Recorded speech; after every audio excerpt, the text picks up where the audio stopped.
Hi, welcome back guys. This is your friend, the Broccoli Fanfics, back with amazing fanfiction. This is the series of What If Deku Had Healing Quirk. Now before starting, please give this video a like and subscribe to the channel if you want more videos like this. Now let's get into the fanfic. The late afternoon glow of the sweltering sun beats down on the city in the waning months of summer, painting the sky with hues of reds and oranges as it dips down towards the horizon. Weaving through the streets below, a young Izuku Midoriya sits in the back seat of his mother's car, watching the city pass by in a blur. His mother is speaking, talking to Auntie Mitsuki on the phone. But her voice is muffled, a mere background noise idly brushing his ears. Mothers always talk a lot, and he has far more important things to be paying attention to, like deciding whether that cloud looks more like All Might or Endeavor. The biased, fanboy side of Izuku wants to say All Might, but the way the light of the sun is hitting the cloud is turning it orange, making it look like Endeavor's hellflame. Izuku is still gazing at the strangely shaped cloud in contemplation when a delightful laugh slices through his thoughts, drawing his attention to the background noise that is no longer muffled. He glances away from the window at Inko. Mothers always talk a lot, but he never minds when Inko talks to Auntie Mitsuki, because Auntie Mitsuki always makes her laugh more than anyone. A part of him thinks that Auntie Mitsuki probably does it because she likes to hear Inko's laugh as much as he does. Sweet and soft, and somehow has a way of making you feel just a little bit happier to be alive, even if you're already having the best day.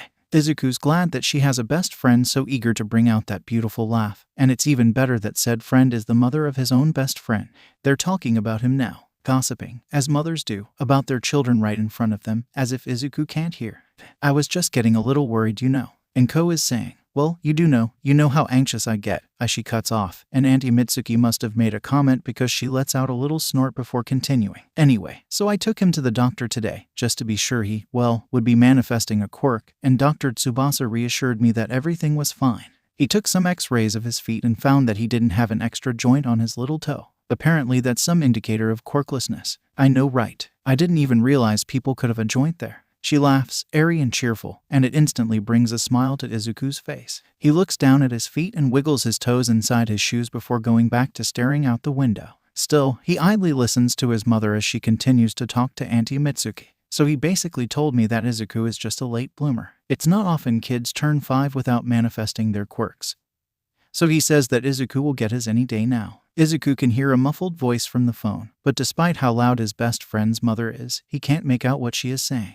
However, a moment later, Inko answers his silent wonderings when she calls back to her son in a light voice. Hey, Izuku, Mitsuki-san wants to know what quirk you're hoping you'll get. Izuku blinks. Of course, that's something he's thought about a lot. His eyes are drawn back to the cloud, which he has to admit is an Endeavor cloud. Perhaps the winds high above have shifted, but parts of the cloud are now streaking slightly, making it look even more flame-like in the light of the sun. The Endeavor cloud stands strong and proud against the crimson sky, but Izuku feels nothing but apprehension curling in his stomach. A couple of years ago, he might have wanted to be a fire breather like his father. It would no doubt be a cool quirk to have, and maybe he could even become a hero with it. He used to watch a bunch of videos about flame heroes like Endeavor since he was so convinced he'd inherit his father's quirk. Now, however, Izuku's not as inclined towards it as before. For as long as he can remember, it's always been him and his mother. His father just hasn't been in the picture, so Izuku thinks it would be odd to get his quirk. It would be like getting a stranger's quirk. Inko always seems a bit sad whenever he asks about him, and making his mother sad is the last thing he wants to do, so perhaps it would be better for him to inherit her quirk. It might not be very strong, but that's because Inko never wanted to become a hero. Izuku's sure that if he got her quirk and he trained it hard, it would become strong enough to help him become a great hero like All Might. Turning his gaze away from the fiery cloud, Izuku grins brightly at his mother and chirps, I want to get Mama's quirk. Inko smiles in response, and it makes Izuku's heart flutter happily. Did you hear that? She asks Auntie Mitsuki and then laughs at her response. Oh, don't be so dramatic. Katsuki-kun adores you too. He just doesn't want to look like such a mama's boy. Izuku giggles, already having a pretty good idea of what Auntie Mitsuki said about her son, and turns back to the window. He looks away from the clouds and turns his attention to the sky dyed with crimson. Despite the ominous color, he doesn't feel any sort of unease. Instead, he finds himself reminded of a certain red-eyed boy. Can I go hang out with Kaken when we get home? He asks abruptly. Let me ask Mitsuki-san, dear, Inko replies before doing just so. She must get an enthusiastic response, because she lets out another giggle that tickles Izuku's ears like jingling bells before saying, All right, just give us a few minutes to change and we'll be there soon. The two women bid goodbye, and a minute later the Midoriyas are pulling into their driveway. Izuku immediately jumps out and starts towards Kaken's house.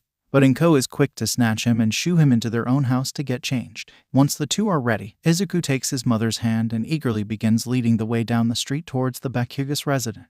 Their neighborhood is small and has only a handful of kids, including Tsubasa and Inaba, who both live a bit farther from Izuku than Kaken does. But Izuku doesn't mind the small size, and the lack of a large friend group has never bothered him. Why would he ever need anyone other than Kaken? Speaking of, the sky has darkened now, but Izuku finds the same shade from earlier in the pair of eyes that pop out from behind the window as they approach the Bakuga's house. "Oi, Zuku," Kaken's shout is muffled. "Hurry up, slowpoke. Kaken, you little get down from there. Go away, old hag." Kaken disappears from the window and shouting erupts from within the house. Izuku giggles and Inko lets out a fond sigh as they approach the door, no doubt steeling herself for a very loud night. She knocks and the door swings open, revealing Kaken and a very irritated-looking Auntie Mitsuki behind him. Her expression smooths out the second she sees Inko and she spreads her arms welcomingly. "Inko-san, come in, come in." "Hey there, little Izuku." Izuku blushes as she ruffles his hair and Kaken groans in annoyance. The blonde brushes past his mother and grabs him by the arm before beginning to drag him towards his room.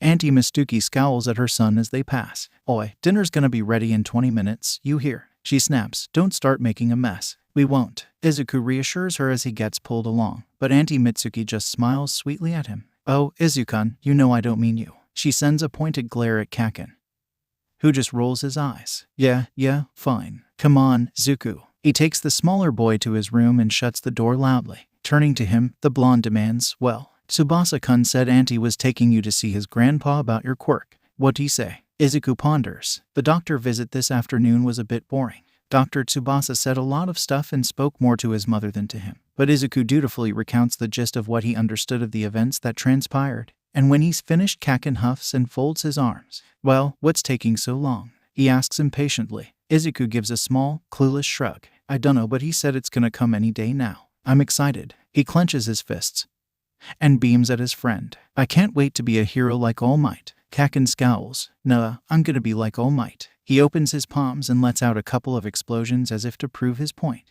"I'm gonna be the best hero ever. Better than All Might, even." Izuku's eyes widen. "Better than All Might?" he asks in awe. "No way." "Yes way. Just you wait." Kaken brushes past Izuku to a basket of toys leaning against his wall. "Once I get bigger, I'm gonna beat up all the villains in the world. No one will beat me. You'll see." Izuku gazes after his friend fondly. Kaken is loud and abrasive, just like his quirk, but he's also the most determined person Izuku knows. Nothing ever seems to scare him or make his confidence waver. He's just amazing. Even before his quirk manifested, he was always amazing. His quirk just made him even cooler. Not cooler than All Might, though. Kaken, his back still turned to Izuku, proceeds to turn the basket over and dump all of his toys on the ground. Izuku frowns. Kaken, your mom said not to make a mess," he says uneasily. Kaken scoffs. "Who cares what that old hag says? Come on, I want to play heroes." He takes out an All Might action figure and pushes an Endeavor figure towards Izuku. "Here, you can be my sidekick." A bit disgruntled but used to it by now, Izuku takes the toy and settles down next to him. Kaken quickly starts setting up a narrative, using dramatic voices and his quirk for effect. As they play, their mother's muffled chatting coming from the kitchen, Izuku thinks back to their earlier discussion. "I wonder what quirk I'll get," he ponders aloud. Kaken stops swooping the All Might action figure through the air and gives him a look. "I hope I get Mama's quirk, or maybe a mix of hers and Dad's, although I don't know if that can happen." Kaken stares at him for a few moments, then turns away with a dismissive snort. "Well, no matter what quirk you end up with, you'll never be able to beat me." As soon as he says that, Auntie Mitsuki's voice calls from the kitchen, telling them that dinner is ready. Kaken quickly scrambles to his feet and runs out the room. Izuku doesn't follow for a few moments, instead sitting back and listening as the mother and son start snapping at each other. Kaken's words leave an odd feeling in his chest. He wouldn't say they hurt, because he knows better than to put so much personal offense behind the boy's words. Kaken is always rude and often speaks without thinking. That's just the way he is, and he should be used to it by now. But still, "Oi, nerd, get over here, we're eating sukiyaki." Ignoring the odd ache in his heart, Izuku gets to his feet and dashes over to the kitchen. Coming, now that they know with certainty that Izuku will be getting a quirk, all that is left to do is wait. And so they do. Every morning, Izuku wakes up, expecting to feel different, expecting for this to be the day his quirk will manifest. Every morning, he attempts to telekinetically pull objects towards himself or to breathe fire. And every morning, nothing seems to change. Nothing seems different. At first, he doesn't worry about it too much. 1 week since seeing Dr. Tsubasa goes by and life goes on as normal. But then 1 week turns into 2, then into 3, then into a month. By the end of October, just over 2 months since he turned 5, Izuku still has yet to manifest his quirk and he's beginning to get impatient. Kaken is too. Not only that, but he seems to also be getting disappointed, bored with Izuku. The greenette can see it in his eyes after each time he asks if his quirk manifested that day. After each time he replies negatively. He can see the disinterest, the way he turns and chooses to spend more and more time with Tsubasa and Inaba, both of whom have already manifested their quirks. It leaves an unsettling feeling in his gut. He doesn't understand. Why won't his quirk come? It will come, won't it? The doctor said it would, but people whisper things around him now. His teachers give him concerned, pitying glances when they think he's not looking. His classmates are confused and mutter to each other behind his back. Then one day, Inaba says it. Maybe he just doesn't have a quirk. Izuku freezes. He, Kaken, Tsubasa, and Izuku are exploring a nearby forest after school, one they've been to a few times before. The 3 boys still let Izuku tag along on their adventures, but lately he can tell it's with some reluctance, so he hangs back. Still, despite being a few feet behind the trio, he hears Inaba's suggestion loud and clear. That's stupid, how could he not have a quirk? Kaken snaps, and a part of Izuku is relieved that his best friend is defending him, despite having disappointed him. But then Tsubasa pipes up. My dad says it's called being quirkless. And that word, the one people have been whispering around him, acting like he can't hear. Quirkless, as in, without a quirk. Him? No, it's impossible. Sure, he's a little later than normal, but the doctor, some people are just born without them. Tsubasa continues, oblivious to Izuku's inner turmoil. My great-aunt doesn't have one. I'm gonna have a quirk, Izuku insists, interrupting him. The 3 glance over their shoulders at him and he falters. I don't have an extra toe joint, he explains hesitantly. Dr. Tsubasa-san said that all quirkless people have an extra toe joint, but I don't, so I'm just a late bloomer. The trio share dubious glances before Kaken tosses his head and scoffs. Well, then hurry up already, Zuku. We've been waiting forever. Izuku smiles nervously and trots after them as they continue their exploration of the forest. He'll get his quirk. Doctors are smart people, Inko says to listen to them. He just needs to be patient. Soon enough, his presence fades into the background once again as Kaken decides to start showing off his quirk now that there are no adults around. Tsubasa and Inaba encourage him to make bigger explosions, whooping with excitement each time they grow in size. Kaken preens under all the attention, gloating over the power of his quirk as he braces himself for another explosion. Get ready, guys, this one is gonna be the biggest, he hollers, holding his palms out. Izuku smartly decides to take a step back and watches as his friend tenses up before unleashing an impressive explosion. His awe is short-lived, interrupted by a pained yelp from Kaken. Kaken, he cries out, rushing to the blonde who is clutching his wrists with gritted teeth. Tsubasa and Inaba are closer to him, but somehow Izuku reaches his side first. What happened? He takes Kaken's wrists in his hands and frowns at the sight of slightly burned skin on his wrists and palms. Kaken pushes his discomfort away and glances at Tsubasa and Inaba. Quit worrying, it's nothing, guys. He scoffs dismissively. Just happens sometimes when I overuse my quirk. As he talks, Izuku keeps staring down at the boy's injuries. The skin feels hot beneath his fingers, but there's something else to it too. Something strange, like there's an odd substance, or perhaps a presence. He isn't quite sure how to name it, but he can feel it lingering right underneath Kaken's skin.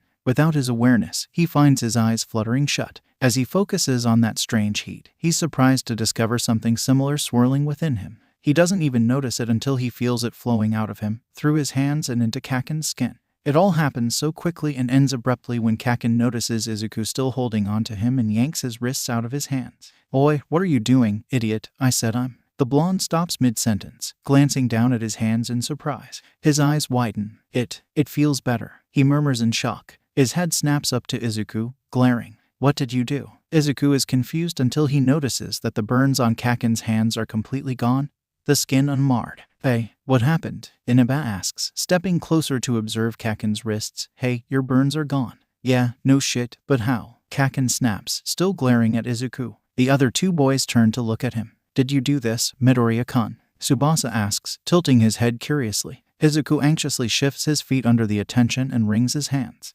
I don't know, he squeaks. I don't know, it felt weird. I don't know what happened. Inaba blinks and his eyes widen. Hey, maybe this is your quirk. Try it again. Izuku turns to Kaken, who is still glaring, and holds out his hands. Kaken huffs and begrudgingly lets Izuku hold his wrists. Izuku tries to find that strange warm sensation again, but it seems to have vanished alongside Kaken's burns. He frowns. I don't think I can do it now, he says. The feeling is gone. I don't know how to get it back. Well, what did it feel like? Inaba asks, surprisingly patient. Describe what happened. Izuku presses his lips together and tries to find the right words. It was like warm. Kaken's burns, I mean. But not his skin, it was like something underneath his skin. It wasn't like regular warm either.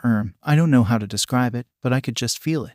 And then I felt the same thing in me, except it was leaving. It was like flowing out of me into Kaken, and then his burns were gone. He trails off uncertainly. The feeling was so strange and alien that it kind of scares him, especially not knowing what it is. They all turn when Tsubasa suddenly spreads his wings. Hold on, I've got an idea, he says before disappearing up into the trees. There's a moment of silence, then the sound of leaves rustling and branches snapping. A bird shrieks, making Izuku flinch, before Tsubasa reappears. Here, he says, landing in front of them. He pushes a small bird into Izuku's hands and says, I broke its wing. See if that weird feeling comes back. What? Izuku exclaims. Tsubasa-kun.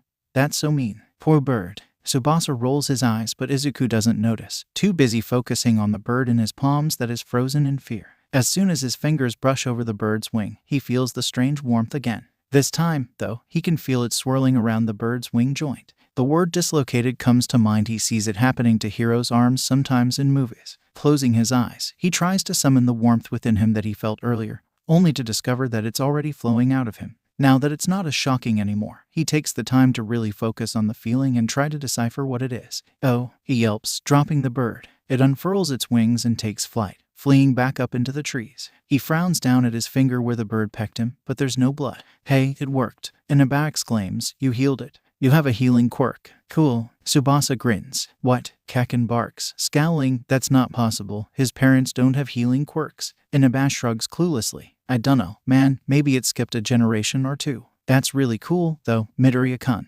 Tsubasa says, I've never seen one like that before. How does it work? What does it feel like? Taken aback by the sudden positive attention, Izuku flounders for a moment. It felt like. He racks his brain, trying to find the right word to describe the feeling. It felt like energy. Yeah, like energy or something. It's like I pushed my energy into the injury and it got better. And I could also kind of tell what the injury was. Like I could feel Kaken's energy swirling around his burns and the birds around its wing. But with the bird I could tell that its wing wasn't broken but dislocated. It was like the energy was more focused around the joint. Like it was trying to fix it. It sounds confusing even to him. And one look at his friends' faces tells him they think so too. But his confusion is being pushed aside by his excitement. This is his quirk. He finally got his quirk. Oh my gosh, I have a quirk now, he exclaims, jumping up and down. I have a quirk.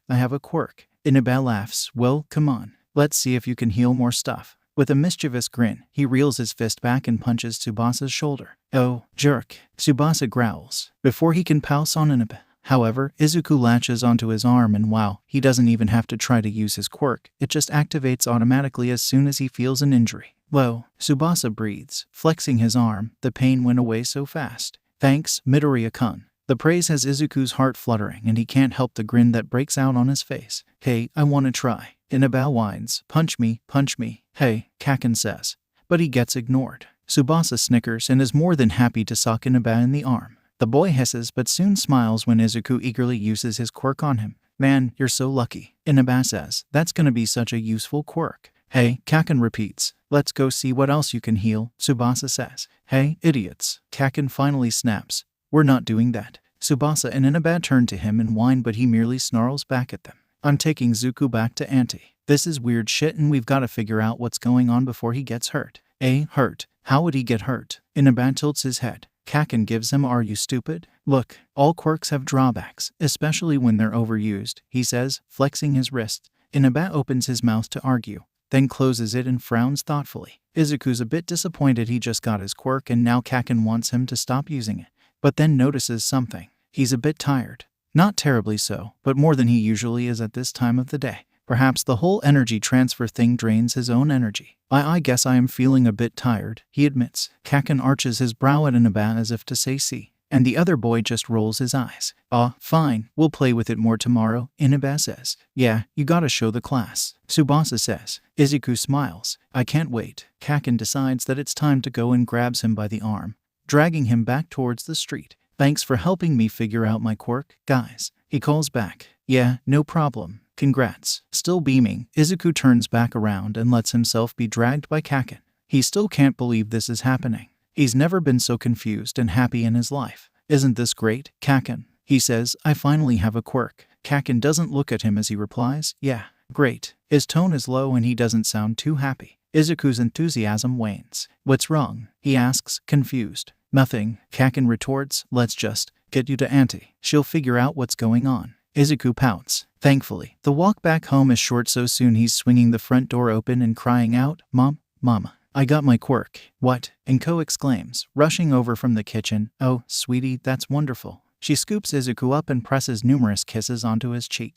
He whines and tries to squirm away. Kaken fidgets impatiently by the door. Oh, my baby, I'm so happy for you. Finally managing to push her face away. Izuku says, and you'll never guess what it is. Oh, Enko asks, feigning confusion. What is it? Healing, Kaken interrupts. She turns to the blonde in surprise and he stares back up at her sullenly. It's some sort of healing quirk. Huh, now Enko's confusion is real. Izuku nudges her repeatedly and whines. Mama, you never told me we had healing quirks in our family. Enko is still glancing between the two boys, her mind clearly whirling. We don't, she says softly, his brow furrowing. Honey, are you sure? Yeah, Izuku says enthusiastically. Enko blinks and glances at Kaken, who is gazing at her with an unusually serious expression. Katsuki-kun, she questions with an uncertain tone. Sensing her hesitance, Kaken huffs and stomps into the kitchen. He pulls out a small knife from the drawer, alarming Enko, but before she can stop him he purposefully slices the edge of his palm. Katsuki-kun, what on earth are you doing? Zuku, Kaken says, holding his palm up to the smaller boy who is squirming out of his mother's grasp. Show her.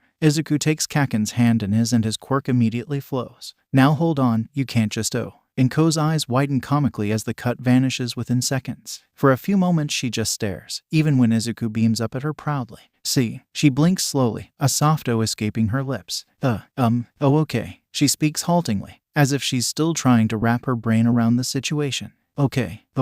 Let's. She straightens up and looks down at Izuku, plastering on a nervous smile. Why don't we visit Dr. Tsubasa-san again?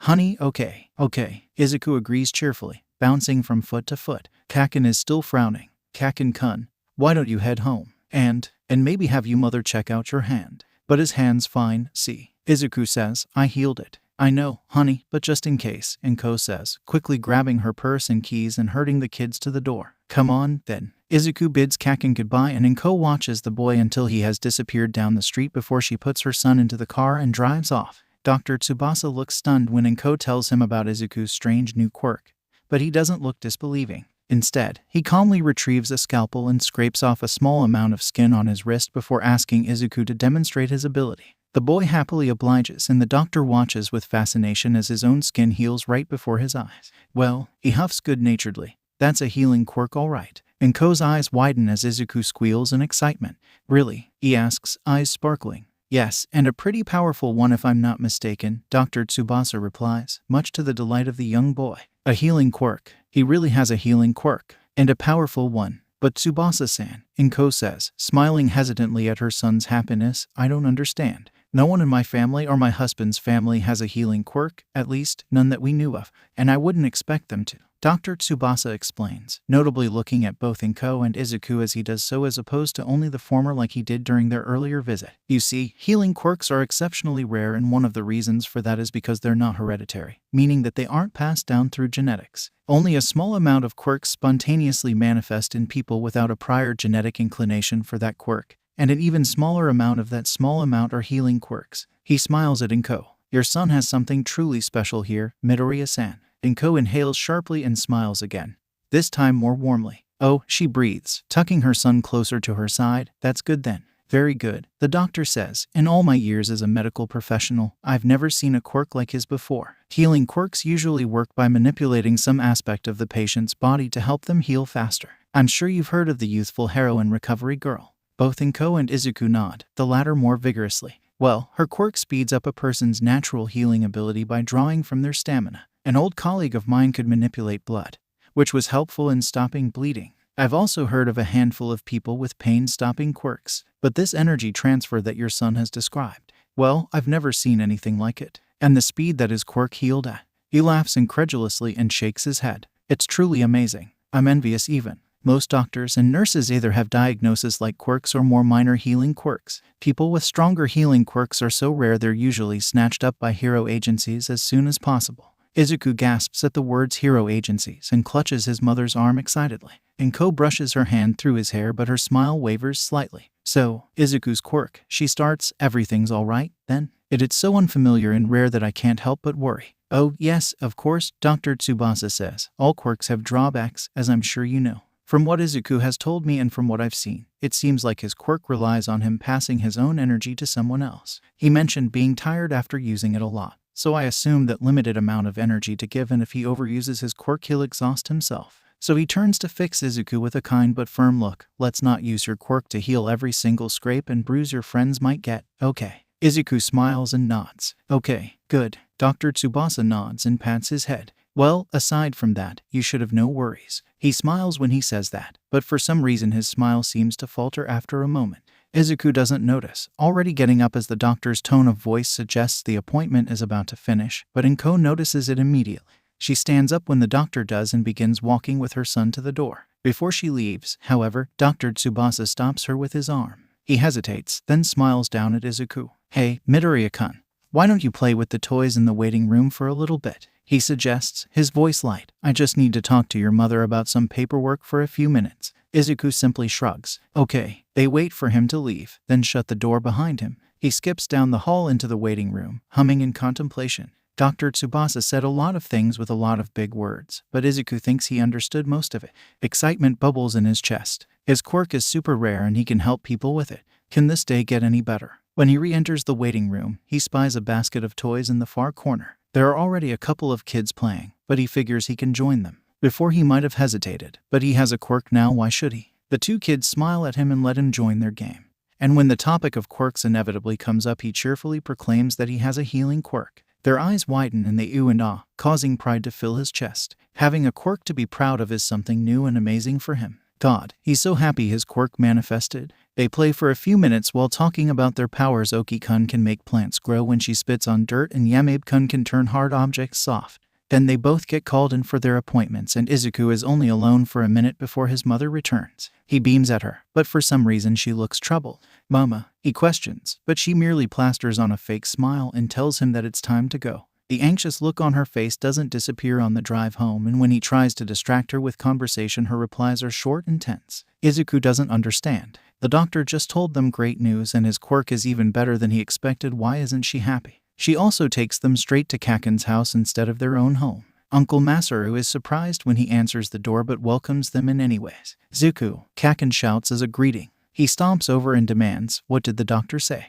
Auntie Mitsuki ruffles her son's hair and ignores his indignant squawking. The little brat told us what happened today. She props her hand on her hip. So is it true? Does Izuku have a healing quirk? Why yeah, apparently, Inko replies, rubbing the back of her neck. It's super rare, but healing quirks just manifest spontaneously, so they're not passed down from the parents. Izuku can kind of pass his energy to other people, and I guess that heals them. Wow, Auntie Mitsuki says, flashing a grin at Izuku. Nice one, kiddo. Yeah, Uncle Masaru agrees, but then trails off when he looks at Inko. He must see something in her expression because he turns to the two young boys and says, hey, how about you guys go play in Katsuki's room? Izuku looks up. Oh, okay. Kaken scoffs and starts pulling him towards his room, but instead of going inside he stops at the end of the hallway. Turning to Izuku, he presses a finger to his lips and crouches down. Kaken, Izuku whispers, what are we doing? SHH. Kaken hisses back, idiot. They sent us away because they want to talk about stuff behind our backs. Izuku blinks and then tilts his head in confusion. Then, shouldn't we leave? Kaken scowls and covers the other boy's mouth with his hand, leaning closer to the entrance of the hallway so he can hear better. Inko-san, Uncle Masaru asks quietly, is everything okay? There's a few moments of silence, then a soft sniffle. Inko-san, Auntie Mitsuki cries out a little too loudly, causing her husband to shush her. What's wrong? Nothing. Inko replies hastily, but her voice breaks. I mean, nothing's wrong with Izuku. I'm happy for him, really. It's just... Her voice trails off and she sniffles a couple more times, trying not to hiccup. Hearing his mother struggle not to cry makes Izuku want to go out and comfort her, but Kaken holds him still. Uncle Masaru's voice speaks up. Why don't we sit down and you can tell us what happened? Inko must nod because there's the sound of footsteps and then chairs scraping against the floor. Izuku hears his mother inhale shakily before beginning to speak. It's just something the doctor wanted to warn me about before we left. I don't mean to scare you with what I'm about to tell you, Midoriya-san, Dr. Tsubasa says as he closes the door behind him, but considering the situation, I just feel I have to give you a heads up. Please, take a seat. Inko does, and the doctor sits in a stool across from her. Clasping his hands in front of him, he says, I just need to emphasize how rare your son's quirk is, and how powerful it could potentially become. He's only 5 years old and yet he was able to completely heal a dislocated bird's wing. I have no doubt his quirk will only strengthen with age, but he trails off for a moment, then asks, how much do you know about Recovery Girl? Inko blinks in surprise, then admits, not much really. I just know she works at UA. Dr. Tsubasa nods. She is also considered to have one of the most powerful healing quirks in Japan, if not the most powerful. She doesn't do this as often anymore, but she used to travel all across Japan and sometimes the world to heal people with her quirk. She's also the only reason UA can train their students the way they do. Without her, I'm sure the school would have to face numerous lawsuits from parents whose children come home from school injured every day. And since healing quirks are so rare, hero agencies never seem to have enough healers, and they often travel between agencies to help out where they are needed. He pauses, opens his mouth, then closes it. Finally, he settles on, basically what I'm trying to say is, Izuku will be highly sought after once people become more aware of his quirk. Oh, Inko says, that's wonderful. Izuku has always loved heroes. He wants to be one too, although I suppose with his new quirk things might happen a bit differently. But I'm sure he'd be thrilled to work with them. She smiles, but it fades away quickly at the look on the doctor's face. What is it? It's just, he sighs, then meets her gaze head on and says, healers are not only sought after by heroes. It's not unheard of for villains to seek out healers and try to kidnap them, especially organized crime groups. See, they can't go to the hospital if they get hurt in a fight, so healers are valuable to them too. Hero agencies usually keep their healers close and protected at all costs, especially in the most recent decade. But, well, I'm sure you heard of the incident with the healer at Endeavor's agency, yes? Huh, no, I haven't, Inko replies, clutching her purse anxiously. Oh, well, I suppose it's been a while. Probably only a couple of years before Izuku was born, actually. Well, there was a bit of drama going on with Endeavor's hero agency because his healer was stolen by villains. Endeavor managed to rescue him a couple of days later, of course, but it was quite the scandal. People criticized Endeavor rather harshly. But it ended up with hero agencies significantly increasing the protection around their healers, so overall there was a good outcome. Inko nods and looks down at her shoes, biting her lip as her anxiety rises. Dr. Tsubasa notices and places his hand over hers. I'm sorry, I really don't mean to scare you with this. I just need you to be aware, he says soothingly. Izuku's quirk is wonderful, but you just need to keep a close eye on him. Right now he's at his most vulnerable because he's young and cannot defend himself. Maybe just make sure he always has a friend with him when he walks home from school. At this point, Inko is fighting off tears. Oh God, she hiccups. I don't know. I never thought about this. I never even considered. She sniffles and lets out a wavering sigh. Izuku loves heroes and I'm sure he'll want to use his quirk to help them, but should I not let him? Should I just? No, actually, Dr. Tsubasa interrupts. His love for heroes is a good thing. If he wants to become a hero healer, then he absolutely should. But you just said, his quirk will get attention no matter where he goes, he says. But if he ends up working with heroes, then he'll have their protection. That's why I said most doctors and nurses have minor healing quirks, because people with powerful ones often catch the attention of heroes, who will in turn protect them from any villains who also have their eye on them. Oh, okay, Inko says, nodding rapidly. She takes a deep breath and nods once more, her mind racing. Okay, this is a lot, but she exhales sharply and laughs shakily. Heh. And I was worried he'd breathe fire. The doctor chuckles sympathetically before sobering up. He pats her hand and smiles at her reassuringly. Don't ever forget Izuku's quirk is a good thing. He just needs to be a bit more careful than most children. Inko sniffles and wipes her watery eyes. Uncle Masaru hands her a tissue that she gratefully accepts and dries off her tears. Wow, Auntie Mitsuki says, her voice unusually soft. Long day, huh? Inko lets out a wet laugh. I'm sorry, I probably look like such a mess. She apologizes profusely. It's just the thought of some villain snatching up my poor baby. Hey, that's not gonna happen, Auntie Mitsuki reassures. We're not gonna let that happen. I'll make sure our little brat stays by his side at all times. Huh, Inko says. Oh, no, I don't want to impose. Nonsense, Auntie Mitsuki insists. They're already best friends, it wouldn't be any trouble. And perhaps, Uncle Masaru suggests, when Izuku is a bit older he can take some self-defense classes. Oh, Inko perks up a bit. That's a good idea. Maybe he. As the parents continue to discuss things quietly, Izuku and Kaken listen from the hallway. Izuku is struggling to understand what's going on. His mother sounded so sad that he kept wanting to run to her side and comfort her, but Kaken kept grabbing him and holding him back. They tried to keep their tussing as quiet as possible, but Izuku still missed some of what was said. He kept hearing the words healer, Izuku's quirk, danger, and heroes, and combining that with what little else he heard, his mind comes to the realization that he's been wondering about ever since his quirk manifested. I can become a hero, he says to Kaken excitedly. Unfortunately, he also said it a bit too loudly and conversation in the other room stops. SHH, Kaken hisses, but it's too late. Boys, Auntie Mitsuki barks, come out here. Glaring at Izuku, Kaken huffs and begrudgingly walks out of the hallway, the smaller boy on his heels. Auntie Mitsuki frowns at them as they approach the table where the adults are sitting. You shouldn't eavesdrop, she scolds. Sorry, ma'am, Izuku begins to say,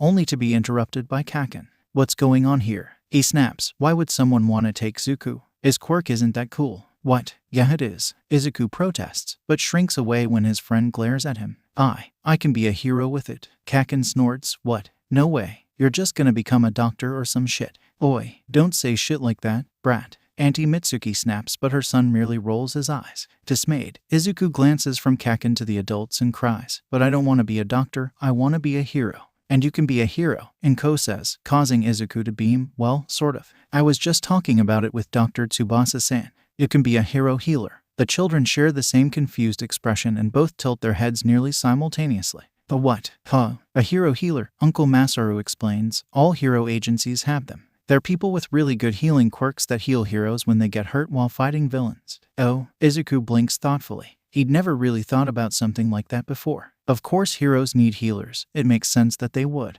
They don't just magically get better after all. But him, a healer, he isn't sure. Kaken sniffs and tosses his head. Well, when I'm a hero I won't need one. He says braggingly, I'll be so strong I'll never get hurt. He flashes his quirk to prove his point, but shrieks furiously when Auntie Mitsuki gives him a little slap on the back of the head. Of course you're gonna get hurt, you little shit. She snaps. All heroes get hurt one way or another. Didn't you just say Izuku healed you when you overused your quirk? Kaken grumbles angrily and looks like he wants to argue back.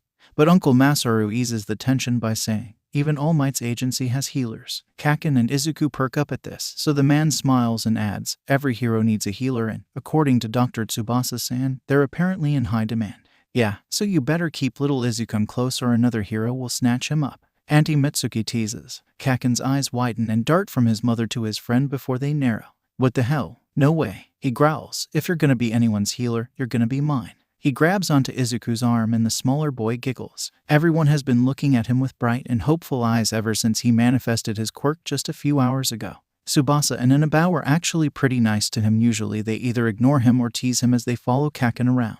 And Dr. Tsubasa, he seemed really impressed with his quirk. And Auntie Mitsuki, Uncle Masaru, and Inko are all really enthusiastic about this whole healer thing, but I won't really be a hero, will I? He asks, his voice downtrodden. The adults turn to him in surprise. I thought maybe if I got Mama or Papa's quirk I could, but he looks down at his hands. He can still remember the feeling of his energy being passed to the bird's wing. He clenches them, looking up at his mother. He struggles to keep the tears out of his eyes as he says, I can't beat up villains with a quirk like this. I can't protect people, so how could I really be a hero? Kaken is gazing at him with an odd expression, like he can't quite decide how he feels about the situation. Izuku sniffles and rubs his nose with the back of his hand as Auntie Mitsuki kneels down in front of him. Hey, healers are important too, you know, she says, knocking his forehead lightly with her knuckle. Don't dismiss yourself so easily. Yeah, it's a bit of a change of plans for you, but that doesn't mean you can't still be a hero. Hell, you're literally gonna be the hero of heroes. So chin up, kiddo. Izuku blinks at her with wide eyes. The hero of heroes. That does sound kind of cool. And Inko says, joining Auntie Mitsuki, you won't be giving your poor mother anxiety about you putting yourself in danger every day. Auntie Mitsuki barks out a laugh and Uncle Masaru smiles. Then why do you sound so upset? Kaken asks, bringing attention back to him. We heard Auntie crying. The three adults share glances between them, obviously silently communicating. It clearly frustrates Kaken, but soon his father sighs softly and explains. We're just worried about people taking advantage of Izuku, he says. Do you know what that means? Izuku frowns. I heard Auntie say that bad people want to take Zuku, Kaken declares. Auntie Mitsuki huffs, grumbling something about eavesdropping under her breath. Uncle Masaru puts a hand on her shoulder, but the next moment she straightens up and fixes Kaken with a hard look. Well, you won't let that happen, now will you? she snaps. Kaken scowls. Huh. If some fucker comes along and decides to snatch Izuku because he wants to force him to use his quirk, what are you gonna do? Auntie Mitsuki asks. Uncle Masaru tries to warn her not to be so blatant about it so to not scare the kids. But her fiery question gets the reaction she wanted. I'll beat him up, of course. Kaken jumps up, flaring his quirk. I'll beat up any fucker who tries to take him. That's right. Auntie Mitsuki nods approvingly, then roughly ruffles her son's hair. Kaken grumpily shoves her hand away and scoffs. PSHH. That's what you were so worried about. His gaze lands on Inko, who is looking at him with watery eyes and a smile, and he blushes. He glances away with a huff and grabs onto Izuku's arm again. Yeah, I'll keep him safe, he grunts, feigning nonchalance. The adults seem pleased, but Izuku tilts his head in thought. I would have healed them if they asked, he says innocently. Inko shakes her head and takes his hands into hers. No, baby, I'm sorry, but you can't just use your quirk on anyone who asks you to, especially not strangers. There are some bad people out there that might want to take you so they can use your quirk. Izuku doesn't look like he quite understands, but wouldn't they not take him if he just heals them? But Kaken scowls and bares his teeth. His grip on Izuku's arm tightens. I won't let that happen. Good. Auntie Mitsuki gives a single, satisfied nod. Thank you, Katsuki-kun, Inko says much more gently. She smiles at him and lightly scratches his hair, but he doesn't push her hand away. Instead, he merely blushes and averts his gaze, pulling Izuku back towards his room. Come on, Zuku, let's go play video games or something, he grumbles. You're staying for dinner, right? Inko startles, suddenly noticing how late it is, and jumps to her feet. Oh my goodness, I'm sorry, I didn't mean to stay so long, I don't mean to impose, Auntie Mitsuki laughs and wraps an arm around her shoulders. Oh, shut up. You know you're always welcome. Oh, well at least let me help with dinner. Nope, you're gonna sit down and drink a big glass of wine and get this tension out of your shoulders. As Inko continues to babble, Uncle Masaru follows the two women into the kitchen, shaking his head with a soft smile on his face. Kaken rolls his eyes and pushes Izuku into his room. Ugh, grown-ups. Katsuki isn't really sure how to feel about all this. Zuku's new quirk is weird. It's weird it manifested so late. It's weird that it's so different from his parents' quirks, and it's weird that it's a healing quirk of all things. Katsuki doesn't like surprises, and he most certainly did not appreciate this one either. He thought Zuku would get one of his parents' quirks like everyone else. He thought he'd manifest his mother's weak-ass telekinetic quirk or maybe his father's fire-breathing quirk. Something weak compared to his explosion quirk, but something that could at least provide some entertainment for them. Playing with a healing quirk might be a bit hard though, and it doesn't seem like it'd be very fun anyway. The grown-ups are being so weird about Zuku's quirk too, making it seem like it's so special. And that annoys Katsuki, but it seems to scare Auntie Inko. Even as a 5-year-old, Katsuki could see the genuine fear in her eyes as she told her son why he couldn't use his quirk on strangers. Katsuki likes Auntie Inko. She's pretty and kind, all smooth curves and round softness, so different from his own mother's roughness and harsh edges. Her hugs are the only ones that Katsuki never pushes away because they feel like being wrapped in a warm blanket fresh from the laundry. And she has doe-like eyes that crinkle when she smiles. Zuku has those eyes too, along with all of his mother's softness. He's timid and gentle and cries easily and so unlike Katsuki in so many ways, but maybe that's what makes him the best playmate. Not that he would ever admit it. He's always the first one to run up to a dog in the street and pet it. And he's always the first to run away from something fun and dangerous instead of towards it. He's small and weak, and so Katsuki supposes, if he thinks about it, that perhaps this new quirk is actually quite fitting for him then. It's not flashy or strong, and neither is he. Honestly, Katsuki can't even imagine someone as meek as Zuku with anything better than some lame healing quirk. Figures he'd need someone as strong as Katsuki to keep him safe. It makes sense. A feeling of importance fills Katsuki's chest, and his gaze roams over Zuku as the smaller boy kneels beside their hero toys scattered on the ground. Even though Zuku's new quirk isn't nearly as cool as his, Katsuki can at least see its usefulness. Overusing his quirk always makes his wrists ache terribly, but Zuku made the pain go away almost as soon as he touched him. And even though he still stands by what he said earlier, he'll be so strong, he'll never get hurt, he sure as hell isn't going to let some other hero snatch up Zuku. His mother said that every hero needs a healer, and Katsuki was Zuku's friend first, so Zuku is his healer. He'll beat up anyone, hero or bad guy, that tries to take him for his quirk. Kaken, are we going to play? Zuku turns and asks, blinking at him with his large, innocent eyes. Katsuki jerks out of his thoughts. Of course we are, nerd. He snaps roughly, making Zuku startle. He steps over to him. Maybe this won't be such a bad thing, Zuku's new quirk. Being Zuku's protector, it'll make Auntie Inko happy. He'll get to have Zuku as his healer, and he gets to be the hero in all this. As he plops down next to Zuku, the smaller boy wordlessly hands him the All Might toy with a bright smile. Katsuki feels something in his chest stir and he takes it. Yeah, he'll protect him all right. The next day at school, Izuku does something he's wanted to do for ages. He shows off his quirk. Tsubasa and Inaba are more than willing to help. Tsubasa somehow got a scrape on his knee after Kaken and Izuku left yesterday, so he bounces up to Izuku as soon as he arrives at school and shows him. If Izuku didn't know any better, he'd say the winged boy almost seemed proud of his scrape. So, once they've gathered the attention of all of their classmates and a couple of their teachers, Izuku reaches out to heal his scrape. He's nervous at first, almost worried that the previous day had been a dream and he didn't really have a quirk. But like before, his quirk seems to activate the second he touches the injury. His peers watch with awe-filled eyes as it fades away into unblemished skin within seconds. Wow, one girl exclaims, "That's so cool, Midoriya-kun. Definitely worth the wait." Another laughs. "Oh, geez, what a godsend that quirk is." One of the teachers whines good-naturedly. "These kids are always roughhousing and getting hurt." Izuku beams at the praise. Next to him, Kaken puffs up his chest with pride. "And guess what?" he declares. "When I'm a hero, Zuku's gonna be my healer." More oohing and eyeing from the crowd of children. One of the teachers looks amused. "A hero healer, huh?" she says. "Well, you've certainly got the quirk for it. How did you say it works again?" Izuku explains his theory of energy transfer and she hums contemplatively. "I've never heard of a quirk like this before, and I bet it will only get stronger as you get older." She winks and pats his curls. "It's always good to see young people with healing quirks. Lord knows there's not enough of them. Dr. Tsubasa-sen said it's cause healing quirks aren't hereditary. His teacher asks and he nods. The other teacher raises his eyebrows. "Really? I didn't know that." Izuku opens his mouth to say more, but Kaken drags him back to the group of kids before he can. They swarm around him, asking him questions about his quirk and how it feels and why it was so late. Izuku answers as best as he can, but soon Kaken starts to fidget impatiently beside him. After a few more minutes, he clearly gets bored that the attention isn't on him and shoos the other kids away. Izuku doesn't mind too much, though. All of this attention is new and overwhelming. He's used to just fading into the background and staying by Kaken's side. Thankfully, the rest of the school day goes by fairly normally, aside from a couple of kids coming up to him during lunch asking him to heal their scrapes and bruises. Then he briefly gains another small audience while he uses his quirk. He doesn't really know how to respond to praise other than awkwardly smiling and scratching the back of his head, so he doesn't linger very long and the group usually disperses soon after. Kaken can't seem to decide whether he wants to boast about having Izuku as his healer or be grumpy that the attention isn't on him anymore. Inaba tries to reassure him. "Don't worry, it's just cause it's a new quirk. I'm sure the hype will die down after a couple of days." Kaken merely grumbles inaudibly, but Izuku lets out a sigh of relief. "I hope so," he says exasperatedly. "I don't know if I like all this attention.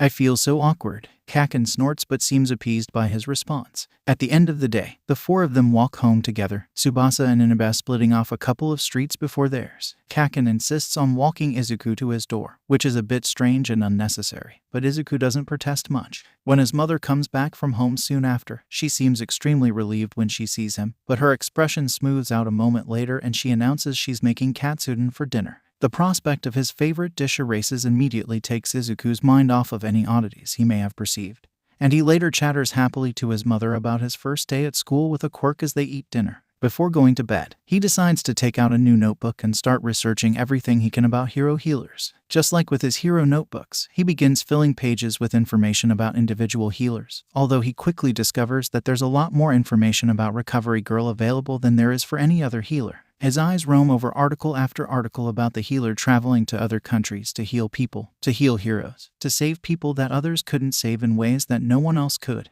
By the time Inko peeks into his room, Izuku is fast asleep in front of his computer with Recovery Girl's biography displayed on the monitor screen. She ends up carrying him to bed. And from that night on, Izuku's admiration for Recovery Girl only continues to grow. The second day of school goes just about the same as the first, but the third day is a bit more interesting. It seems that word has spread all over the school about Izuku's quirk. He finds himself being approached not only by classmates but by upperclassmen too, asking him to heal paper cuts and bruises and even a twisted ankle. Izuku happily obliges, but as the weeks go by, more and more students approach him with their injuries. He never realized how many scrapes and bruises children got until he was faced with them. They're usually the same students too, ones that like to roughhouse or play sports. Kaken's mood steadily sours as the number of kids to approach Izuku rises. He tries to tell the students to suck it up, especially with those with smaller injuries, but Izuku can't find it within himself to turn someone away when they're asking for help. This results in him sometimes going home extremely tired from using his quirk so much. Kaken always yells at him when this happens, but Izuku takes it as a learning opportunity. His quirk is called Healing Energy. That's what they decide when Inko takes him to get it registered. The next day he asks his mother for a new notebook and begins filling it with notes about his own quirk, rather than those of heroes. At school there are plenty of opportunities for him to practice with his quirk, so he learns a few things as time passes. The first thing he discovers is that his quirk doesn't work at all if he's injured or sick. A week after his quirk manifests, he accidentally trips down the stairs and twists his ankle. He doesn't think too much of it until he discovers that he can't use his quirk when someone asks him to at lunch. He panics, wondering what happened, and it only clicks in his mind the day after when his ankle is feeling better that it probably had something to do with that. To test this, he has Tsubasa punch him in the arm and tries to heal a scrape, to no avail. So there's that. The second thing he discovers is that skin-to-skin contact is needed to heal. This, he does not discover by accident but because he is genuinely curious. He supposes it should have been a bit obvious. The third thing he learns about his quirk is that it works best when he's well-fed and well-rested. This kind of relates to the whole it won't work if he's injured or sick, except it's just something he notices over time. Like if he doesn't sleep so well the previous night or skips breakfast before school, then his quirk is more sluggish and he tires out a lot faster. The fourth thing he discovers is that he cannot do anything to help illnesses. He tries futilely to pour his energy into Tsubasa when the winged boy gets a cold during the winter, to no avail. Kaken eventually drags him away to prevent him from getting sick. The fifth thing he learns is that when he heals someone, he brings them to their absolute best. He discovers this with Kaken one day during winter break. They're off in the forest again, just the two of them this time. And Kaken is trying to push the outer limits of his quirk and make bigger explosions. Whenever he overuses his quirk, Izuku heals him and he seems to be extra energized afterwards, making even bigger explosions than before. Izuku wonders if he has an effect on other people's quirks, but he figures that if he brings them to their full health then it's only natural that their quirks would be working at their best. He can also sort of sense injuries too, which he knew about with the bird's dislocated wing, but it's especially helpful during the first few weeks after his quirk manifests. Kaken isn't too good at asking for help, even when he knows Izuku can provide it, so sometimes he'll lean against his friend's side and feel with his quirk if he has any injuries. But Kaken doesn't like to bring it up, so Izuku will just grab his hand as they walk home and let his energy flow. Kaken never comments on the sudden energy he feels and instead ruffles Izuku's curls into a rat's nest, much to the greenette's displeasure. Just when he thinks he's learned all he can about his quirk, he discovers something new. It's exciting and quickly comes to love his new power, scribbling down everything he learns into his quirk notebook. He doesn't even mind too much when he goes home tired from healing because it's evidence of his hard work. Inko, however, does mind. "Please, Izuku, you need to learn how to say no," she says one night during dinner. "I know you want to help everyone, but it's not good for you to be draining yourself so often. You need energy too." Izuku shoves some rice into his mouth and protests, but it's good quirk practice. Besides, Kaken always uses his quirk, like, every day. "Izuku," Inko says with a firm tone, so Izuku sighs in defeat. Okay. The next day after school, Izuku is waiting just outside the main building, watching kids as they walk home or get picked up by their parents. Kaken got detention for getting in a fight with another student, which isn't uncommon even though Izuku has made his disapproval very clear, so he has to wait for him to be done. Kaken had insisted that he wait for him, even though Tsubasa and Inaba offered to walk him home, but whatever, he should be done soon. "Oi, Midoriya-kun." The boy glances up to see a couple of fourth graders approaching him. He recognizes them, Akamine and Furuya. They treat Izuku well enough, but from what he's heard they're a couple of troublemakers. They always come to him with their scrapes and bruises from whatever tussle they got into. Normally, he'd heal them without any complaint, but after what his mother told him, "Hey, I've got a couple of scrapes, you mind healing them?" Akamine asks as soon as they reach him. "Sorry, not today guys," Izuku says apologetically. Akamine looks briefly surprised. "Oh, come on, they sting a lot and they're really nasty." He whines. "Look." He pulls up his sleeve to reveal scrapes and bruises that do look a bit uncomfortable, but are really not that bad.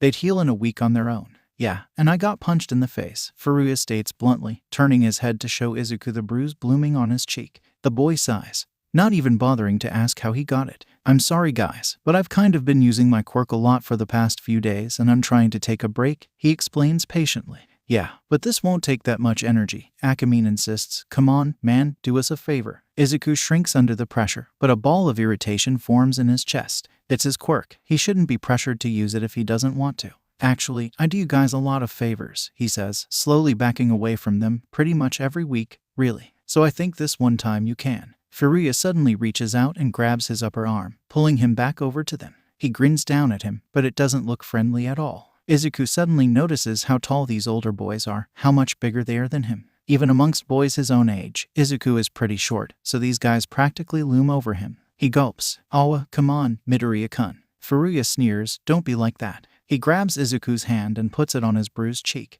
To Izuku's dismay, he feels his energy begin to leave him through his fingertips and he struggles to pull away. Another thing he's noticed about his quirk is that it automatically activates when he touches an injury. He hardly ever has to think about turning it on, but it's only now that he realizes he has no idea how to turn it off. He panics when Furuya refuses to let go of his hand and Akamine starts reaching for his other arm. Hey, stop it. He snaps, I said no. I said no. You want to be a healer, don't you? Akamine jeers, grabbing his forearm and pulling him closer. What kind of healer refuses to heal? He starts to bring Izuku's hand towards his bruised arm, but no matter how hard Izuku pulls, he can't break out of his grip. Stop it, he cries out, his eyes welling with tears. Let me go. Leave me alone. He yelps as Furuya squeezes his arm hard and he thrashes futilely, panic making his heartbeat rapid.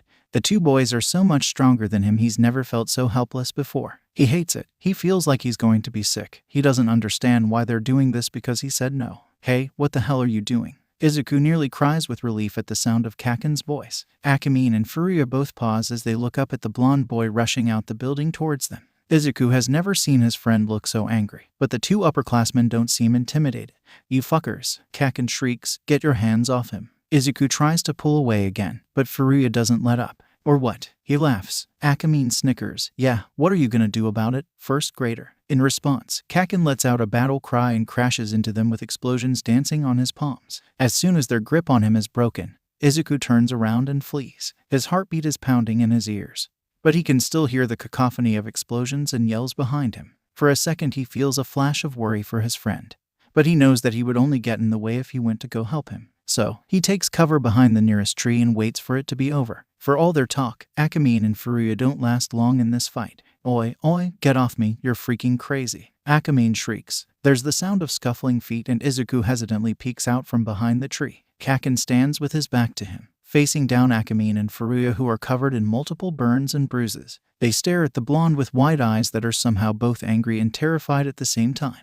We're gonna tell Yo-san. Furuya snaps, you'll pay for this tomorrow. Kaken merely raises his fist threateningly in response. The upperclassmen both tense up before gritting their teeth and fleeing. You're gonna regret this. Furuya shrieks before he disappears. There's a moment of silence. Then, Kaken wipes his nose on his arm and turns around, clearly looking for Izuku. Tears blur his vision as Izuku jumps out of his hiding spot and runs over to him. Kaken, he cries out, thank you. Thank you, thank you, thank you, oof. He collides with Kaken and wraps him into a tight hug. He's too busy sobbing into his friend's shoulder to realize that his quirk isn't naturally responding to the cuts and bruises that litter his skin. I was so scared. He hiccups. They kept pulling on me and enforcing me to use my quirk even though I told them no. Hey, what are you even saying? Kaken growls without heat, pushing him off. I can barely hear you when you're... He pauses, staring down at Izuku's forearms. Izuku looks down too and sees that his sleeves have pushed up slightly, revealing angry red bruises forming from where Furuya and Akamine grabbed him.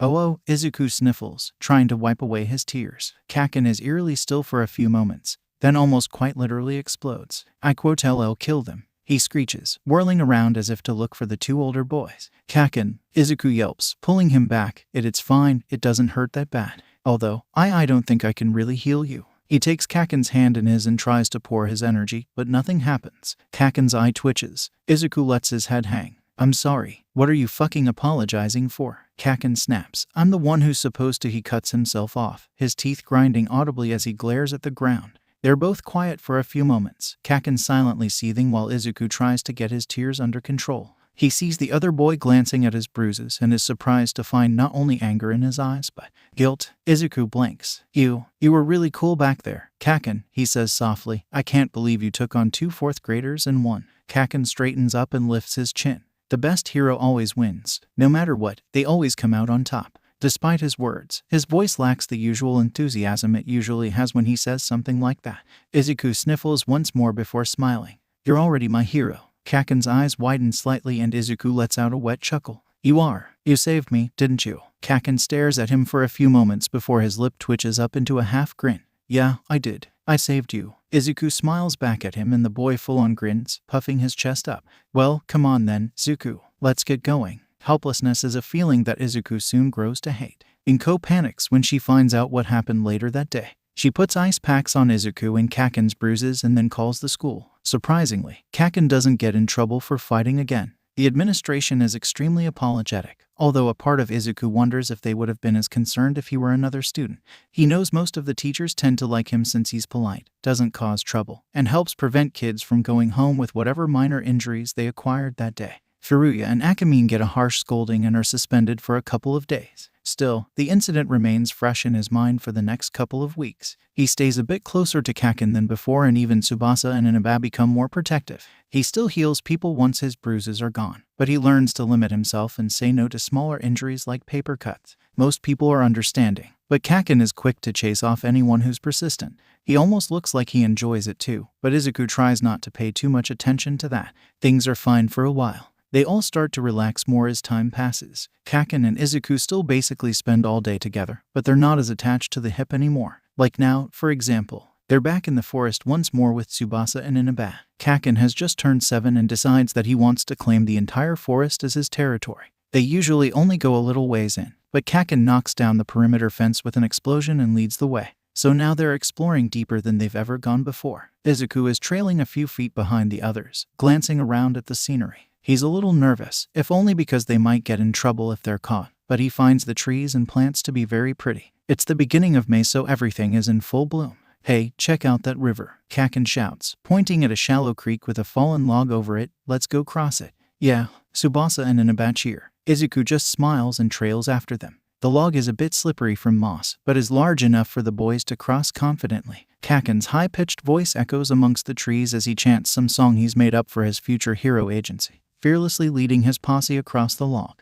It's amusing until the blonde's foot slips and he falls off the log into the river. Kaken, Izuku cries, already scrambling off the log and making his way down the riverbank. Hey, are you okay, man? Inaba calls down. As soon as Izuku steps into the river, Kaken reemerges from the water and shakes his head. He looks unharmed, but Izuku still worries. Are you all right, Kaken? He asks, finally reaching him. Don't worry, Midoriya-kun. Tsubasa says, you know Bakugo-kun. He's tough. Izuku grabs onto Kaken's hands and starts feeling for injuries with his quirk, but the blonde rolls his eyes and pushes him away. I'm fine, relax. He complains, you think I'm gonna get hurt from falling into a little river? The greenette pouts, you could have hit your head. Come on, guys, get back up here. Inaba says, sure. As Kaken starts back towards the shore, clearly intending to cross the log once more, Izuku pauses, tilting his head. He heard something just then. It sounded like a meow, but what would a cat be doing in the middle of a forest? He's about to brush it off, but then he hears it again.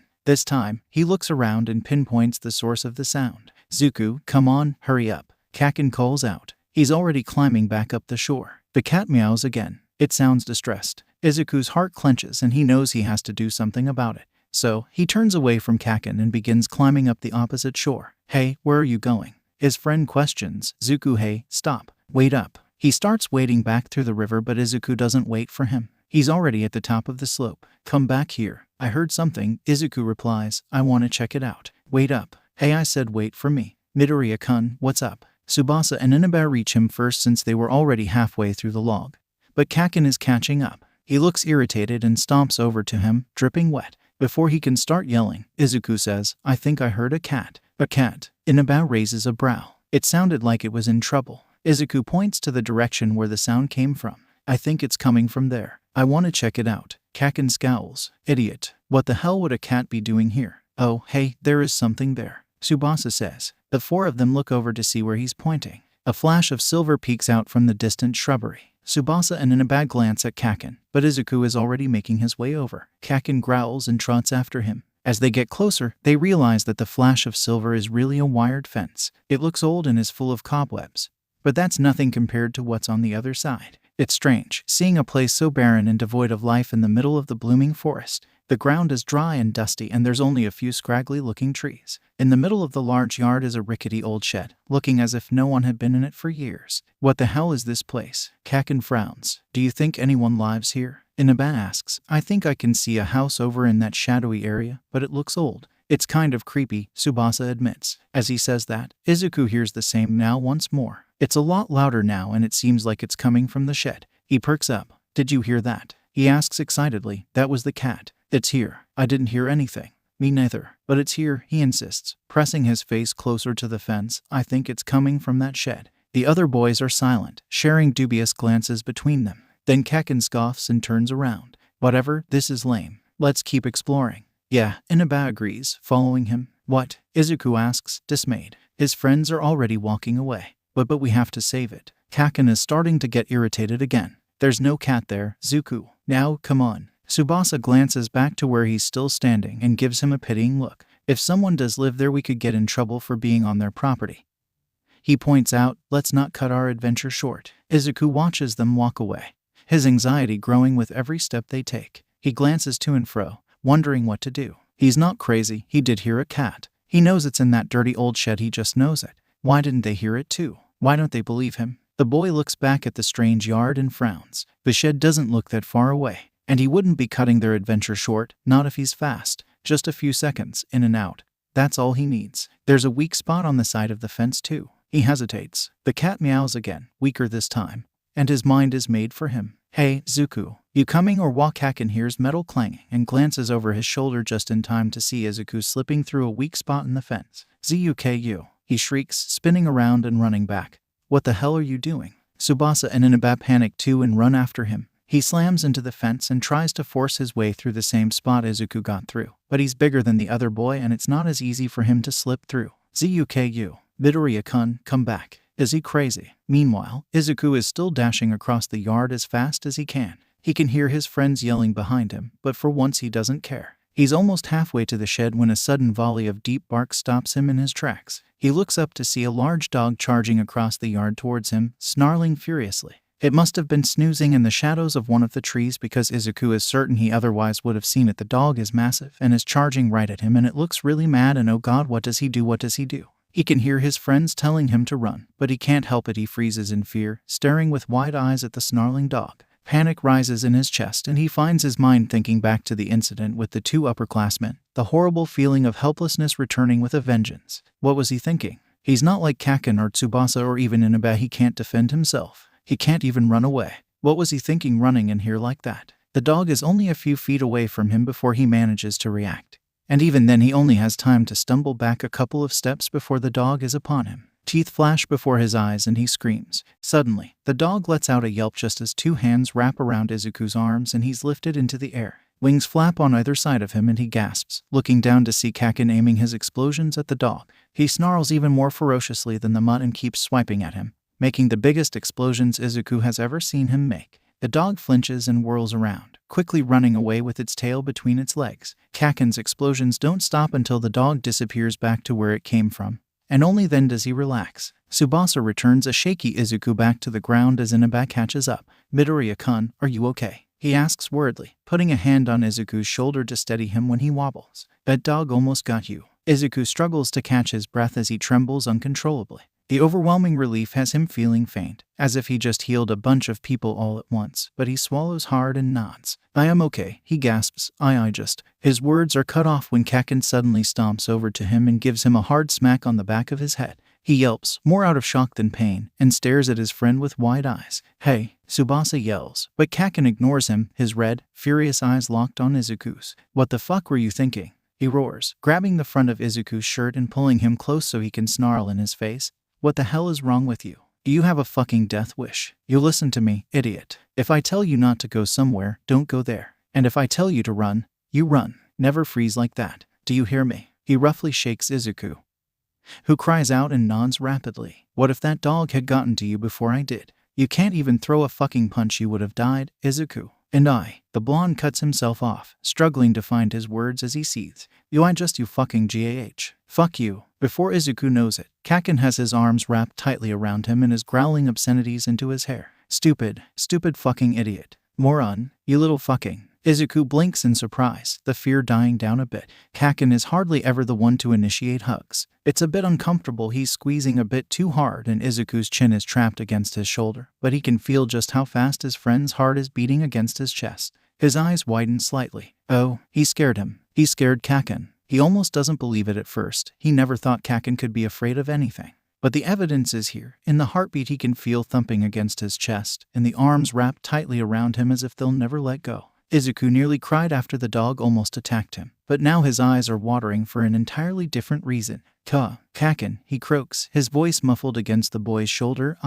I'm sore. Hey, guys, Tsubasa interrupts nervously. If there's a dog here, then that probably means there's people too. We should go. Kaken pulls away and wipes his nose with a sniffle, but before he can say anything, a high and very audible meow reaches their ears. Izuku freezes. He'd completely forgotten about the cat. Inaba perks up. Oh, I heard that. Me too, Tsubasa says a bit uneasily. His eyes glance towards the house in the distance. Kaken meets Izuku's gaze, and he must have a pleading look on his face because the blonde grits his teeth before letting out a huff. Well, we've come this fucking far, he bites out. Then, he fixes Izuku with a hard glare and leans close. But you better fucking listen to me this time. I'm going first and you're gonna stay behind me. Izuku swallows, but he's not going to argue with Kaken when he has an expression like that on his face.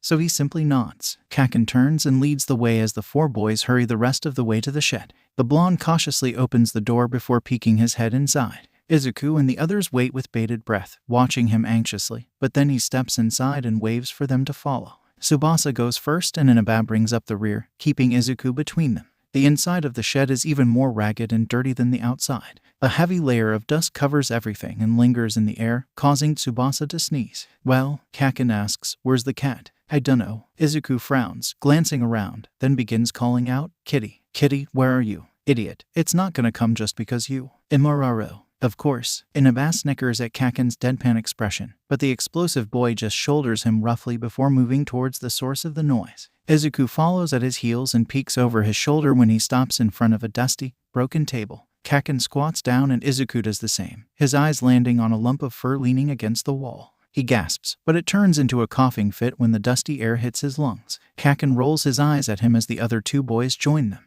It's a kitten, Kaken says, I think. Are you sure? Inaba asks skeptically. It kind of just looks like a giant, furry. The lump of fur lets out a loud meow. Oh, nope, never mind, that's a cat. Kaken snickers and Tsubasa puts a hand on Izuku's shoulder. Hey, you were right, Midoriya-kun. Good job. Don't encourage him, Kaken snaps. It was still the stupidest thing he's ever done. Once his coughing is under control, Izuku starts crawling underneath the table. As he gets closer, two pale yellow eyes appear from the mass of fur and stare at him. Even though the kitten is fairly small, Izuku still finds himself intimidated by that gaze. Be careful, Midoriya-kun, Inaba says, it might be mean. Izuku cautiously reaches out with a hand to let the kitten sniff him. It does, and the boy smiles when its whiskers tickle his fingers. He gets the feeling that the kitten isn't too impressed with him, but he takes the chance and gently touches its belly, brushing aside its long fur. He immediately gasps. He's hurt, Izuku says, then frowns down at the wound. It looks like it got bitten by something. Inaba tilts his head. Hey, maybe it's that dog.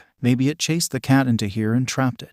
Maybe, but let's hurry up, Kaken says. I don't want to risk getting caught by whoever owns that dog. Izuku nods and turns back to the kitten, pressing his fingers to its skin and letting his energy flow. The dog bite is the most serious wound he's ever healed, but it isn't very big since it's on a cat, so it doesn't take too much energy to heal. The kitten relaxes beneath his fingers and blinks up at him, letting out a curious meow. Come on out, little kitten, he coos. Don't worry, we're nice. We're gonna take you somewhere safe. The kitten continues to stare at him, not making any move to get up. Thankfully, he doesn't make much of a fuss when Izuku just picks him up, tucking him into his arms as he clambers out from underneath the table. Oh my gosh, he whispers, he's so cute. It's dirty. Kaken wrinkles his nose. Well, yeah, 'cause he's been living in here for who knows how long, Izuku says, readjusting his grip. Let's get him out of here. The four turn to leave, but freeze when they hear paw steps right outside the shed. The dog is back, snuffling at the door and bumping it with its head. Izuku tenses up, but Kaken strides forward and yanks the door open, snarling as he lets out a bunch of explosions. The dog immediately yelps and runs away again, and Kaken puffs up his chest, looking smug. Come on, then. They make sure the coast is clear before running back over to the fence. Turns out Kaken had blown a bigger hole in it in order to get through, so they slip through it easily and make their way back to familiar territory. They stop by the river to wash some of the dirt off the kitten, and to their surprise he actually seems to appreciate it. He is kind of cute, I guess, Inaba admits, scratching behind the kitten's ear gently. The feline sneezes on him in return. He's adorable. Izuku squeals, I want to keep him. Kaken rolls his eyes. Izuku uses his shirt to dry off the kitten, and now that he's clean, the boy can see that his long fur is a mottled mix of blacks and grays, with more of the latter covering his neck and chest. His paws are pretty big too, which makes Izuku wonder what breed he is. They continue trekking through the forest, the kitten sitting comfortably in Izuku's arms, and by the time they reach their neighborhood the sun is starting to set. Inko must be wondering where he is, so he and Kaken bid goodbye to Tsubasa and Inaba before heading over to his place. The soft scraping of their feet against the sidewalk is the only sound that fills the air as they walk beside each other. Izuku casts a sideways glance at Kaken. The blonde's hands are shoved deep in his pockets, jaw set and shoulders hunched as he glowers at the sidewalk beneath his feet. Somehow Izuku can tell that the scowl on his face right now is different than his normal one. "Hey, Kaken." Kaken grunts. "Maybe let's not tell Mom about the thing with the dog," Izuku suggests sheepishly. Kaken lifts his head to glare at him silently for a moment. Then he grumbles, "Only 'cause I'm too tired to deal with her freaking out right now." Izuku lets out a sigh of relief, but his friend's not done. "But don't you ever do something that's stupid ever again." He snaps. "I won't," Izuku promises. "I mean it," Kaken warns. "That. You. He lets out a frustrated growl and practically spits out, "You fucking scared the shit out of me back there, dumbass. I don't know if you've realized, but you might as well be quirkless when it comes to fighting. So you leave that shit to me, alright." He huffs and turns away sharply, as if to end the conversation, but something stops Izuku from letting him do so. A flicker of irritation and frustration blooms in his chest and he can't help himself from snapping, "I'm not helpless." His voice is loud, surprising both him and Kaken, who stops and turns to face him. Izuku clenches his jaw and readjusts his hold on the kitten. I'm not helpless," he repeats, quieter this time. I hate that feeling. I don't want to be helpless, but be back with Furuya-san and Akamine-san." His eyes prick and he squeezes them shut as Kaken stares at him. They were just so much stronger than me and they kept grabbing me and I hated it and I hated that I couldn't do anything to stop it and now this thing with the dog. The kitten in his arms shifts and rubs his face against Izuku's chest as he clearly becomes more and more distressed. He struggles to find his words. "I just always thought I'd get a quirk like Mom or Dad's, something I could become a hero with, something I could be strong with. And in what I have now is great, but he sniffles and rubs his eyes on his sleeve, although there's no point in trying to stop the tears from flowing. Head drooping, he mumbles miserably, Kaken, I love my quirk, but I just wish it wasn't so useless." As tears drip into the kitten's fur as he sniffles pitifully. Kaken is silent for a moment, then, "That's fucking bullshit, Zuku." Izuku looks up in surprise, his vision blurry from tears. "Huh?" he croaks. Kaken's jaw clenches and his nostrils flare as he huffs. "I said that's fucking bullshit." He snaps, "Your quirk isn't fucking useless and you know it. It's fucking cool, alright, and rare as shit. You healed a dog bite in like 2 seconds. Yeah, it might be kind of useless in a fight, but that's why you've got me. I'll gladly kick anyone's ass for you, just name him." Izuku chuckles wetly and wipes his eyes on his shoulder sleeve. That's probably the nicest thing Kaken has ever said about his quirk, even though he sounded pissed off the entire time. He smiles sadly at his friend and says, I know I can rely on you, Kaken. Of course I know that. I just wish I could rely on myself too, Don't tell me it doesn't get annoying following me around all the time."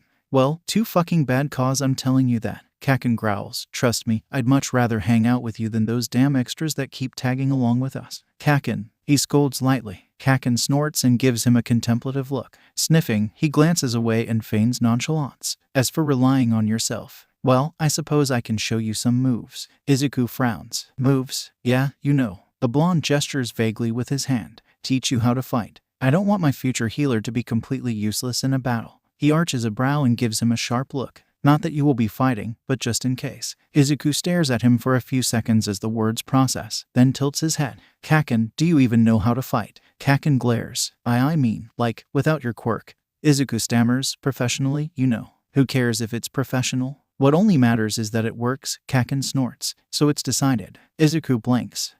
We'll start tomorrow after school." Without another word, Kaken turns around and continues walking down the street. "Come on, Zu. I can't wait to see Auntie's face when you bring home that flea bag." Izuku glances down at the kitten, who is gazing after Kaken rather judgmentally. He sighs and follows, wondering just what he got himself into. As he leads the way back towards Zuku's house, Katsuki hears his friend continue walking behind him. There's a brief shifting of fabric, and then a soft coo. He doesn't need to glance over his shoulder to know that Zuku must be fawning over that ugly-ass cat. That ugly-ass cat that he almost got his fucking face ripped off for. Katsuki's fists curl. His mind replays the encounter with the dog over and over again. The irritation and anger he'd felt when he'd seen Izuku slip through that fence even though he told him not to. How in a split second it morphed into cold, heart-stopping fear as soon as he'd heard the volley of barks, as soon as he had seen the massive dog charging towards his best friend, his healer, his Izuku. He'd never felt fear like that before. It was such pure, utter terror in its most unadulterated form. Terror because what if he didn't make it in time? What if he wasn't fast enough? What if he wasn't strong enough? Izuku was going to get hurt. Izuku was going to get killed. Like a horse kicked with a spiked heel, the fear had spurred him into action, giving him the strength and speed he needed to cross that field in a matter of seconds. The icy daggers in his heart melted into a burning fury that he'd aimed at the mutt for daring to attack what's his. Then at Izuku for being naive enough to do something so infuriatingly moronic in the first place. And now he aims it at himself, glaring at the ground as he quietly seethes. That was by far the stupidest thing Izuku has ever done. But Izuku is stupid and soft, and Katsuki knows this because he knows everything about Izuku, and he should have known he would have gone after that fucking cat. He loves animals, and he hardly ever says no to healing people, and Katsuki was an absolute idiot for thinking his friend would just forget about an animal being potentially hurt just because Katsuki told him to. Although the thought of Izuku ignoring his orders, of not listening to him and nearly getting himself killed for it, leaves a bitter taste in the back of his throat. He grits his teeth. That was way too close. And Izuku is right, of course, even though Katsuki reassured him, his quirk really is fucking useless when it comes to fighting, there's no denying that. So of course he can't have a healer that can't fight.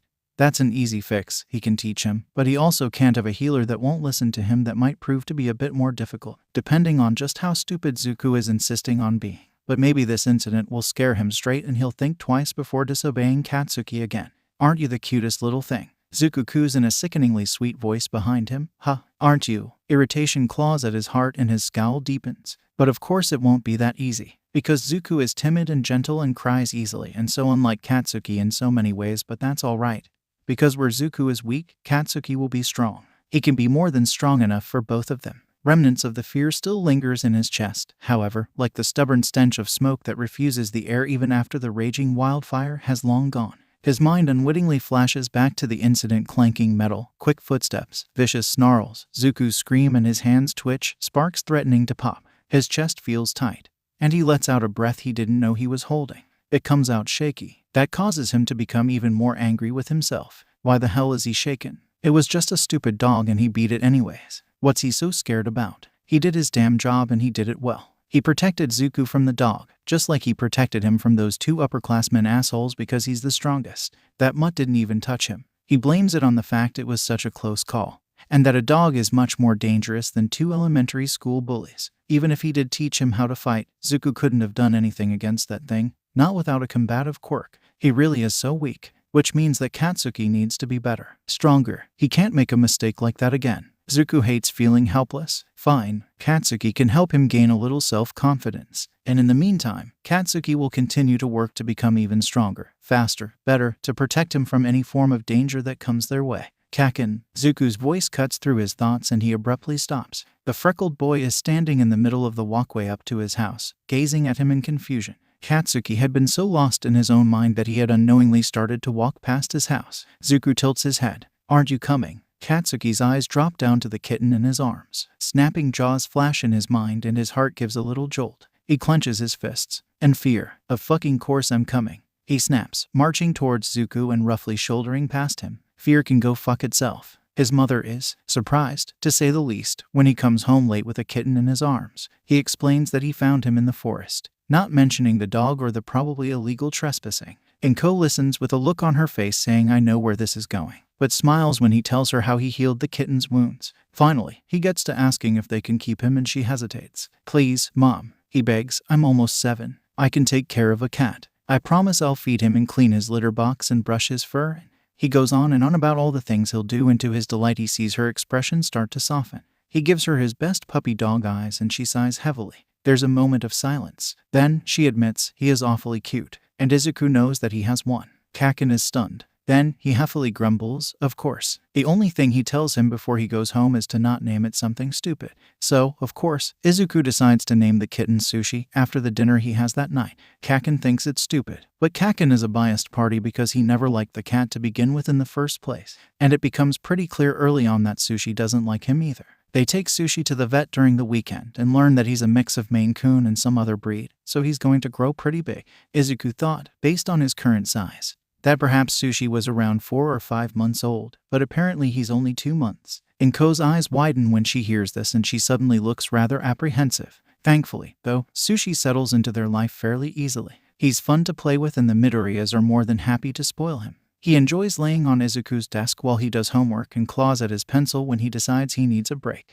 He gets along with Inko well enough, but it's clear that Izuku is his favorite. Not that the boy is complaining. But man, it's almost comical how much Sushi hates Kaken. He doesn't puff up his fur and hiss, no, he's much more elegant than that. Whenever the blonde comes over, Sushi will plop himself right in Izuku's lap and just glare at him judgmentally. And it is glaring, there's no other way to describe it. Inko thinks it hilarious how expressive the cat is. He can communicate exactly what he's thinking just by looking at you. And he's never thinking anything good about Kaken, but the feeling is mutual. Izuku nearly pisses himself laughing when he walks into his room one day to find Kaken and Sushi having a glaring contest. You think you're fucking better than me? Huh? Kaken growls. Think staring at me will freak me out. You're just a stupid-looking furball that batted your eyes into a new family. But I've known Zuku for a hell of a lot longer than you have, so back off, Fleabag.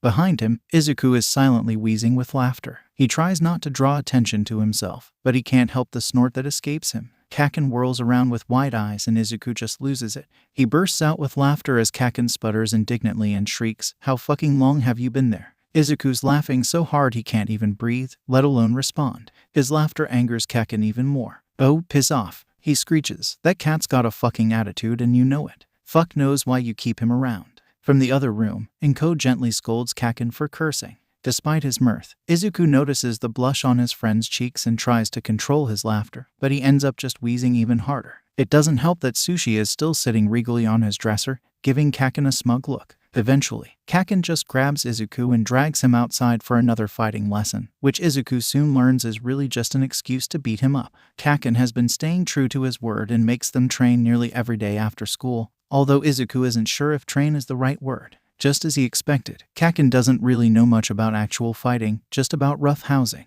He never really hurts Izuku, but he's a rowdy boy and he's got the muscles and dirty moves to prove it. The first couple of lessons are okay, but eventually their training sessions just turn into Kaken wrestles with Izuku for an hour and always wins. Izuku doesn't know what he expects from him. It's no secret that he's not as big or strong as Kaken or most of the other boys in his class. For that regard, not that he's by any means a runt, he's just on the shorter side. Always has been, although he supposes that these training sessions do count as him getting exercise, which is never a bad thing. Still, he's getting tired of Kaken repeatedly pinning him to the ground or grappling with him and telling him to escape. How can he escape if he's not even learning any real fighting moves? Needless to say, their lessons soon start to involve a lot more of Kaken chasing Izuku around and trying to catch him than any actual fighting moves. They have to make sure Sushi stays inside or go somewhere else to train because on more than one occasion the cat has appeared and attacked Kaken's legs while he chases Izuku. Kaken adds it to the list of reasons why he hates Sushi, but Izuku finds it endearing. "He's just being protective of me, Kaken," Izuku says as he pries the cat off of his friend. "It's his way of showing he loves me." Kaken's gaze lands on Sushi, who is glaring daggers at him from his spot in Izuku's arms. The blonde bares his teeth and the cat hisses in response. It's his way of being a little shit. Izuku pouts. Over the next 3 years, Sushi continues to grow both in size and personality. He reigns over the Midoriya household absolutely, watching over his humans with sharp eyes, often from atop the kitchen fridge. Izuku has woken up multiple times during the night to find those pale yellow eyes gazing at him from amidst the darkness. It's a little creepy, he's not gonna lie, but he loves the feline enough to just accept it. What is a bit harder to accept is the strange habit that Sushi develops only a month after living with them. He starts popping up in random places where he's not supposed to be, like in the neighborhood, on top of other people's cars or roofs, and even at Izuku's school a few times. The Midoriyas don't understand how he does it. All their windows and doors are locked when Inko leaves for work, and they don't have a cat flap, so how? It's a bit nerve-wracking at first, but they take solace in knowing that at least Sushi isn't the only outdoor cat out there. Inko suspects he likes to roam around outside because he was probably born as a stray. So, more often than not, Kaken and Izuku will find themselves joined by the fluffy cat on their way back home from school or whenever they're playing with the other kids in the neighborhood. Like now, for example, Kaken and Izuku are both 10 years old and are going to the arcade by themselves for the first time.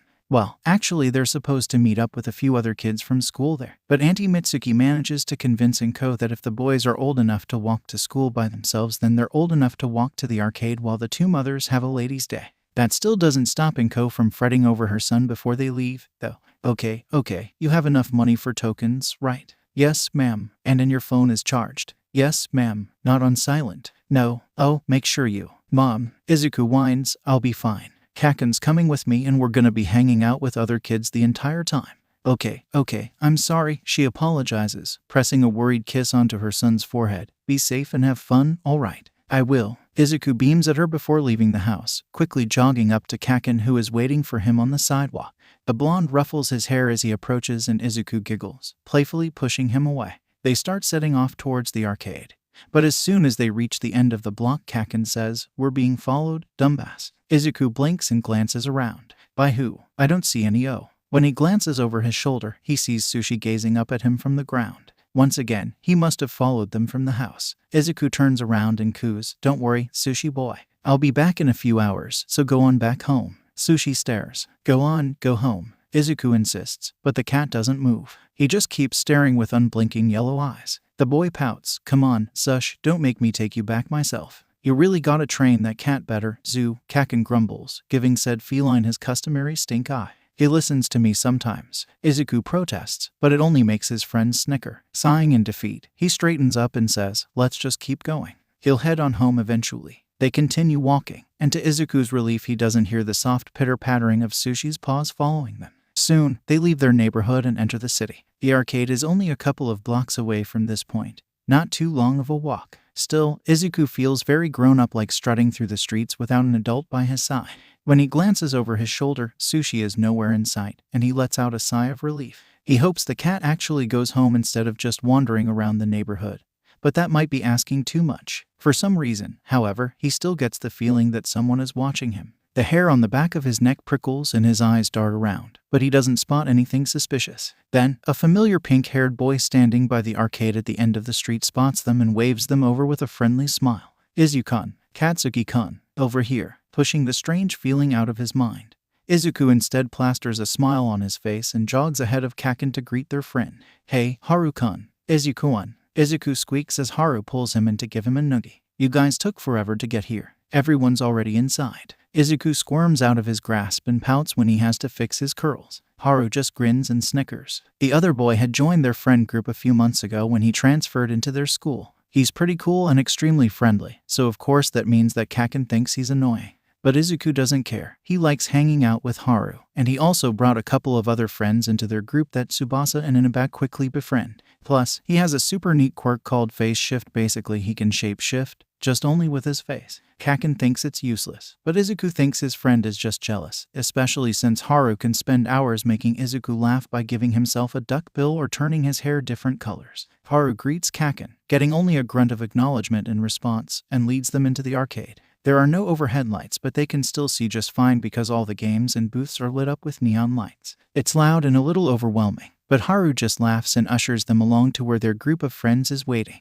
The next few hours are probably the most fun Izuku has ever had. Their group goes around playing nearly every single game they see. Kaken challenges practically everyone to beat him in whatever racing games he can find, and he wins most of the time.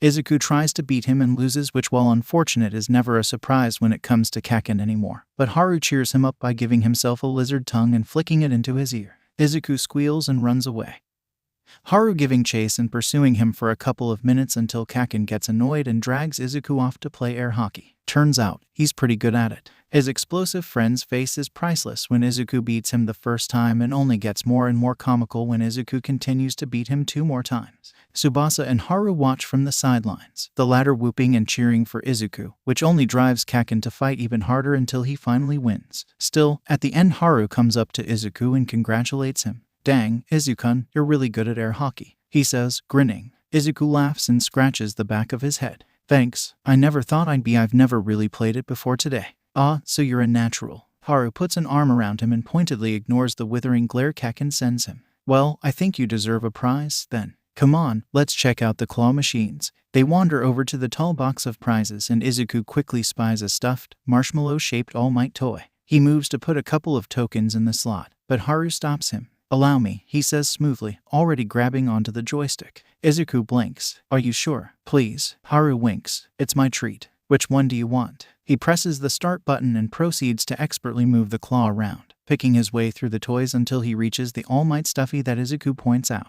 Izuku watches with bated breath as the claw lowers and clasps onto it, bringing it over to the drop box and releasing it without a hitch. Haru grabs the toy and hands it to Izuku with a bit of dramatics, which causes him to giggle as he accepts the gift graciously. Then the taller boy straightens up and beams at him, and something about it makes Izuku's heart feel a little funny. His cheeks grow warm and he quickly finds himself hiding his burning face behind the plushie. "Thanks," he squeaks, voice muffled. They all leave soon after that to get lunch somewhere, and as they walk out of the building, Kaken spots some TVs in a shop's window broadcasting a villain fight. Further investigation leads to the realization that it's an All Might villain fight, so naturally this sidetracks them for a while. Watch him here, Kaken says. "I bet he's gonna bam. See, I told you he'd do that." He pumps his fists, his eyes practically sparkling as he watches the screen. Man, it doesn't get any cooler than All Might. There's still that other one creeping up on him, though, Haru comments, just as invested as the blonde is. "Do you think he'll Did you see that? Guy didn't even stand a chance." Izuku watches with rapt attention too, albeit behind the group of boys. He'd like to get close, but he knows how excited they can get when they watch one of All Might's fights, and he doesn't want to accidentally get in the way of any flying hands. But man, All Might is never not cool. Izuku wishes he'd brought his hero journal with him, despite the fact that All Might already has almost an entire notebook dedicated to just him. A flash of gray in the corner of his eye distracts him and his head whips around. Was that Sushi? No, it couldn't be. He couldn't have possibly followed him all the way to the arcade. Just to ease his mind though, Izuku quietly sneaks away from the group to follow the flash of gray. It disappeared into a nearby alleyway, but when he reaches it, the cat is nowhere in sight. The alley is dark and full of trash cans and empty crates that lean against the walls. Izuku wrinkles his nose. "Sushi," he calls out, but the cat still doesn't appear. Letting out a sigh of relief, he's about to turn back and rejoin the group when one of the trash bags suddenly rustles. An empty bottle clatters to the ground. "Sushi," Izuku exclaims, walking into the alley. "Where are you? Come on out, boy." Silence meets him. The bag rustles again. Izuku frowns. "Are you stuck, buddy?" he asks, jogging over to it. "Don't worry, I'll." As soon as he gets close, a man suddenly lunges out from behind the trash bags and pounces on him. He immediately screams and scrambles backwards, but the man grabs him and uses his weight to force him to the ground. A hand covers his mouth, muffling his yelp of pain as his back hits the gravel beneath him. Panic floods his system and he thrashes around wildly, trying to escape. But the man must have some sort of vine quirk, because the moment there's thick black vines wrapping around his body, pinning his arms to his sides and locking his legs together. He wails, but black vines quickly wrap around his mouth, gagging him. The man lets out a huff of laughter as he keeps him pinned to the ground, sneering down at him as he continues to struggle. "Don't make this difficult, kid," he growls. Two vines come up to cover Izuku's eyes, blinding him, and the terror within him escalates as his world is plunged into darkness. The man chuckles in his ear. "It'll be better for both of us if you just play nice. Do something funny and I'll make you regret it." Tears well up in Izuku's eyes as he hears a second pair of heavy footsteps approach them. "Hey," another voice says. "Did you get him?" "Course I did," his attacker replies. Hands grab at Izuku and he feels himself being pulled to his feet. His legs are still bound together so he can't walk. But that doesn't seem to matter to the man as he drags him down the alley. "Good," the second voice says. "You sure he's the right one? There were a bunch of kids in that group." "Of course I got the right one," the first voice snaps. Izuku continues to struggle against his grasp, letting out muffled screams until the man gives his head a hard slap. "Oi, you brat. I told you to behave." To his partner, he says, "Don't worry, he's the one. I've been watching this kid for the past 3 weeks. I've seen how his quirk works. Trust me, he'll definitely be worth a pretty penny." Izuku's heart skips a beat at this. They want to sell him for his quirk. How could this be happening to him? In the back of his mind, he recalls what his mother told him the day his quirk manifested. "Baby, I'm sorry, but you can't just use your quirk on anyone who asks you to, especially not strangers. There are some bad people out there that might want to take you so they can use your quirk." So this is what she was afraid of. This is why she always has Kaken following him around. He had never truly understood. He thought that she was just being overprotective, or perhaps was worried about people being mean to him like Furuya and Akamine, but God, this is so much worse than Furuya and Akamine, and this time Kaken's not here to save him. He wails again and thrashes around, slamming his head into his captor's chest. The man lets out an oof and his grip slackens, just a little bit, but it's enough for Izuku to wiggle free. Desperation fills his chest as he tries to make his escape, but it's a pathetic attempt. He's only able to turn and hop forwards once, his limbs still bound, before his second captor is upon him. Hands grab at him and pull him backwards, dragging him even further down the alleyway. They're soon joined by another pair of hands. These ones rougher and no doubt leaving bruises. Little brat. He doesn't even know which one is speaking now. All he's aware of is the sudden explosion of pain in his head as one of the men strikes him. Fucking behave or I'll make this hell for you. Just get him in the bag. The other voice snaps. It'll be easier to bring him in then. Dazed, Izuku feels himself being pushed forward as something is pulled over his head. Fabric. No, he heard the man say bag. They're putting him in a bag. The fabric jolts and the next thing he knows his feet are being swept off the ground. He falls onto his side, but his body doesn't hit the ground. Instead, the fabric wraps tighter around him as he gets carried in the bag, his captor's legs hitting him occasionally. Come on, now, one of the men grunts. The car's out back. Izuku feels like he's going to be sick. The helpless feeling is worse, so much worse now. He's so pathetic. He can't even do anything. He can't even fight. Why did he ever think he could stand a chance on his own? He was right when he told Kaken that his quirk was useless. It was stupid of him to ever think otherwise. He wishes his friend was with him now. He'll no doubt be wondering where Izuku went. Oh god, his mother's never going to find out what happened to him.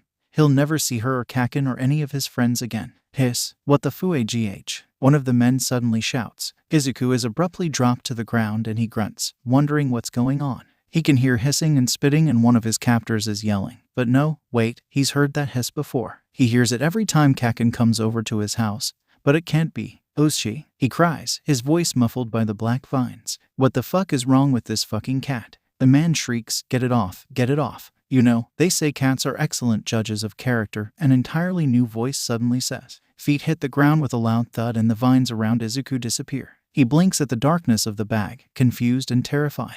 He doesn't know what's happening, but he thinks the new person is fighting his captors. If the sounds of punching and grunting are anything to go by, something sharp pokes at his arm and he flinches, feeling a heavy but all too familiar weight settle on top of him. Tears leak out of his eyes. Best sushi high. He hiccups. A loud meow in his ear is the response he gets and he winces as the cat starts trying to claw the bag open. It's enough to spur him into action and try to get out on his own, but his movements are slow and awkward. His head is still throbbing in pain from when one of the men struck him and he feels extremely nauseous when he pushes himself onto his hands and knees. There's not much space in the bag and the fabric presses against his face as he straightens up, trying to figure out where the opening is. He kicks and pushes everywhere he can, but it must be tied shut because nothing budges. Sushi, he cries, trembling with fear. I'm stuck, I can't. Hang on, kid, the new voice says and suddenly there's hands pulling at the bag from the outside. I've almost got you. Light pierces his eyes and he winces, blinking rapidly. As soon as he's freed from the bag, Sushi climbs onto his lap and nuzzles his face, purring loudly. He lets out a wet chuckle of relief, wrapping his arms around the feline before he blearily looks up. A black-haired man with a scarf around his neck is crouched in front of him, staring at him with thinly veiled worry. It's obvious that he's the one who saved him, but Izuku is dazed and shaken from the attack, so when the man reaches towards him he can't help but flinch away. The man notices and immediately retracts his hand, instead reaching into his pocket to pull out a plastic card. I'm an underground hero, the man says, showing him the card. My name's Eraserhead. It's all right. I won't hurt you. I just want to see where you're injured. Izuku blinks at him slowly, still clutching his cat to his chest. An underground hero. A pro hero. He knows. He'd normally be freaking out right now, either asking the hero a million questions or begging him for his autograph. Probably both. But all he can do is let his eyes slide past the man to the far wall, where his two kidnappers are leaning against each other unconscious. They seem to be tied up in some sort of gray cloth. He looks to his right to see a car parked only a few feet away, its trunk wide open. The bag is on the ground next to him. Then, he looks back at Eraserhead and promptly bursts into tears. He cries harder than he's ever cried in his life, tears and snot dripping down his face as relief crashes into him. He hugs Sushi tight and just sobs into his fur, his dissipating fear and adrenaline leaving him trembling violently. Eraserhead waits patiently for him to cry himself out, putting a large hand on his shoulder in an awkward attempt at comfort. Izuku was nearly taken. He was nearly kidnapped. For his quirk. For what he gave out of generosity. People just wanted to take, to steal without any regard for him, and oh god, it's so much worse than any middle school bullies. Those men were watching him, if Eraserhead if he hadn't been there. Izuku is suddenly all too aware that the car is still only a few feet away. His stomach flips and he sobs even harder. Eventually, probably a solid 5 minutes later, Izuku finally manages to lift his head up from Sushi's now thoroughly soaked fur and croaks brokenly, thank you. No problem, Eraserhead says, blinking down at him. What's your name, kid? My Midoriya Izuku, he replies, slightly slurred. Did you hit your head? When Izuku nods shakily, the hero takes out a small flashlight from his utility belt and shines it into his eyes. You have a mild concussion. Are you hurting anywhere else? Izuku nods again and Eraserhead proceeds to check him head to toe, speaking softly to him the entire time. Aside from the concussion, he just has a bunch of scrapes and bruises, most of them from the vines, which, Eraserhead explains, disappeared because he used his quirk to erase the first man's quirk. That's cool, Izuku murmurs, giving him a weary smile. Thanks, Eraserhead huffs. I'm gonna call the police to take these guys in. Do you have any idea why they targeted you? Yeah, Izuku replies, sniffling. His voice is small and shaky as he says, my quirk. They wanted me for my quirk. It's a healing quirk and they said they wanted to sell me, I think. He squeezes his eyes shut at the memory and hugs Sushi tighter. When he opens them again, Eraserhead's jaw is clenched. Right, he grunts. Well, sit tight, kid. Eraserhead keeps a comforting hand on his shoulder as he fishes out his phone and calls the police. As he reports what happened, Izuku fumbles around with his own phone and is relieved to see that it isn't damaged. The light hurts his eyes, but he notices the numerous text messages and missed calls that have popped up on his screen. His fingers are trembling too hard to type out a proper message, but he manages to send his location to Kaken before his phone slips from his hands. You shouldn't use your phone when you have a concussion, Eraserhead says. The hero sits down heavily next to him and leans against the wall. He raises an eyebrow at Sushi, who doesn't seem to mind his presence too much. Is that your cat? Izuku nods. His name is Sushi. That seems to amuse the pro hero, who lets out a snort. He's not supposed to be out here, Izuku adds, mostly because he doesn't want to sit in silence. He usually only stays in our neighborhood, but he wouldn't listen to me when I told him to go home. Yeah, cats aren't exactly obedient, Eraserhead replies. He glances at the entrance of the alleyway, which Izuku didn't realize was so far away. The villains must have dragged him farther than he thought. He's near the opposite end of the alley that opens up to a barren parking lot.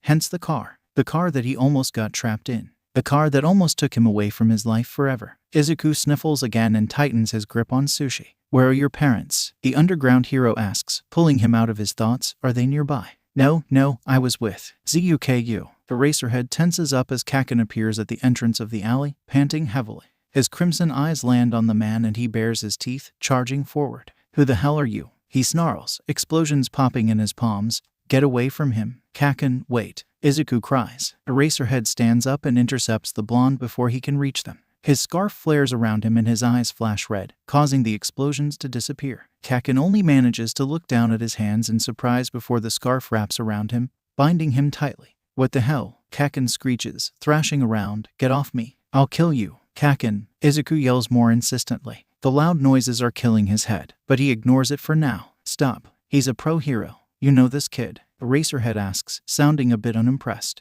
Izuku confirms and he sighs, loosening his grip slightly. Relax, kid. I'm not gonna hurt your friend here. He was just attacked by a couple of villains and I took them down. He turns slightly so Kaken can see the unconscious men still tied together. Kaken's eyes narrow before he squirms out of his scarf. Zuku. He runs over to Izuku and kneels down in front of him, grabbing his shoulders lightly. Are you alright? What the hell happened? And what the fuck is Sushi doing here? Sushi, who is still curled up against Izuku's chest, hisses and tries to swipe at Kaken, but the boy dodges. Izuku stutters. The pain in his head is making it hard for him to talk and he kind of just wants to take a nap. But he forces his eyes to stay open. Thankfully, Eraserhead explains for him. Those guys were trying to kidnap him and sell him off, he states bluntly. Kaken's eyes widen and he whips his head to look at him. Eraserhead continues. Healing quirks are rare and considered valuable, so I know that. Kaken snaps. Eraserhead's eye twitches, but Kaken just turns back to Izuku, hands flexing like he doesn't know what to do with them. Shit, Zuku, are you? His eyes roam over him, from his bruised arms and face to his glazed eyes. His jaw clenches. Shit. If you could call his parents, that would be helpful, Eraserhead interrupts. Kaken surprisingly does so without much fuss. Izuku cringes at the police sirens as they get closer. His head feels like it's about to explode and he's even more tired now. He can hear Kaken on the phone with his mother, who is no doubt freaking out. Eraserhead helps him to his feet and leads him to one of the police cars, ushering Kaken in as well before turning to help some officers put the two villains into another car. He's not coming with us, Kaken asks as the officer in front starts driving away. Heroes don't usually accompany victims to the police station, kid. The officer replies. He has to stay behind to give his report and then he'll probably just continue his patrol. Right, I knew that, Kaken grumbles under his breath. He glances at Izuku, who is idly petting Sushi with drooping eyelids as he leans against his shoulder. Hey, stay awake. Izuku whines but obliges. The drive to the police station is fairly quick and soon Izuku is being examined by a nurse, who confirms that he has a mild concussion. Kaken has to hold Sushi the whole time, which neither of them are happy about. He shifts in his seat impatiently while she cleans and bandages Izuku's scrapes, telling him to take it easy for the next few days to give his brain time to heal. Thankfully, it's summer break, so at least he won't have to take time off of school. Then, a police officer comes in and asks him a bunch of questions, helping him file a report which he writes down on his clipboard. Kaken stays silent the entire time, only occasionally growling at a particular detail or grumbling when Sushi digs his claws into his lap. Once the report is complete, the officer hands it off to someone else before waiting with them for their parents to arrive.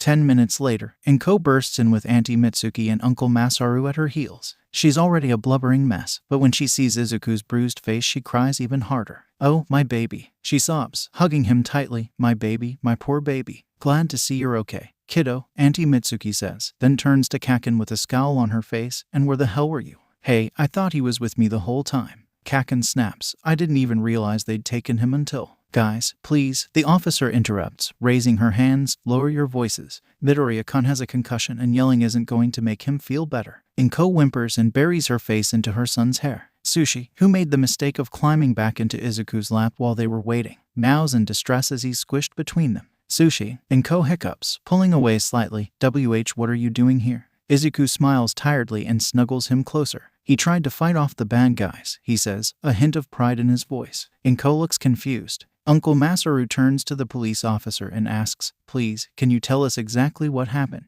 We only got a vague idea from Katsuki. Did someone really try to kidnap Izuku?" The officer nods and repeats what was reported by both Izuku and Eraserhead. Inko looks like she's about to faint when she hears that the villains wanted to sell Izuku for his quirk. Auntie Mitsuki growls and Uncle Masaru tenses up, casting a worried look toward the boy. When the officer is done, she informs Inko of Izuku's injuries and tells her that he will need to take it easy for the next few days and get lots of rest. Inko nods hastily and thanks the officer before helping her son into the car. She was still with Auntie Mitsuki when she got the call from Kaken, so the woman drove her and Uncle Masaru to the station in her car. It's a bit of a squeeze with 5 people and a cat, but they make it back home with relative ease. When they get out of the car, Kaken, who was silent the entire ride, asks Inko if he and Izuku can have a sleepover. "Oh, of course," Inko says. "I'll put the futon in Izuku's room. Just remember that he needs a lot of rest and no video games. They're bad for his concussion." "It's fine," Kaken replies. "I just want to." He trails off, eyeing Izuku before glancing away with gritted teeth. Inko smiles understandingly and nods. "Do you mind if Masaru and I come over for a bit?" Auntie Mitsuki asks. "I can help you cook dinner. And you look like you could use some company." "Thank you," Inko sighs. So they all enter the Midoriya household, Inko helping Izuku to the couch like he's made of glass. Kaken and Sushi settle in beside him while the adults move to the kitchen.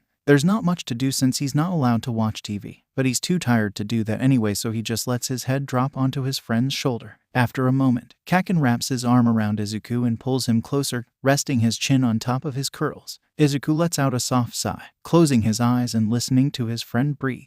He can hear the adults in the kitchen and Inko's muffled cries. His mother is obviously trying to keep her voice low as she speaks with Auntie Mitsuki and Uncle Masaru in hushed tones, but her sniffling and occasional whimpers are as clear as day. His heart aches for her. He knows how badly this must have shaken her, but right now, he's too tired to even consider consoling her. So, with his head on Kaken's shoulder and his cat curled up against him, Izuku drifts off to sleep. If some fucker comes along and decides to snatch Izuku because he wants to force him to use his quirk, what are you gonna do? "I'll beat him up, of course. I'll beat up any fucker who tries to take him." Katsuki is Zuku's protector. He knows this. It's been this way for over half their lives now, and not once has he complained about it. The role comes as naturally to him as the explosions in his palms do. Those guys were trying to kidnap him and sell him off. His arm tightens around Zuku's sleeping form. But this time someone else had to save him. Someone else had to be his protector. Someone else had to do Katsuki's damn job for him. And fuck, if they hadn't, Zuku would be. Auntie Inko's soft cries from the kitchen reach his ears, interrupting his thoughts. He can hear his mother's voice, gentler than he's ever heard, trying to soothe her as she struggles to muffle her sobs. His chest suddenly feels too tight. He knows that if he looks down he'll see the numerous scrapes and bruises from the villains littering Zuku's skin.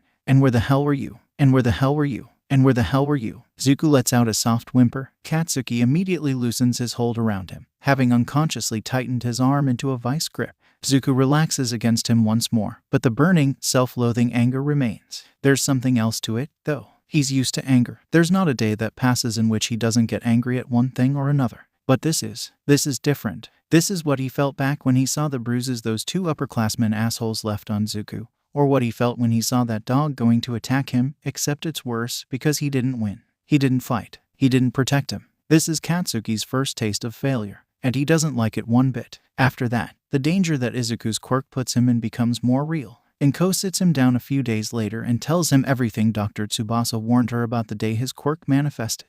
She hadn't wanted to fully tell him when he was younger because she didn't want him to worry, or worse, think his quirk was a bad thing. But now it's clear that in order for him to be safe, for him to really take his safety seriously, she needs to tell him everything. So she begins by explaining how Dr. Tsubasa said his quirk is very strong and will only get stronger as he grows up.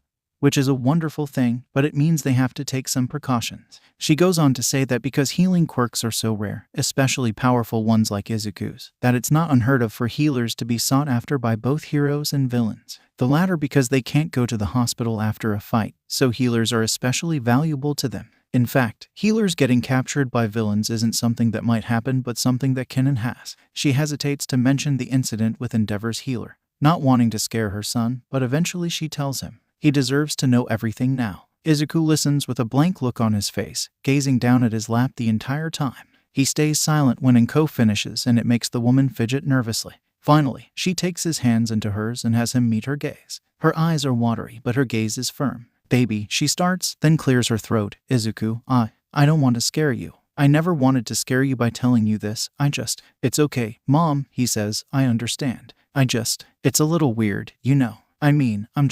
Me. It's weird to think that I'm desirable to people I don't even know and just for my quirk. It's just weird. He scratches the back of his head. And I always thought that Kakin was a bit paranoid and overprotective, but now, I guess it makes sense. Oof, and I bet he's gonna be a lot worse after this. He lets out a huff of laughter, but there isn't much humor in it. Inko gives him a sad smile and squeezes his hands. I know it's probably going to be annoying and tiresome being attached to his hip all the time, but I need you to take it a bit more seriously. Katsuki-kun is your protector. He knows that, and I need you to know it as well. Izuku presses his lips together and nods once, and it won't just be him. Inko adds, Dr. Tsubasa-sen said that a lot of hero agencies upped the security around their healers after the incident with Endeavor's agency. So, just know that Katsuki-kun isn't going to be the only overprotective hero you're going to have to deal with when you get older. She laughs. Izuku rolls his eyes but smiles a bit. I'm excited for you to become a healer, his mother says, but you haven't joined the world of heroes yet. And until you do, you need to be careful. So, she takes a deep breath before continuing. I've talked about it with Mitsuki-san and Masaru-san,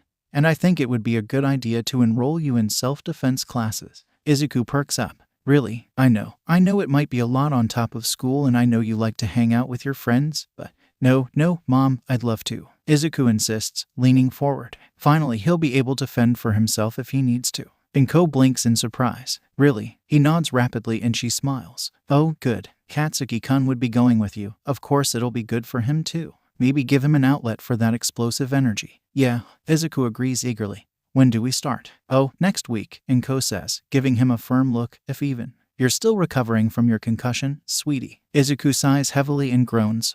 I told you I'm feeling a lot better. My head only hurts a little bit now. And you'll start next week when your head doesn't hurt at all. Inko's voice has a tone of finality and Izuku knows there's no budging on this. Fine, he grunts. So he now has self-defense classes to look forward to while he recovers. This whole week has been kind of awful for Izuku. First he nearly gets kidnapped and now he has to do absolutely nothing for an entire week. He can't even play video games or watch movies. The nurse told Inko that electronics are bad for someone recovering from a concussion, so now his screen time is severely limited.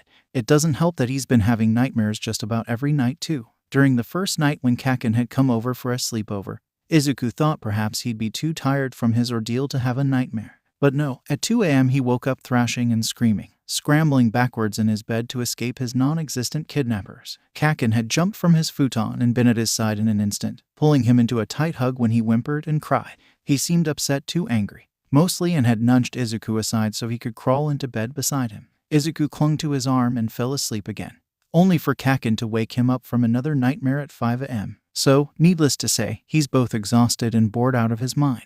And on top of all this, he has to somehow tell Haru that he lost the All Might stuffy he won for him. He didn't realize until the next day that he had lost the gift during his ordeal and instantly felt bad.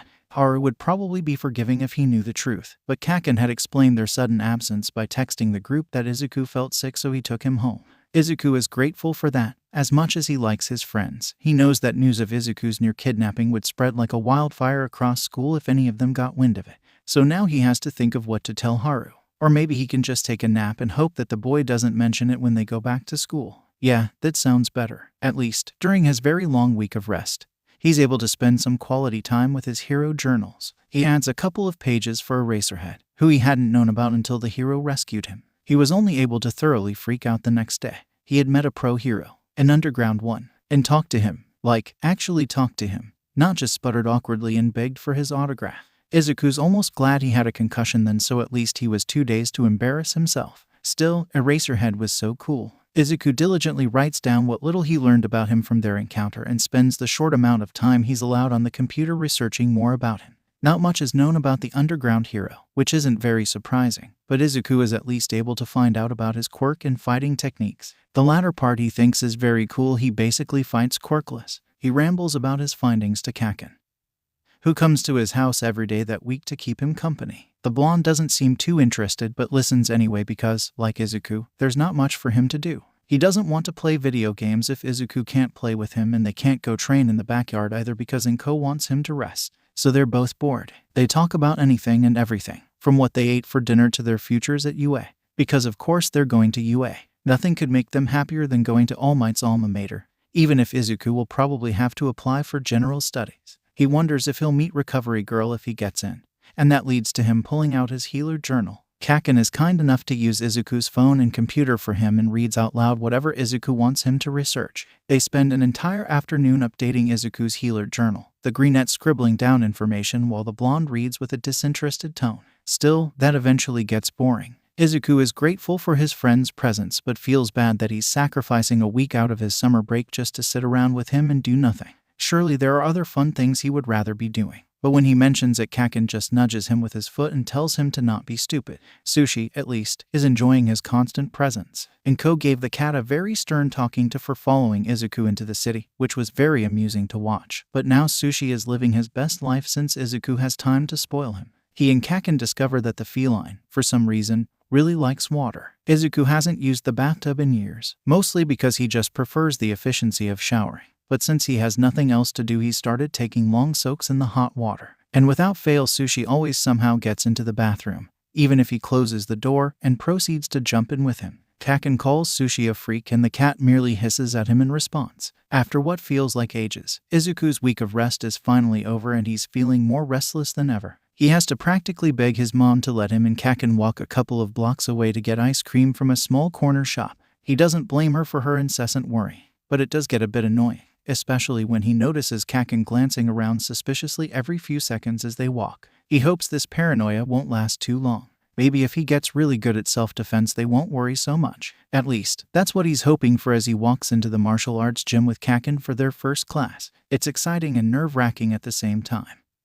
But he relaxes slightly when the teacher greets them with a wide smile and mentions that all the other students are beginners too. Kimura-sensei is super nice, even though she looks really intimidating. Her skin is made up of hard, purple-tinted scales that are tough like crocodile skin, and her eyes are yellow with slitted pupils. Despite this, she has a soft voice and a bubbly personality. But it becomes clear she also doesn't take any bullshit when Kaken makes a snide comment after she says that the first couple of lessons will be just learning how to properly throw punches and kicks. The blonde blinks in surprise when her entire personality changes and she throws a fiery retort at him that makes the rest of the class snicker. He clearly takes her a bit more seriously after that. The self-defense classes are fun but a lot harder than Izuku thought they would be. Once school starts back up again, Izuku finds himself restraining himself from using his quirk just so that he has enough energy to get through his after-school lessons. They're only on Sunday, Tuesday, and Thursday, but Kimura makes it very clear she expects them to keep practicing at home. So, after a few months of now real training,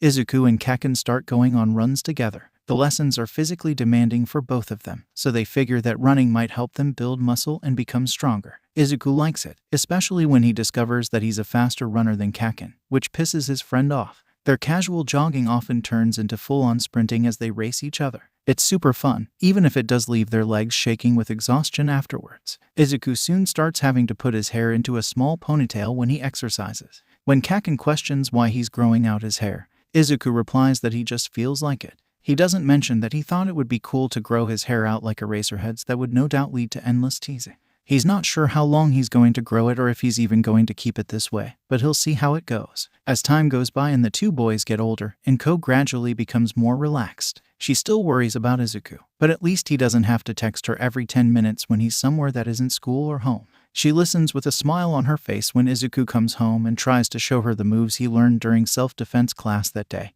and he knows that his growing strength is definitely helping to ease her mind.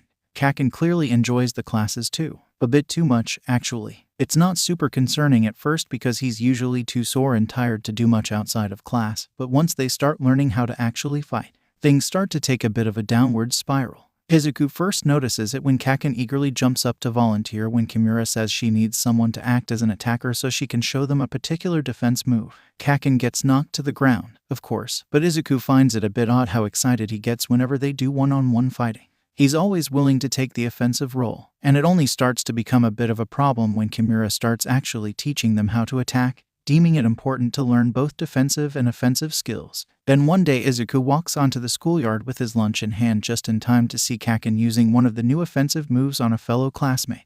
And that's when things take a turn for the worse. It's not that Izuku's unused to Kaken getting into fights. He's healed his friend more times than he can count after he gets into a scuffle. The problem now is that Kaken is no longer just showing off his quirk or rough housing. He's got real fighting experience and is practicing those moves on random school kids. It horrifies Izuku and he immediately tries to put an end to it, but Kaken doesn't seem too pleased with him. "Come on, Kaken. You've got to admit it's kind of unfair," Izuku protests one day as they're walking home. "You know a lot more about fighting than they do, and one day you're gonna get someone really hurt." "So," Kaken rolls his eyes, "I've got you around, so why does it matter if they get hurt?" Taken aback, Izuku scowls. "I'm not going to heal people just so you can beat them up again." Kaken just grumbles in response. After a moment, he snaps, "And who cares if it's unfair? Fights are hardly ever fair. And those kids know what they're getting into when they're challenging me." Izuku would hardly call it challenging. Kaken is usually the one to seek out fights. Sighing, he changes tactics and instead suggests, "Listen, why don't we start sparring after school? It'll be good to burn off any extra energy you have, and I'm sure Kimura-sensei will be glad to see that we've gotten some more practice in."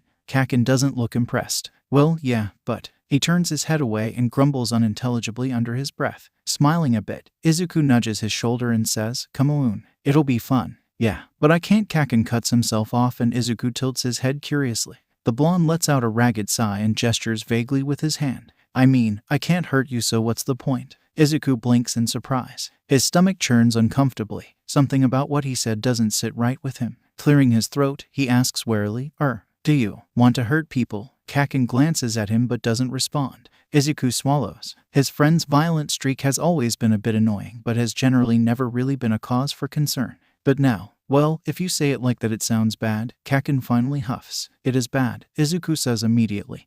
Then hesitates. "Kaken, I don't think you should want to hurt people." The other boy is quiet for a moment, then suddenly snorts and bumps his shoulder. "Oh, relax, Zuku," he sneers. "You're overreacting. I just like to mess around and roughhouse a bit." Izuku must not look very convinced, because he adds, "But fine, yeah, whatever, let's spar if it'll make you feel better." It does, but only a little bit. They spar in their self-defense class sometimes, so doing it after school isn't really anything new. It seems to slightly satisfy Kaken's violent tendencies. But the boy is still much too harsh to the other kids at school for Izuku's liking. It starts with Haru. Kaken has never really liked Haru, and Izuku has never really understood why. Haru is kind and friendly and can always make Izuku laugh until his cheeks hurt. But for some reason when they turn 12, Kaken decides to start picking on him. It's just little things at first, rude comments about his quirk or making fun of something he did. Izuku does his best to ease the tension with a light smile and a changing of subjects, but soon it's not enough. As they get older, the occasional teasing becomes constant, turning meaner and crueler every day. Even when Haru eventually stops hanging out with them, Kaken still seeks him out to pester him. And where Kaken leads, Tsubasa and Inaba follow. It's really sad to watch, actually, to see Haru's former friends turn against him and relentlessly torment him. Izuku tries to soothe him in between class periods or right after lunch. But when Kaken finds out, he gets pissed and does everything he can to stop Izuku from speaking with Haru.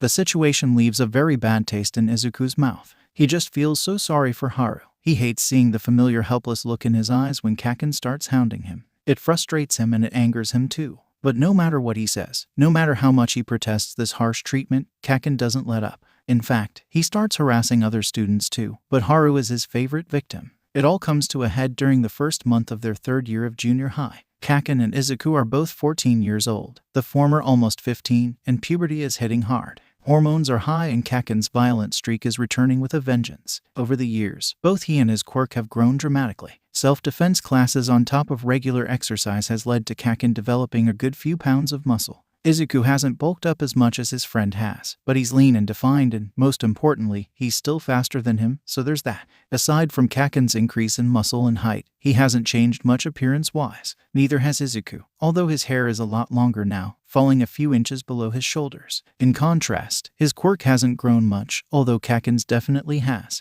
The boy's explosions are so powerful they can be heard from the other side of school. But what's worse is that he's become unafraid to use them against other people. Izuku tries to convince himself that it's just hormones. That hormones are the reason why Kaken's become more aggressive and pushy with him lately, why he goes as far as to physically drag him away from people he doesn't want him to talk to.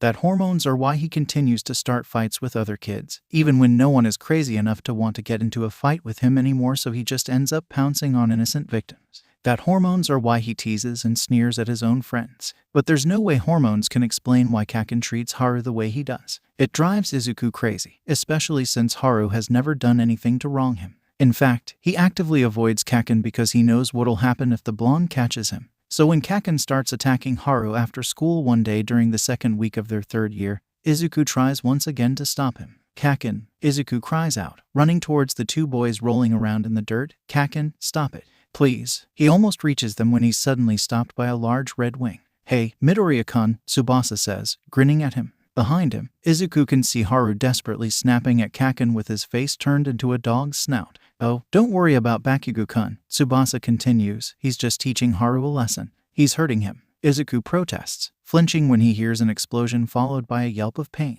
Stop it, Kaken, stop it. He tries to run towards them again, but Tsubasa's wing stops him once more, this time blocking his view too. The larger boy steps closer. Come on now, Midoriya-kun, Tsubasa says. He starts slowly flapping his wings towards Izuku, forcing him to step backwards or get hit. Hey Tsubasa-kun. Frustrated, Izuku tries to step around, but Tsubasa's wings have grown with him and are much larger than they used to be. Izuku grunts as a wing hits his chest, gentle enough to not hurt him but hard enough to push him back. Relax, Midoriya-kun. This is just hero stuff, Tsubasa says dismissively, using his wings to herd the smaller boy away. Don't concern yourself with this. Bakugo-kun will walk you home soon enough. To Izuku's disbelief, the boy is smiling at him like nothing is wrong, like he doesn't even realize that what Kaken is doing is horrible. He can still hear the angry yells and explosions from his childhood friend behind Tsubasa, as well as Haru's grunts and yelps of pain. It makes Izuku's eyes sting with frustrated tears and a hard ball form in his throat. A feeling of helplessness rises within him. But it only angers him even more, spurring him into action. With a hard shove, he pushes past Tsubasa's wing with his shoulder and dashes over to the two boys.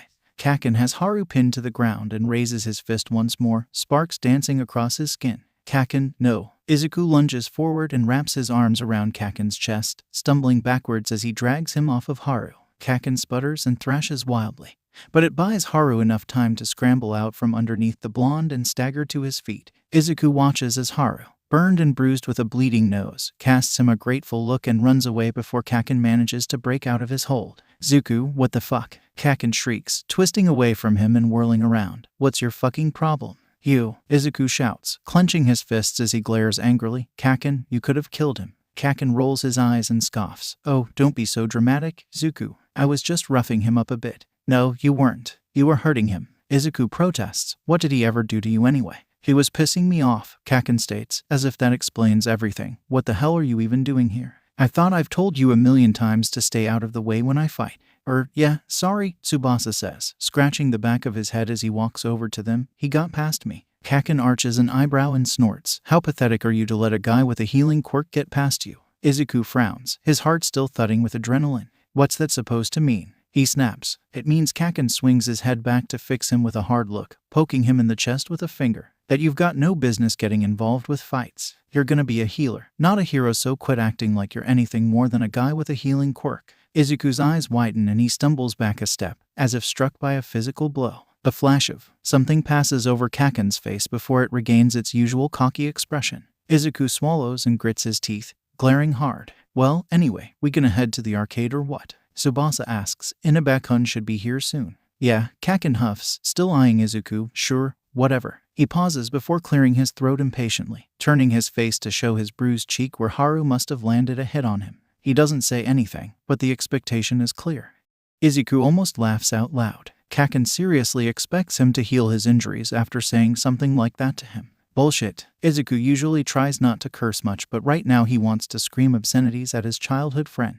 But instead he just takes another step back. I need to get something first, he says, voice hollow. I forgot something in the locker room. I'll come with you, Kaken starts to say. No, Izuku interrupts, already turning away. I'll be right back. Without waiting for a response, he turns and dashes over to where he saw Haru disappear. He spots the boy sitting against the wall next to the water fountain, hissing as he dabs at his burns with a wet tissue. Haru-kun, Izuku whispers. Haru flinches but relaxes slightly when he realizes it's him. He gives the greenette a weary smile that Izuku cannot return. He slowly walks over to where the boy is sitting, gasping softly when he sees the extent of the wounds littering his body. Burns, scrapes, bruises. God, Kaken brutalized him.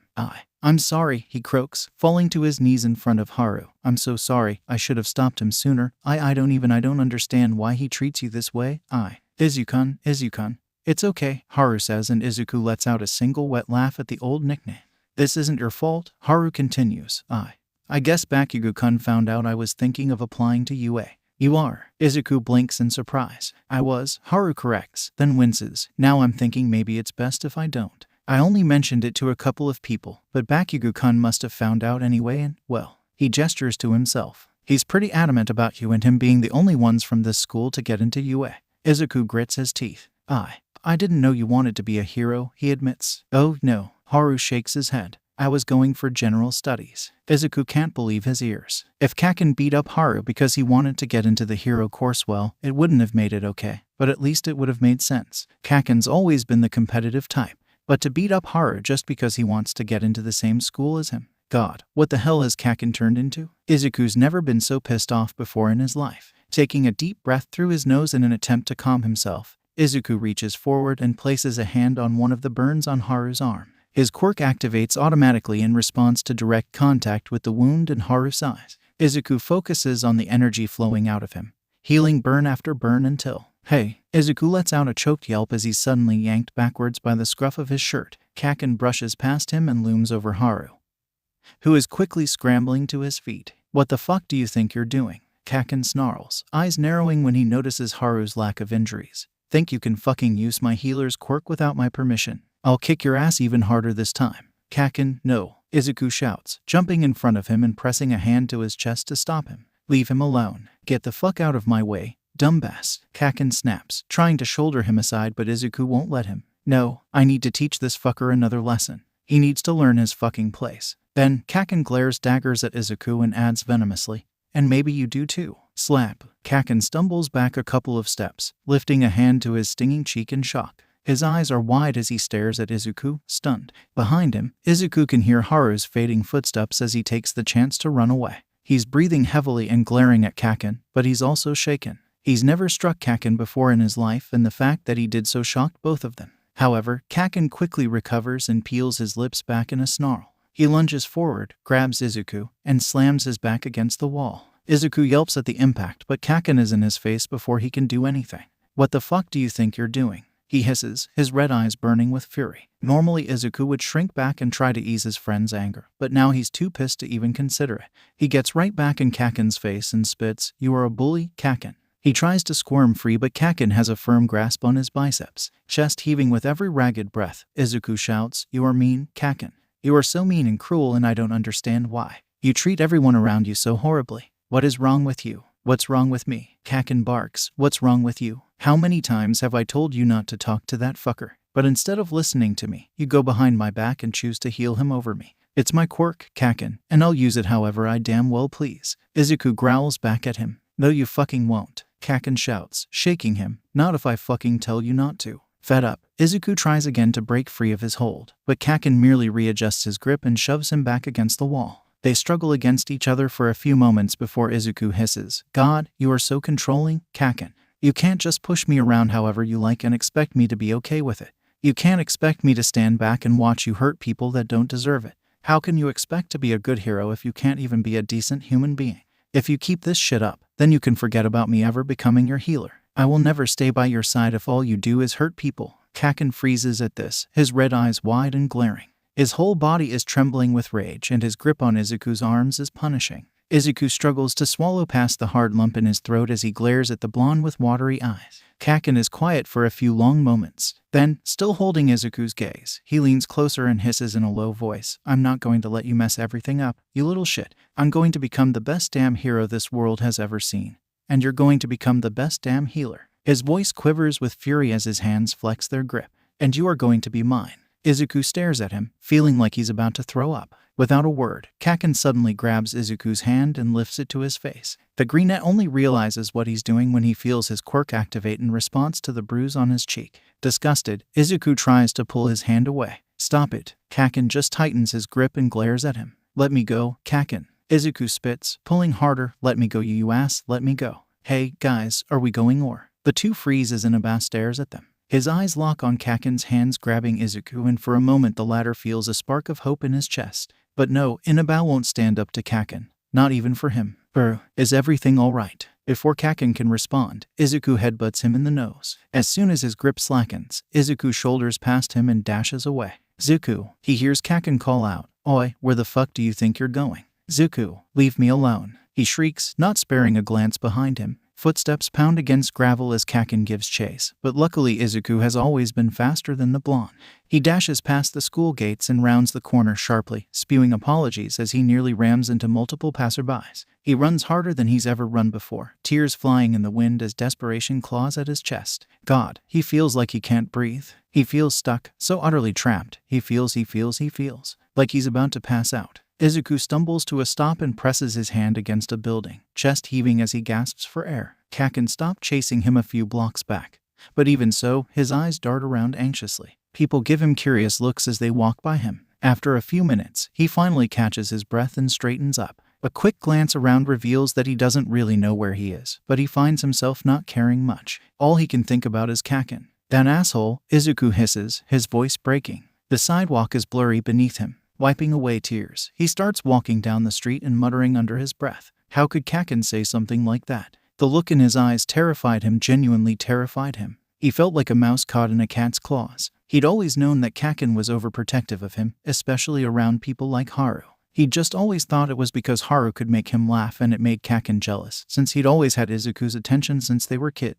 But no, now Kaken is being downright possessive. Like anyone who could take Izuku's attention away from him as some sort of challenger or threat to him. Izuku sniffles and wipes his nose, recalling Kaken's words on the day his quirk manifested.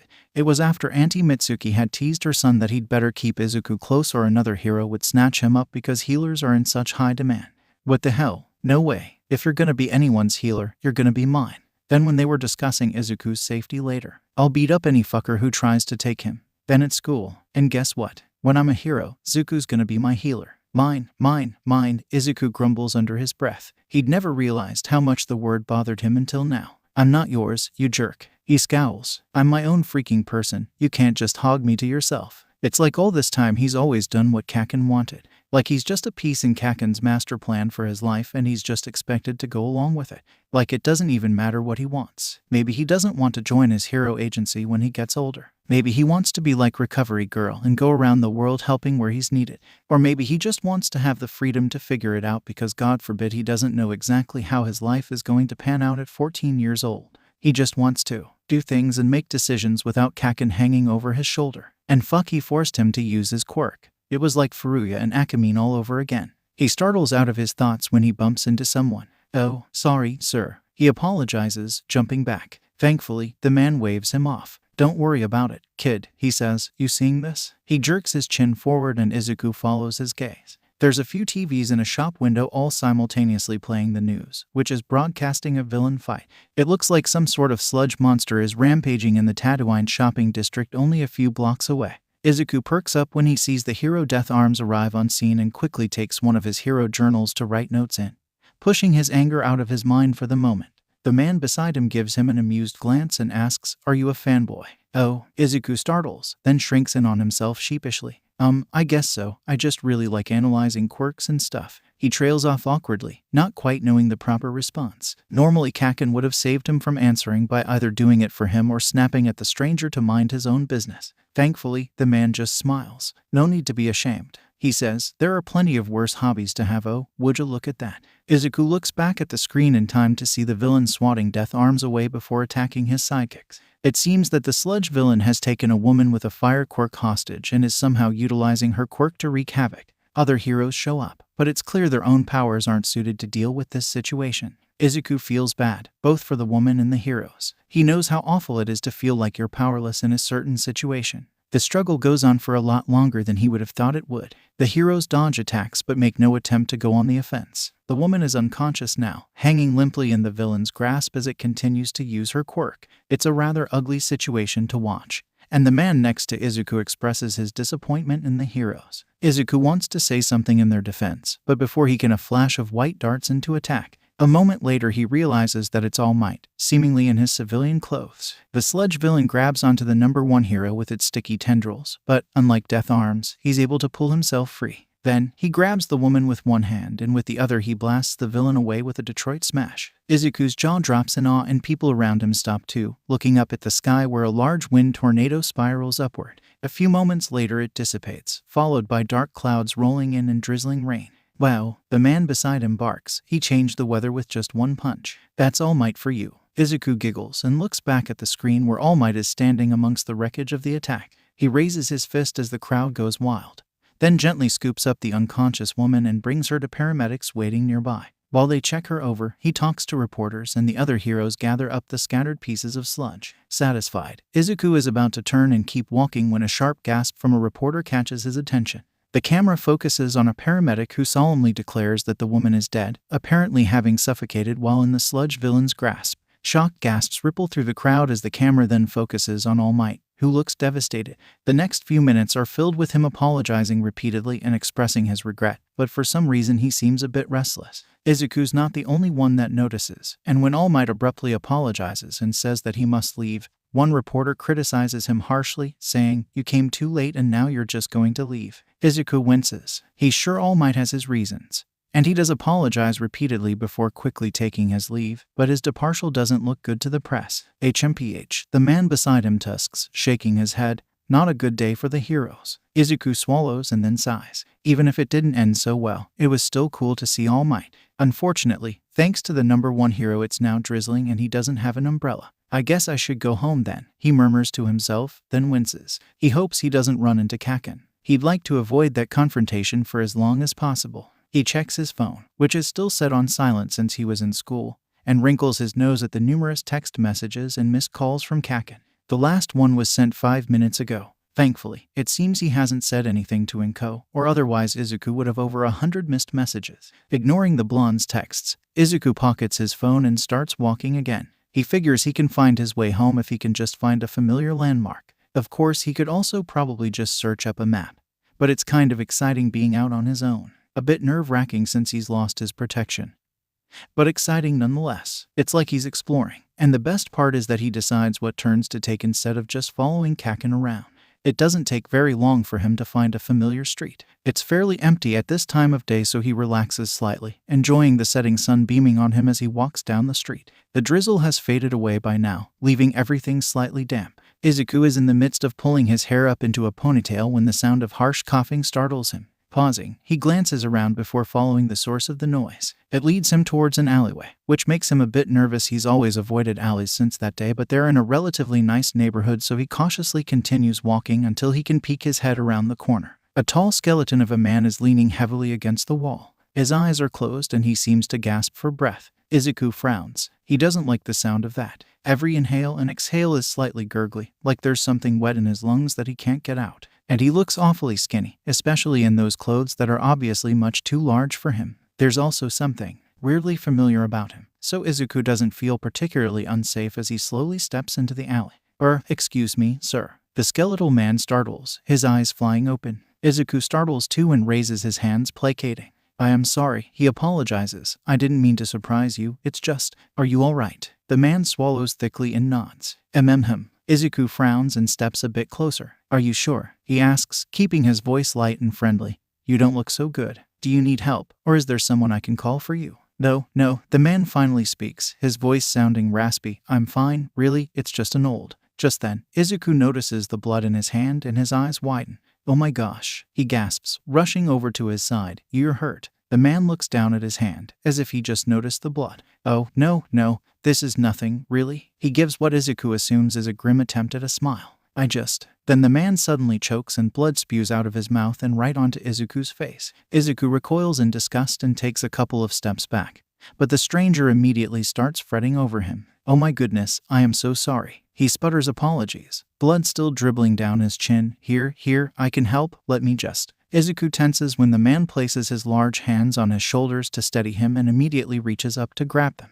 But as soon as his fingers make contact with the skin on the man's wrists, his quirk activates, letting him feel the energy flowing through the man. He goes still. Holy shit. He can't help but whisper, his eyes wide as he stares at the man's chest. Usually, when a person is injured, their energy will swirl around the points of their injuries as the body attempts to heal naturally. But this man, not only does he have a huge mass of swirling energy on his left flank, there are some areas where the energy is just missing. Where his left lung and stomach should be, there's no energy at all. It's as if the organs aren't there. It's a horrible wound to feel and it causes tears to prick at Izuku's eyes, finally managing to tear his gaze away from the man's chest. He stares up into his eyes and whispers breathlessly, You're really hurt, aren't you? The man pauses in his fretting and looks down at him, a confused expression on his face. What are you talking about? He asks. He gently tries to pull his hands away but Izuku doesn't let him, tightening his grip on the man's wrists. Young man, what are you doing? I feel odd. Izuku's quirk activated as soon as he touched the man's skin, immediately reacting to his wounds. But Izuku has never healed an injury this severe before. He can't control his energy as it flows out of him rapidly, trying to reach the wounds as fast as possible, trying to fill what's missing. He feels like his energy is being drained out of him and he wobbles on his feet, the man's hands pressing down on his shoulders to steady him. Kid, are you alright? Izuku can't respond. The man keeps talking, keeps asking something, but it all washes over his ears like a wave. He can barely think. All he knows is that he can't stop the energy from leaving him and it's terrifying. He's never tried to stop the flow before, but it's also never taken this long to heal someone before. Usually the minor injuries he heals vanish almost instantly. But his energy has rapidly flowing out of him for nearly a minute now. Black dots dance across his vision and his knees buckle. Kid, the stranger cries, struggling to hold him upright. He ends up pressed against his side, the side with that horrible wound, and his quirk sings, reaching out for the wound that he can practically feel through the man's shirt. The last thing Izuku sees are worried blue eyes peering down at him before his world turns black. Kid, damn it, kid, what the hell? Toshinori leans over the boy as he gently lays him onto the ground. The boy remains unconscious, leaving Toshinori to wonder what the hell is going on. Shit, he curses to himself, ready to pull out his phone and call an ambulance. For some reason, though, he pauses. Ever since the boy grabbed his wrists, he's been feeling strange. He immediately figured it was the boy's quirk and made to move away, but the boy didn't want to let him go. Well, whatever he was doing, it didn't feel bad. Gran Torino would probably scold him and say something about quirks being deceiving, but the kid didn't seem like the type to have malicious intention. If anything, it looked like he activated his quirk by accident. Either way, Toshinori let the curious warm feeling flow into him and now he feels energized, which is strange because only a minute ago he felt like he was about to cough up his only lung.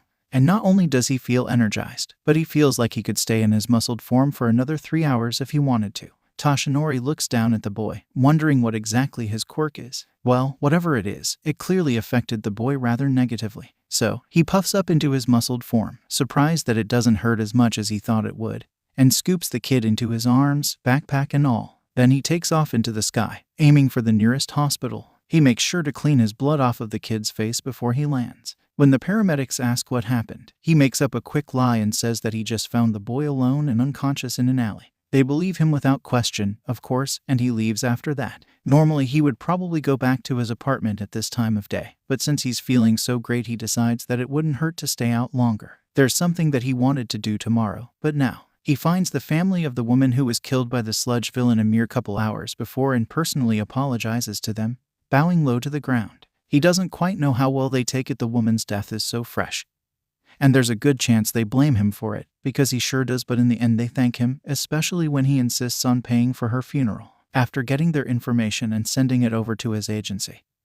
He gives his condolences once more before leaving. It's a pity he wasn't able to reach the woman in time to save her. He'd felt like such an idiot when he realized that the bottle he'd trapped the sludge villain in earlier had fallen out of his pocket while jumping through the sky. Then he'd ended up wasting even more of his precious time searching for the villain again. Thankfully, he'd had just enough energy to defeat the bastard again when he saw the ruckus downtown.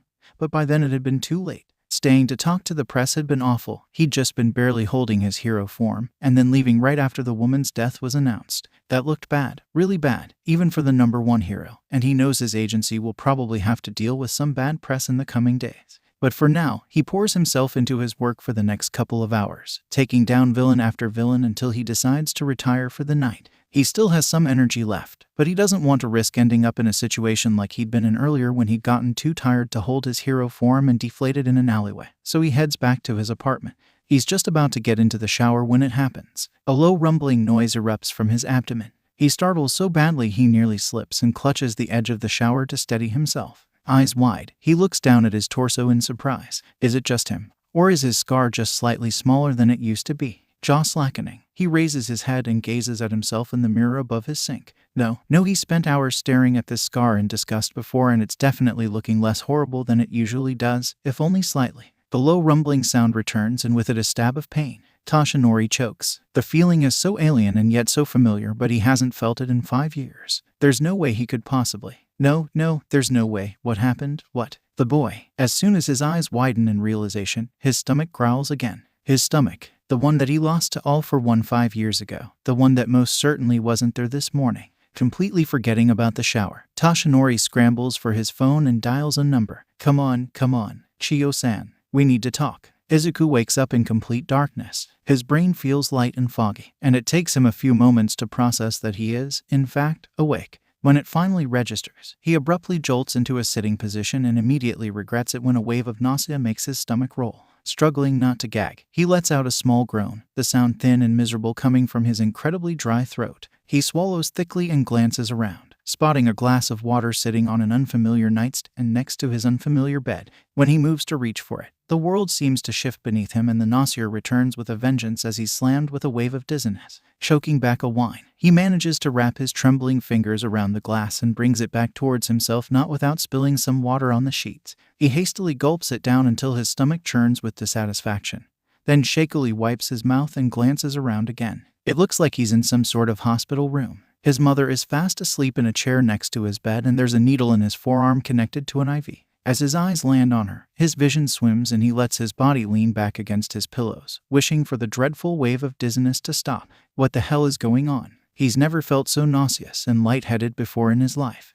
What happened to him? A flash of blonde, a horrible empty chasm of energy, his quirk flowing, his quirk singing. Oh, Izuku blinks. That man. He remembers the skeletal man from earlier. How he tried to heal that horrible wound of his. How his quirk wouldn't turn off. He must have drained his own energy so much that he passed out. That would explain why he's currently in a hospital. The man probably called an ambulance. He relaxes slightly. That man had been strange, and his injury was even stranger. He wonders how he got so hurt in the first place. If he didn't know any better, he would have thought the man had been missing a couple of organs, what with the way his energy has been absent in some places. Even though he passed out, Izuku hopes he managed to heal him at least a little bit. Coughing up blood must not be fun. His hand trembles violently when he moves to set the now empty glass back on the nightstand.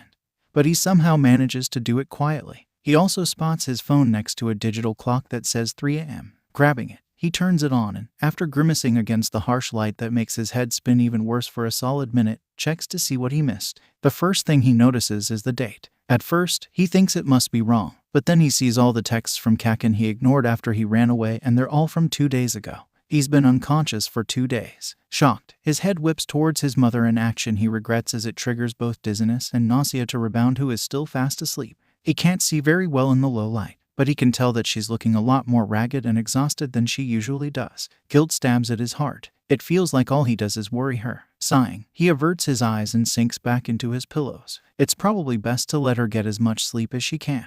He doesn't feel so bad if he doesn't move around too much, so he turns back to his phone. Still ignoring Kaken's texts, he instead checks his social media feed. He follows plenty of All Might fan accounts, and most of them are still talking about the sludge villain incident from earlier. Apparently, All Might paid a visit to the deceased woman's family later that day and personally apologized. Izuku smiles a bit, continuing to scroll. Another post catches his attention.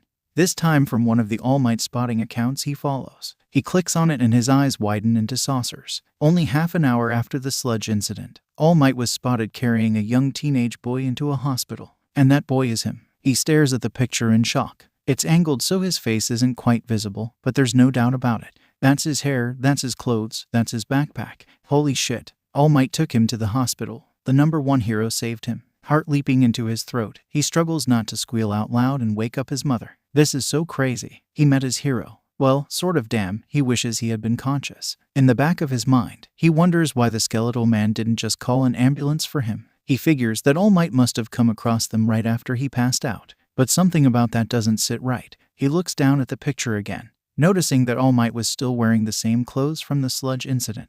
He thinks of the skeletal man and how he seemed so weirdly familiar. He thinks of the clothes that hung off his skinny frame and realizes that they looked exactly like All Might's clothes. That's a strange coincidence, but it doesn't mean anything. Maybe Izuku thought he seemed familiar because his clothes were so similar to All Might's, who he'd seen on the TV earlier that day. But there's just something about the way his clothes were just so obviously big for him, as if they were meant for someone much larger than him. His eyes widen. No way. No freaking way. There's no way. No way All Might could be so skinny, so injured. But maybe that's why he had to leave the sludge incident so suddenly. Izuku startles out of his thoughts, glancing over at his mother who is blinking at him blearily. As soon as their eyes meet, she perks up and lunges at him, throwing her arms around his shoulders and immediately bursting into tears. Izuku, she wails, "You're okay. You're okay." Izuku grunts, feeling slightly suffocated, and pats her back comfortingly. As soon as she calms down enough to pull away, she cries, "What happened, Izuku? What happened?"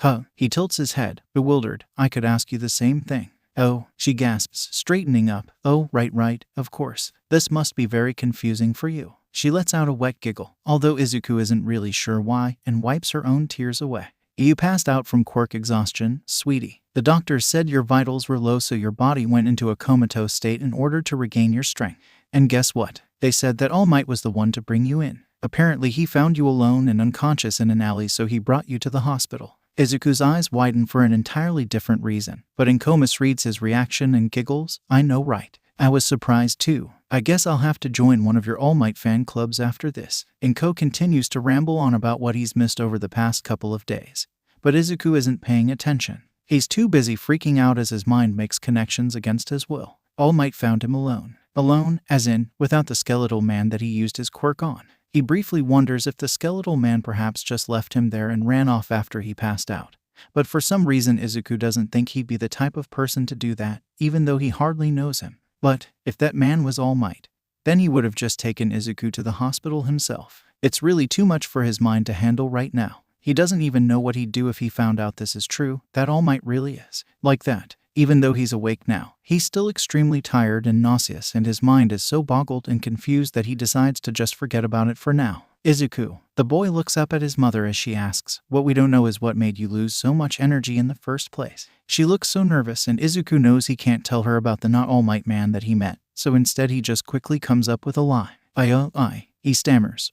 I came across a dog that had been hit by a car and I tried to heal him with my quirk. But, it was really hurt and I guess I used too much energy. I tried to stop when I felt like I was going to pass out, but for some reason I couldn't make my quirk stop. I couldn't even move. It was weird." He finishes lamely and winces. Well, at least the last part isn't a lie. He's still pretty disturbed about that too, but he'll think about it later when the more pressing matters are settled. Inko relaxes in her chair and smiles, reaching out to hold onto his hand. "That's good," she sighs, then corrects herself. "I mean, not good. You definitely should never try something like that again, but I'm just glad it was something that you did and not the fault of some villain." Izuku blinks and shakes his head rapidly, then regrets it when a wave of dizziness hits him. No, it was just me," he says, but has to pause and press a hand to his head when the dizziness lasts a few seconds. Inko frowns. "Izuku, sweetie, are you okay?" Yeah, he replies. "I just got a little lightheaded." When she continues to look worried, he decides to change the subject. "So, what did you do while I was asleep?" "Oh, Mitsuki-san and Masaru-san have been keeping me company for the past couple of days. So has Katsuki-kun." She trails off and Izuku sighs. He said that you ran off after you two got into an argument, and that's why you were alone when you overused your quirk. Izuku nods once, not saying anything. Inko is obviously curious and gazes at him expectantly. When he still remains silent, she adds, he didn't really tell us what the fight was about. He just said that you got upset. Izuku shrinks under his mother's gaze as she continues to gaze at him, waiting patiently. Eventually, he looks down at his sheets and mumbles he was being a jerk. Inko waits for more, but that's all he's going to say. He's still pissed at Kaken, but he knows that if he tells Inko about it, then she'll just give him a lecture about why he should forgive him. He's not going to forgive him that easily. Not this time. Thankfully, after a few moments of silence, Inko just sighs and leans back into her chair. You look tired, honey, she says. Get some more sleep. We'll talk in the morning. She curls back up into her chair and Izuku reluctantly sinks into his pillows once more. He's grateful that she's not pressuring him to talk about it. And even with his mind still whirling from everything that happened, the fight, the not all might, the quirk exhaustion, he still finds himself falling asleep within minutes after his head hits the pillows. When he wakes up again, it's light outside. A quick glance at the clock tells him it's 8 a.m. and his mother is already up and about. She goes to call a doctor as soon as he wakes up and they check him over fairly quickly, taking his vitals while telling him how his quirk exhaustion affected him. He still feels terribly weak, although the nap did help a bit, so they want to monitor him for the rest of the day just to be safe, but they expect that he'll be able to go home by dusk. He's in the middle of eating an extremely healthy breakfast when the Bakugas burst into his room. Izuku, Auntie Mitsuki cries, and the next thing he knows he's being squeezed tightly by the woman. Damn it, kid, you scared the shit out of us. Sorry, he squeaks, squirming in discomfort. Uncle Masaru gently pulls his wife away before expressing his relief to Izuku in a much more mellow manner. Izuku smiles and they chat with him and Inko for a bit, mostly about Izuku's condition and what this will mean for the future. Meanwhile, Izuku pointedly ignores glancing over at Kaken, who remains by the doorway, sulking with his hands shoved unnecessarily deep into his pockets. Izuku can see that his nose is clearly bruised from when he headbutted him, but he doesn't feel bad about it in the slightest. Uncle Masaru, of course, is the first to notice the tension between them and mutters something to his wife. Auntie Mitsuki immediately straightens up and grabs Kaken by the arm, dragging him fully into the room while he shrieks indignantly. I don't know what the fuck you did to piss off Izuku enough to make him run away, but you're gonna fucking fix it right now. Auntie Mitsuki shoves Kaken towards Izuku and he just barely catches himself on the railing beside his bed. Talk about it, dumbass, she snaps as she proceeds to usher Uncle Masaru and Inko out of the room. And if I hear you fucking yelling, I'm gonna come in here and kick your ass. The door slams shut with a loud bang, leaving the two boys alone. Kaken grimaces and glances at Izuku, but the latter is stubbornly avoiding his gaze. He simply turns his head the other way and closes his eyes. There's no way in hell that he's going to be the first to apologize. Not this time. Not when it's obviously Kaken's fault for being such a jerk. However, it seems that Kaken doesn't want to be the first to speak either. He just grits his teeth and glares at the ground, silently seething. Neither of them make a sound for nearly 2 minutes. As the silence continues, Izuku feels his irritation grow and grow. Well, since Kaken clearly doesn't plan on saying anything for once in his life, then Izuku's sure as hell going to make sure what he has to say is heard. I'm gonna go first. He bites out and Kaken's head snaps up. And you're going to freaking listen. You're not going to interrupt me or talk over me or anything, none of that crap. All right. Kaken stares at him, then clenches his jaw and glances away in response. Good, Izuku says. He takes a deep breath before he starts. I didn't like all that shit that you said about me. How you think I'm just some guy with a healing quirk and that I need to learn my place. Kaken's gaze is on him again and Izuku glares at him. You don't get to decide what my place is, Kaken. I'm my own person, and I'm going to decide what my place is. I'm going to be more than just a guy with a healing quirk, and I'm going to be more than just your healer. I don't care if that pisses you off. We've always ever done things your way, you know. Ever since my quirk manifested, it's like you've already decided everything for me. You've decided that I'm going to work in your hero agency, that I'm going to be your healer, and you think that you can just decide when I can and can't use my quirk. My own damn quirk. His voice starts to rise with his anger, so he stops and takes another deep breath. When he speaks again, his voice is calm but no less firm. Have you ever considered what I wanted? Because I've never even thought I could consider that until now. I've been so wrapped up just being a little piece in your master plan for your own life that I never considered that I could want something different.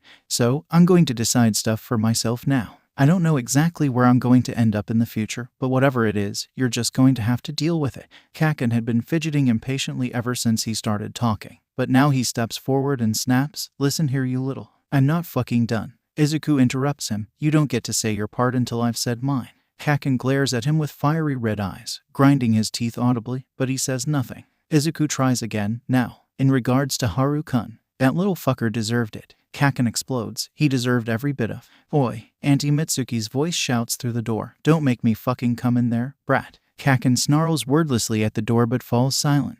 Izuku immediately continues. He did not deserve to be treated that way. He says firmly, especially not by someone who's aiming to be a hero. Kaken flinches ever so slightly. How do you think things will go in UA, Kaken? You think they'll just let shit like that fly? Heroes aren't supposed to want to hurt people, Kaken. And damn it, I'm allowed to have friends other than you. Haru-kun is nice to me and makes me laugh and smile. If you really cared about me, you would be happy about that. But no, you just get jealous because God forbid you don't get to hog me to yourself. And it's not just him. Ever since junior high started, you've just been downright mean to people and I don't get it. Does it make you feel better to push other people down? Does it make you feel big and strong when you beat them up? Well, let me tell you something. Kaken, all it does is make you look pathetic. And I meant what I said back there, too. I will never stay by your side if all you do is hurt people. Kaken stares at him with wide eyes, his mouth opening and closing repeatedly. After a few moments of him struggling uselessly to find his words, he grits his teeth and glares. So, what are you fucking saying then? He growls, you. What? You don't want to be friends anymore? Is that it? Izuku groans. No, Kaken. He sighs heavily and rubs his face tiredly. I just need some space. You're just so controlling, Kaken. And possessive. And what we have isn't healthy. We're never going to grow if we're attached to the hip all the time. I want to be able to figure things out by myself and figure out what I want to do with my life without having to work our friendship into my plans as well. If we're true friends, then we won't even have to work to stay in each other's lives. We'll just naturally always be there for each other. We need some space, Kaken. Kaken is quiet for a long time after that. He opens his mouth, looking like he wants to go on a rant of his own, but then he closes it. He glares at Izuku for a while, then at the ground. His fists clench and unclench repeatedly as he thinks, displaying his anger. Finally, he tosses his head and scoffs. Whatever. Izuku must look disappointed, because he adds, yeah, whatever. I still gotta walk you to school and shit, but whatever, you follow around whoever the fuck you want to when we're in school. See if I care. He swallows, scowling as he shoves his hands back into his pockets. And I'll stop beating people up. For you, he grumbles. It's not enough. No, not for me, Izuku presses. I want you to stop hurting people because you know it's wrong. Kaken rolls his eyes and huffs. Sure, whatever. The kids at school are weak-ass losers anyway. It's not perfect. It wasn't even an apology, really. Izuku still has a bad taste in his mouth when Kaken leaves the room, but it's something. The beginnings of progress. Now Izuku just has to wait and see if Kaken will keep his word. And if he does, well, they'll go from there. Shoulders feeling slightly lighter, Izuku spends the rest of the morning in bed. A doctor comes in later to check on him and has him walk around a bit to see if he's steady. Despite the lightheadedness and nausea returning with the movement, he somehow is able to walk on his own. But his legs tremble with the effort and he ends up leaning against the wall for support after just a minute. His mother, of course, is extremely concerned. But the doctor says his body is still trying to rebuild its energy after it was depleted so suddenly and to expect some weakness for the next few days. He's having lunch when he's told that some people are here to see him. He sighs, glancing down at his half-eaten sandwich. What's with people interrupting him when he eats? First the Bakugas and now. Wait, who's here? Inko frowns and glances at him questioningly. But he shrugs, just as clueless as she is. His mother gets up and goes to speak with the doctor in hushed voices. Izuku can't hear what they're saying, but he tenses up when Inko gasps. She nods frantically and goes to stand beside Izuku while the doctor goes to open the door. Mom, what's going? Izuku's jaw drops when the door swings open and Recovery Girl walks into his room. Like, the Recovery Girl. She's in his room. He's in the same room as Recovery Girl. He doesn't think he can get any more surprised, but then Not All Might walks in right after her. His eyes must be as wide as dinner plates and he must be catching flies with how low his jaw is hanging. But he can't bring himself to react in any other way aside from utter shock. Recovery Girl smiles at him and he nearly dies. As she moves to sit on a chair next to his bed, she greets, "Hello, Midoriya-kun." Izuku lets out a strangled noise. She knows his name. The healer chuckles at his reaction and it's enough to make him snap his jaw closed. He blushes furiously and stammers out in a high-pitched voice, "Hello, Recovery Girl. You're your Recovery Girl. Hi." This time when she laughs, so does Not All Might. Izuku turns to him apprehensively. If he's here, then that must mean something, right? Why would a random stranger come to see him unless he was? But could he really be All Might? Could the number one hero really be this scrawny? Izuku is dying to ask a million questions like who are you and what the hell is going on? Not All Might is watching him intently, as if he's trying to read his thoughts. Izuku gulps and glances back at Recovery Girl, who he now notices is watching him just as intently as Not All Might. He doesn't know what to say. Thank you for showing us the way, Sugawara-san, Recovery Girl says. It takes Izuku a moment to realize she's talking to his doctor. Do you mind if I talk to Midoriya-kun privately for a moment? The doctor nods and quickly leaves. It isn't until Recovery Girl turns to Inko expectantly that she realizes she means her too. Oh, Inko jumps in surprise. Are you sure? She glances between her son and the two adults nervously, her gaze lingering on not All Might. Obviously, she isn't too keen on leaving her only son with strangers. Mom, Izuku stresses, come on, it's Recovery Girl. He emphasizes her name as if just that will convince his mother that she's trustworthy. It's enough for Inko. Right, of course. Inko hurriedly gathers her coat and purse and steps out of the room. My apologies. Take as much time as you need. The door shuts behind her and Izuku turns to the two adults. Not All Might opens his mouth to speak, but before he can, Izuku's restraint breaks. Are you All Might? He blurts out. The man blinks in surprise, slapping his hands over his mouth. Izuku mentally curses himself before stammering, I'm sorry. It's such a weird and random question, but when I thought about it, it made sense because your clothes were the same as his when he was fighting the sludge villain and when he brought me to the hospital, but they said he found me alone, but you were there. Young Midoriya. And I thought maybe you ditched me, but then I kept thinking and wondering about your injury and how All Might had to leave so suddenly when he fought the slime villain. Young Midoriya. But it's crazy, right? I mean, there's no way All Might can look like you, not that you look bad or anything, but you just look very different. Not All Might sighs heavily and suddenly inflates. There's no other way to describe it. But the next thing Izuku knows, there's a very big and very real All Might standing before him. Izuku chokes. Recovery Girl, seeming very disgruntled but not at all surprised, glares at All Might and says, thanks for the warning, you drama queen. All Might grins briefly before shrinking back down into the skinny stranger that he'd met a couple of days ago. Well, he shrugs sheepishly, sitting down into another chair with a huff. He basically figured it out anyway. To Izuku, he asks, you're a clever one, aren't you? The noises that are coming out of Izuku's mouth don't even sound human anymore. This can't be real. There's no way that All Might is in his room right now. In this form, even though Izuku was thinking about it, he didn't really expect his theory to ever be confirmed. But now, he gawks. I don't understand is what he wants to say. But then All Might's words sink in and he hesitates, taking a moment to try and focus his racing mind. Your injury, he stammers, looking up at the number one hero. It makes you like this. All Might nods seriously. You know how guys at the pool are always sucking in and flexing and try to hold their buff? I'm like that. His words completely contradict his grave attitude. Izuku sputters and Recovery Girl rolls her eyes. Oh, come on. You owe this poor boy an explanation, especially before. She trails off and Izuku frowns. Before what? Right, sorry, All Might apologizes.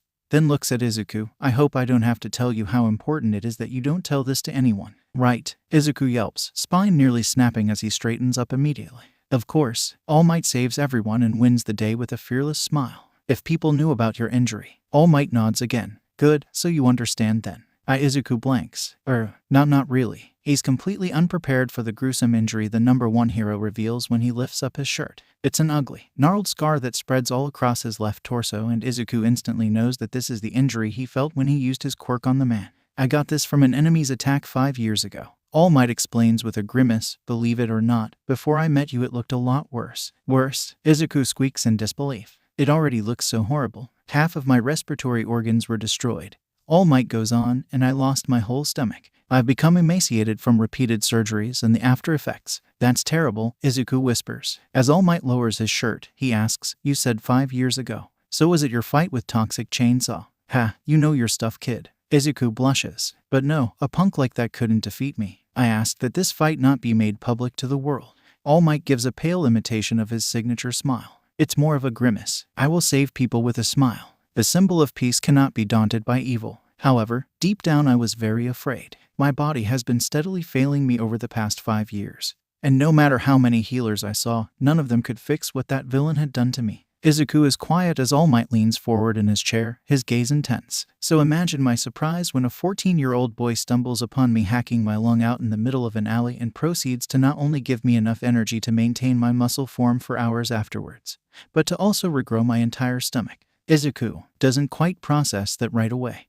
He squeaks. What? All Might tilts his head. You didn't know? No, Izuku is beyond shocked. No way. I had never tried healing such a large wound before, and I've never really had quirk exhaustion before. He trails off anxiously, pulling at the edge of his shirt. A whole stomach. All Might turns to share a glance with Recovery Girl. The woman straightens up a bit and asks, Midoriya-kun, do you mind telling us how your quirk works? Oh, right. Of course. This is far from the first time Izuku has had to explain his quirk to someone, so the explanation comes easy to him. It's called healing energy. Basically, as soon as I touch someone's skin, my quirk will activate. Depending on whether or not they're injured, release a flow of my own energy into their body to heal their wounds. I can also sense a person's own natural energy, and it helps me tell where and what their injuries are. Although it's not super specific. It also doesn't work with illnesses or when I myself am injured. And, something I noticed when I was healing All Might. I can't seem to be able to stop my quirk once it's activated. I mean, I had never really tried to before since I only ever healed minor injuries. So, I think that's why I passed out. Because your injury required more energy than I had to give. All Might and Recovery Girl are staring at him with mixed expressions of curiosity and solemnity. Shrinking a bit under the attention, Izuku scratches the back of his head nervously. I guess I don't really have that much control over my quirk, really. It kind of just does its thing. He laughs awkwardly. Yes, Recovery Girl says, frowning. That was really quite a dangerous thing for you to do, Midoriya-kun. Frankly, I've never heard of a healing quirk powerful enough to regrow lost limbs or organs. Usually that's only the case for some self-healing or self-regeneration quirks. And the fact that your quirk is fueled by your own energy. Well, it was a very reckless thing to do without proper training. However, it sounds like you didn't quite know to what extent your quirk would go to heal. Alright. Izuku nods. Do you want to be a healer? All Might asks suddenly. Izuku looks at him in surprise. A healer. Surely you must have heard of them. He nods and the man asks, well, a small, bashful smile creeps onto his lips as he looks down at his lap. I've wanted to be a healer ever since my quirk manifested, he admits. All Might smiles. Well, I think you'll be a fantastic healer, young Midoriya. Izuku nearly passes out. All Might laughs as he starts sputtering. I'm serious, kid. He barks. I've seen just about every single one of the most powerful healers out there, and none of them were able to do what you have done for me, young Midoriya. All Might leans closer and puts a large hand on his shoulder, his gaze firm. I ate a cheeseburger yesterday. It's such an odd and out-of-place statement that Izuku can't help the disbelieving laugh that escapes his lips. What? Recovery Girl rolls her eyes. And since he's barely been eating for the past 5 years, he threw up the entire thing 20 minutes later. It was worth it, All Might says resolutely. And it happened thanks to you. Flustered, Izuku ducks his head. I didn't even know I could do something like that, he says. I knew my quirk was powerful, but your quirk is powerful, Recovery Girl says. I knew that as soon as All Might told me about you. And I'm glad to hear that you want to become a healer, because now I can make my offer without much trouble. Izuku blinks. Offer? I want you to come to UA so that I can personally train you, Recovery Girl says, and Izuku's heart stops. You what? It's one of the reasons we came here today. Actually, All Might says. Well, 1 because I wanted to thank you, and 2 because we figured it would be a good opportunity for everyone involved. You're in your 3rd year of junior high, right? Izuku nods. Then I can get you into the hero course through recommendations. Izuku can hardly process all this. Why the hero course? But my quirk, it's not combative. Yes, but healers are, in fact, considered heroes, Recovery Girl explains. There are a lot of different ways you can serve as a healer. Some are combat medics, meaning they're often on the scene with heroes ready to provide medical aid. Others are part of rescue teams that save civilians in events like natural disasters. No matter what you choose to do, you're going to need to learn how to fight and be able to handle yourself in dangerous situations. Izuku listens with rapt attention. He'd never even considered all those other skills he'd need to know. He's just been relying on his quirk so much. But still, he asks, the hero course. Would I really be able to get through it with a non-combative quirk? Most of the classes in the day of a student in the hero course consists of general education classes, which you will take along with your classmate. As for the hero classes, you would participate unless the lesson involves the students directly using their quirk for combat or particular situations, which might seem like all of them, but don't worry. A lot of the classes also focus on basic fighting skills and preparing the students for a variety of different situations and scenarios. And whenever you aren't participating in a class, you'll be on standby in case someone gets hurt, which, in the hero course, is often. Recovery Girl huffs at this before continuing. I know perhaps this wasn't what you were expecting out of your high school experience, but in the hero course you'll be presented with more opportunities to heal bigger injuries and train your quirk. Once she's finished, the 2 pro heroes gaze at him expectantly. Izuku blinks rapidly, trying to process the sudden onslaught of information. This is better than anything he could have asked for. He's getting the chance to train with Recovery Girl, to get into UA through recommendations. It's too good to be true. He's still not entirely convinced that this isn't all just a dream. But there's just something he still doesn't quite understand. Thank you, he says breathlessly. Thank you so much. This is such a wonderful opportunity. But I don't understand. This is so much you're offering to me and why are you helping me? They stare at him as if they're confused by his question. Looking down at his lap, he wrings his hands as he continues in a soft voice. My mother told me when I was younger that people would want me for my quirk, that both heroes and villains would seek me out. And I just remember thinking that was so weird, that I'm desirable to people I don't even know. And I just can't help but wonder. All Might stops him before he can continue. He leans forward and places a hand over Izuku's, stopping them. Young Midoriya, he says, his blue eyes piercing, would you have healed me even if you knew the effect it would have on you? Would you have sacrificed yourself for my sake? Izuku frowns, confused. Yes, of course. All Might smiles and leans back, seemingly satisfied. Well, then, there's your answer. The very core of being a healer, of being a hero, is having the will to sacrifice oneself for another. All Might says, young Midoriya, you would be a great healer even if you were quirkless. Izuku inhales sharply, his wide eyes filling with tears. He quickly averts his gaze.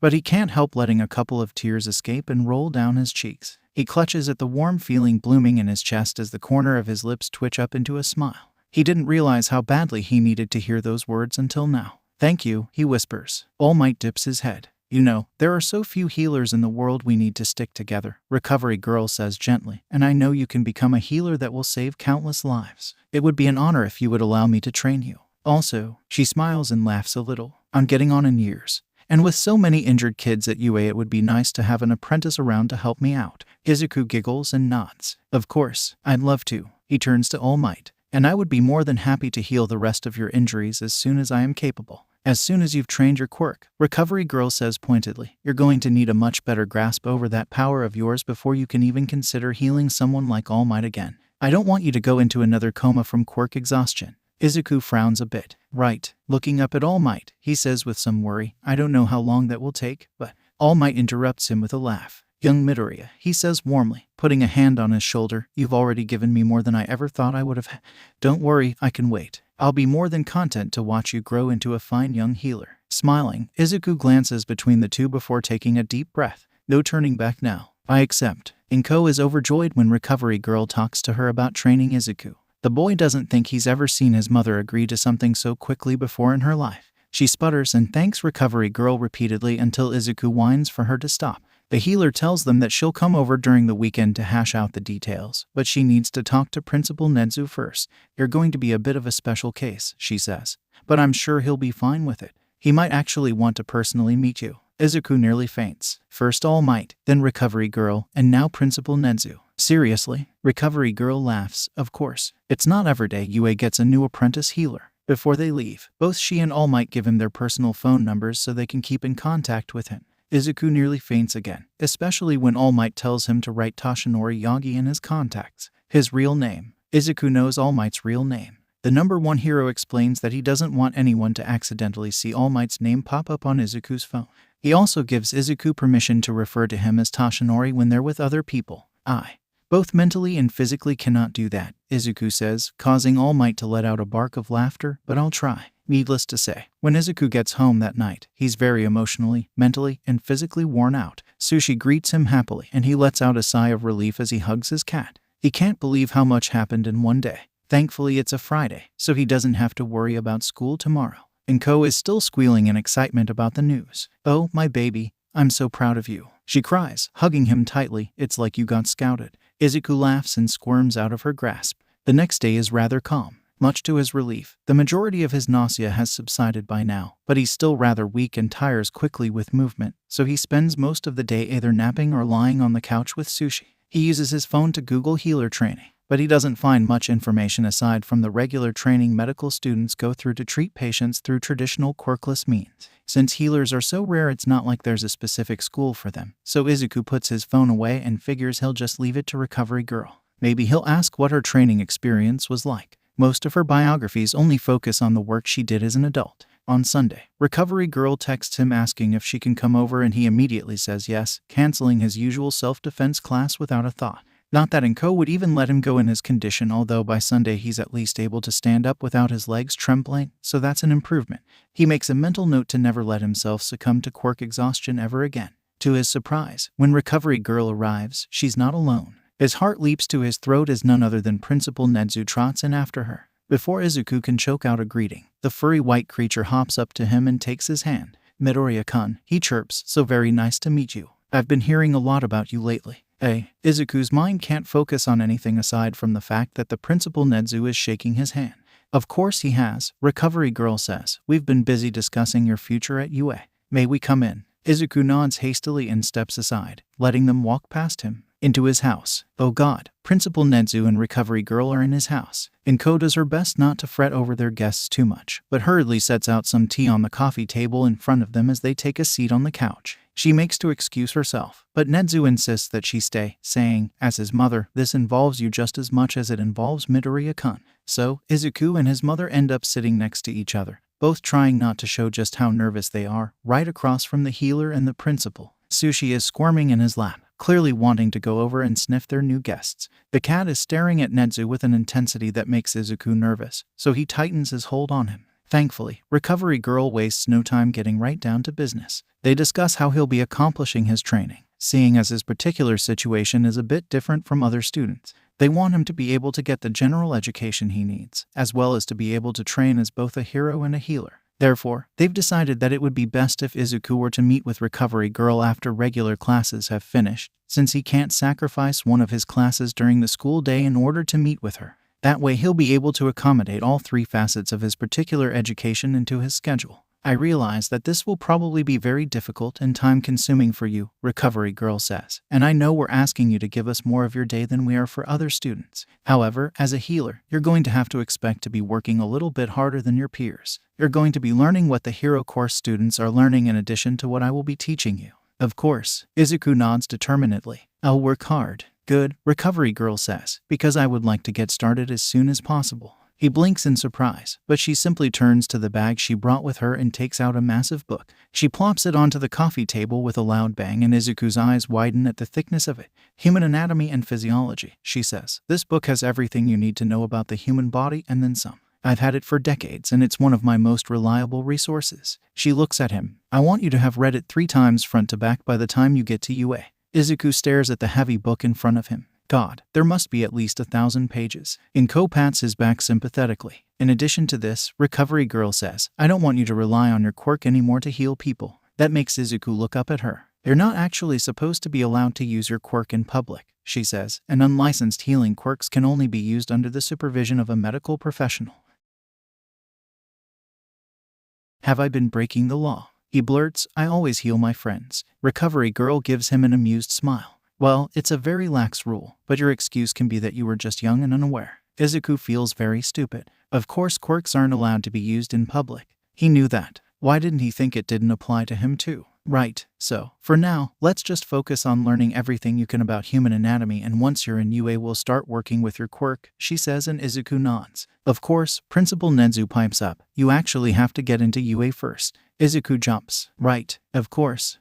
He turns to Recovery Girl. You said something about recommendations earlier, right? He's hesitant just in case she changed her mind. They've already offered him so much. It seems rude to expect more, but the older woman simply nods. Yes, Toshinori-san has offered to be your sponsor, she says. Toshinori-san, Inko asks, frowning in confusion.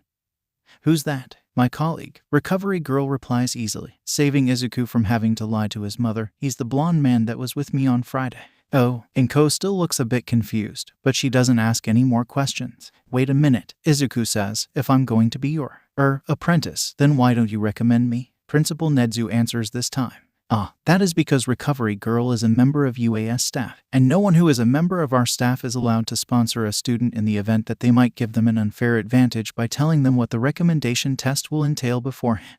It's an old rule, but one with merit, so we still abide by it. Oh, Izuku says, that makes sense, I guess. Also, Toshinori-san will be working at UA come next spring, but he's still allowed to sponsor you since he won't have any prior experience with the recommendation test by the time it comes, Recovery Girl says. Izuku's eyes widen. All Might is going to be a teacher at UA. That's incredible. Is he going to be teaching a heroics class? Is Izuku going to be taught by All Might? As for the actual recommendation test, Recovery Girl goes on, your main focus should be on passing the written portion. There is a physical portion as well, but the judges will be made aware of your situation, so you won't be expected to do an exemplary job. Just do the best you can and maybe consider doing some sort of athletic training in the months beforehand to help you succeed. Izuku nods. I've been taking self-defense classes since I was 10. He says, and I run with my friend a lot. He trails off when Kaken comes to his mind.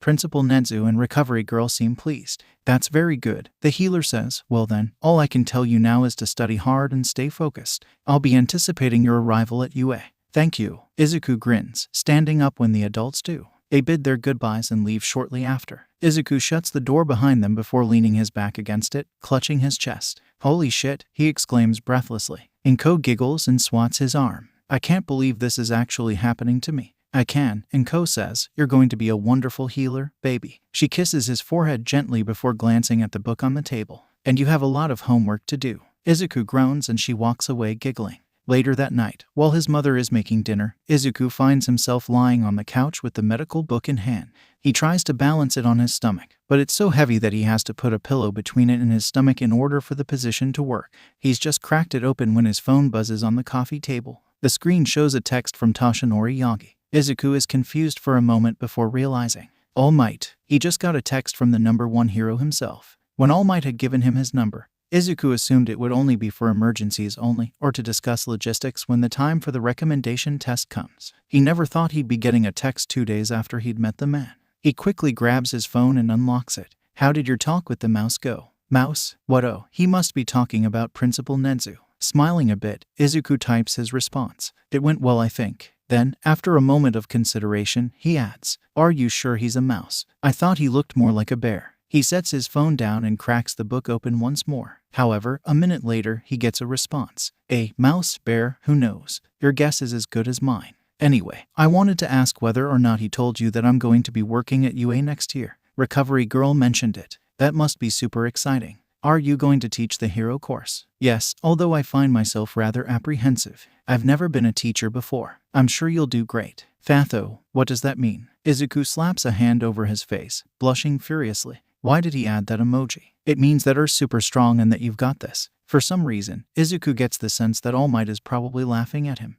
Forgive me. I am getting old. All Might, you're not old. I believe the proper response is lol. Izuku snorts. Izuku, honey, dinner is ready. Inko calls from the kitchen. Coming. Still smiling, Izuku pushes his book aside and gets up. He barely pays attention to his mother as he eats, typing out messages and giggling at the responses he gets. God, it feels so weird to be texting All Might. He's a lot funnier than he thought he'd be. But it's a surprisingly dry type of humor that Izuku wouldn't have expected from someone like him. The boy is sent into peals of laughter when All Might reacts in dramatic horror to the picture of the anatomy book he got from Recovery Girl. Inko keeps glancing at him throughout the night, clearly wondering who he's texting but not wanting to pry. She just smiles at the sparkle in his eyes as he grins down at his phone and leaves him to it. Izuku ends up texting back and forth with All Might for the next couple of hours. The book goes unread and Sushi sits on his chest as he lies in bed, idly petting his cat with one hand and typing with the other. Eventually, he has to bid goodbye because he has to wake up early for school the next day. And he's so giddy with happiness that he doesn't even have time to realize that he'll have to see Kaken again tomorrow before he falls asleep. School is tense the next day. Not because of the classes. Izuku's never really had much trouble when it comes to grades. It's tense because of Kaken. They walked to school together in total silence. Kaken kept a whole foot of space between them and didn't say a word, not even the occasional growl or scoff. Izuku knows his mother told Auntie Mitsuki about Recovery Girl taking him under her wing, so Kaken must know too, but he doesn't say anything about it. Well, that's fine. If Kaken wants to give him the cold shoulder, Izuku will give it right back. So Izuku ignores the blonde during class and sits with Haru during lunch. The boy is surprised and glances nervously at Kaken, but Izuku tells him not to worry about him. And if Tsubasa and Inaba are wondering why he's not sitting with them anymore, they don't ask about it. That's how pretty much the entire week goes. Izuku has never gone so long without speaking to Kaken before in his life. Inko cancelled his self-defense classes for the whole week because, despite how much he might deny it, he's still not quite feeling 100% back to normal. He doesn't feel awful, there's just a lingering tiredness, like he's slowly regaining his strength, but Inko refuses to budge. So that means Kaken has to walk him home right after school on days when they would usually go train.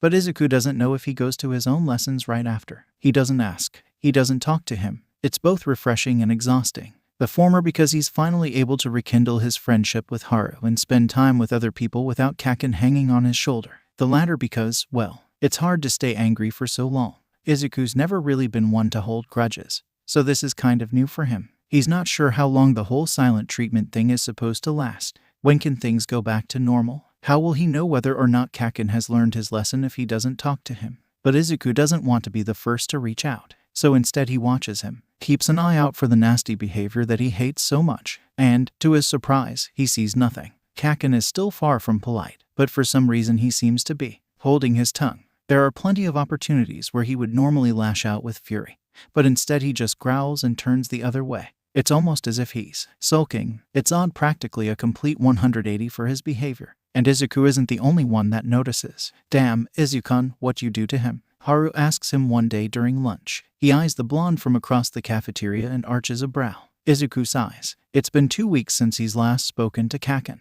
He'd be lying if he said he didn't miss him. He munches on some noodles and mumbles, I dunno, told him off. Haru snorts. "If I didn't know any better, I'd say you neutered him." Izuku sputters and the boy snickers. "Hey, I won't judge. It worked when I got a dog that needed to calm down." "Kaken's not a dog," Izuku says, but he can't help giggling a little. "Sure." Izuku flicks a piece of broccoli at him. Later, when he's walking home from school with Kaken, the silence seems to press down on him harder than before. He fidgets uncomfortably, glancing at the blonde. Kaken makes no effort to seem like he even notices Izuku's presence. Sighing loudly, Izuku asks, "Do you want to go get ice cream?" Kaken stops and glances at him. His face is confused for a moment, as if he isn't sure if Izuku was even talking to him. Then, his expression closes off and he shrugs indifferently. There's a small ice cream shop near their neighborhood, so they make their way over there. Kaken wordlessly pays for them both before they continue walking back home. Izuku is content to lick at his mint and chip ice cream cone in silence while Kaken near assaults his Rocky Road cone. They finish before they reach the former's house, but when Izuku steps up to open his door, he hesitates. Kaken is still standing on the sidewalk watching him when he glances over his shoulder. He always watches Izuku go into his house, as if to make sure he actually makes it inside even though his door is right there. Their eyes lock. Izuku opens his mouth to ask something. He doesn't know what to say. He doesn't know if it'll make things better or worse. He ends up losing his confidence and scrambling into his house. Sushi meows at him judgmentally, but he just sighs heavily and goes to start on his homework. And once he finishes that, he starts on his other homework, Human Anatomy and Physiology. Even though it's been 2 weeks since he's received it, he's only just barely finished Chapter 1. It's not that he doesn't find it interesting, it's just very dry. He's definitely learning a lot, but it's kind of hard to remember it all when the text is so small and there's so much of it on every page. It's as if the book is really 2,000 pages, but they needed to save paper so they just crammed it all into 1,000 pages. He's grateful that there's pictures because a lot of the stuff would be very confusing without the visual aid. And at least Recovery Girl has also highlighted important parts and written down her own notes in it. Although that's probably from her own studying and not done specifically for him. Still, it's just dry, and he doesn't want to say boring, but he often finds his mind trailing off while he's staring at a page and then he has to go back and reread it. He's determined to finish it, though. Even if he doesn't like it, he will read the whole book and remember everything he can from it. So with this determined mindset, he sits down on the couch and cracks it open once more. And Ko comes home from work an hour later to find Izuku with his face smushed against the pages, drooling slightly. "Okay, I never thought I'd say this," Haru says, "but you need to talk to him." Izuku lifts his head up from where it was leaning against his palm and frowns. "What? Dude, you're miserable," Haru says. "You've got a red mark on your cheek from leaning against it so much. That's a classic sign of moping." "I'm not moping," Izuku protests as he rubs his cheek petulantly. "And I'm not miserable. I don't need him." Haru rolls his eyes. "Yeah, and I don't need porn, but look how much happier I am with it in my life." "You," Izuku grimaces. "What's with you comparing Kaken to weird things?" "Because he is a weird thing." Haru points at Izuku with his chopsticks. "A weird thing that you need in your life." "I thought you hated him." "Oh, I do," he replies firmly. "But you gotta admit, he has changed a bit. Whatever you said to him really made him shape up. Sure, he's still an ass, but he hasn't gotten into a fight in almost a month. That's gotta count for something." Izuku stares at him, then sighs. He glances at Kaken sitting with Tsubasa and Inaba across the cafeteria. "It's just, I dunno," he says. "I've always had him in my life, you know? And it's weird that he's not anymore. But I don't even know what I would say to him at this point. I don't know how to fix this." He falls silent, picking at his rice without much appetite. Haru gazes at him for a few moments, then sighs. "Well, I think I have an idea," he says, standing up. Izuku raises an eyebrow questioningly, but Haru doesn't say anything else, instead grabbing his tray of food and walking away. Izuku watches him leave, confused as to what he's doing until he realizes he's walking over to Kaken's table. He bolts up. "Haru-kun." He abandons his tray and starts running towards him, but there's no way he can get there in time.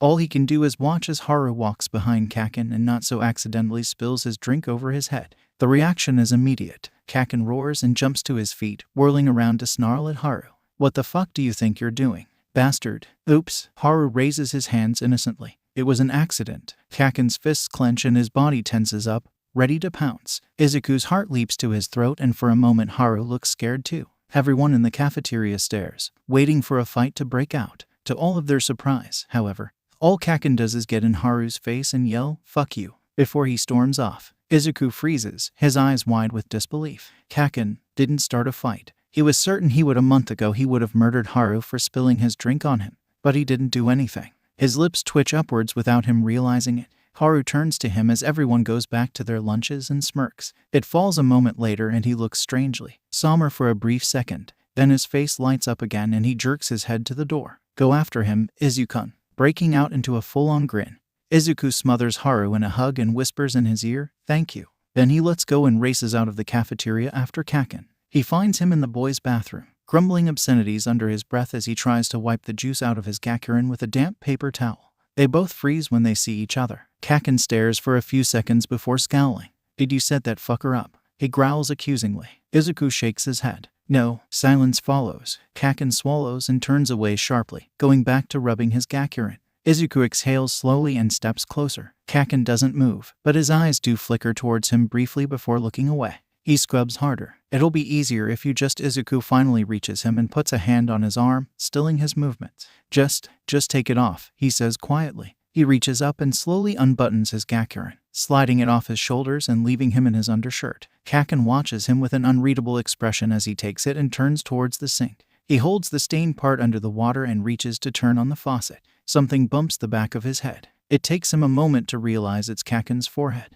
He pauses. They stay silent for a long time, just listening to each other breathe. Izuku's hands clutch the edge of the sink as tears prick the edge of his eyes. A hard lump forms in his throat. He realizes now why he's been feeling so awful for the past few weeks. It's not just because he's still mad at Kaken for what he said. Hey, I miss you." Kaken's voice rumbles in his ear. Izuku sighs but stays silent. The stained gakurin is forgotten in front of him. A moment later, Kaken continues, Can we talk?" Izuku sniffles. "Sure." Silence. "I mean, not like serious talk." Kaken grunts, his forehead still pressed against him. "Just talk." Izuku nods. "Okay," he says quietly. Nothing happens for a few seconds after that, but then slowly, ever so slowly, Kaken's arms wrap around his middle, pulling him closer. Izuku inhales deeply and shifts in his hold, turning around so they can hug properly. He wraps his arms around his friend and leans his head against his shoulder, closing his eyes. Kaken buries his nose in his green curls and takes a deep, shuddering breath. He isn't sure how long they stay like that, just holding onto each other in the middle of the boys' bathroom during their lunch period.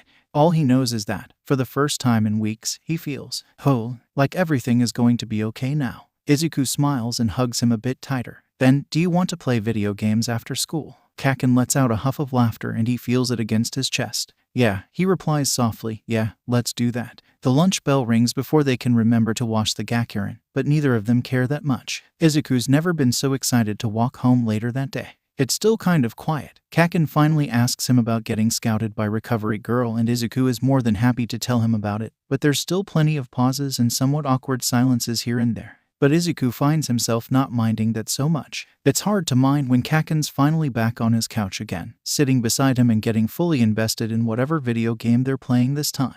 Izuku keeps glancing at him throughout their game, and when he inevitably loses, all he does is smile and giggle. As Kaken gloats over his win, Izuku leans against his side and lets his cheek smush against the other boy's shoulder. He's missed his player too. Izuku finally finishes reading the anatomy book 2 months later. When he announces his triumph, Kaken gives him a mildly impressed look and Inko cooks him katsudon for dinner. All Might sends him a carefully crafted thumbs-up emoji. He texts Recovery Girl too, and her response goes along the lines of "Good job, now read it again." It makes him grimace, but the healer surprises him by dropping by his house during that weekend to give him a gift. It's a bunch of DVDs of this old show called House MD. Recovery Girl gives them to him in hopes of making the learning process more interesting.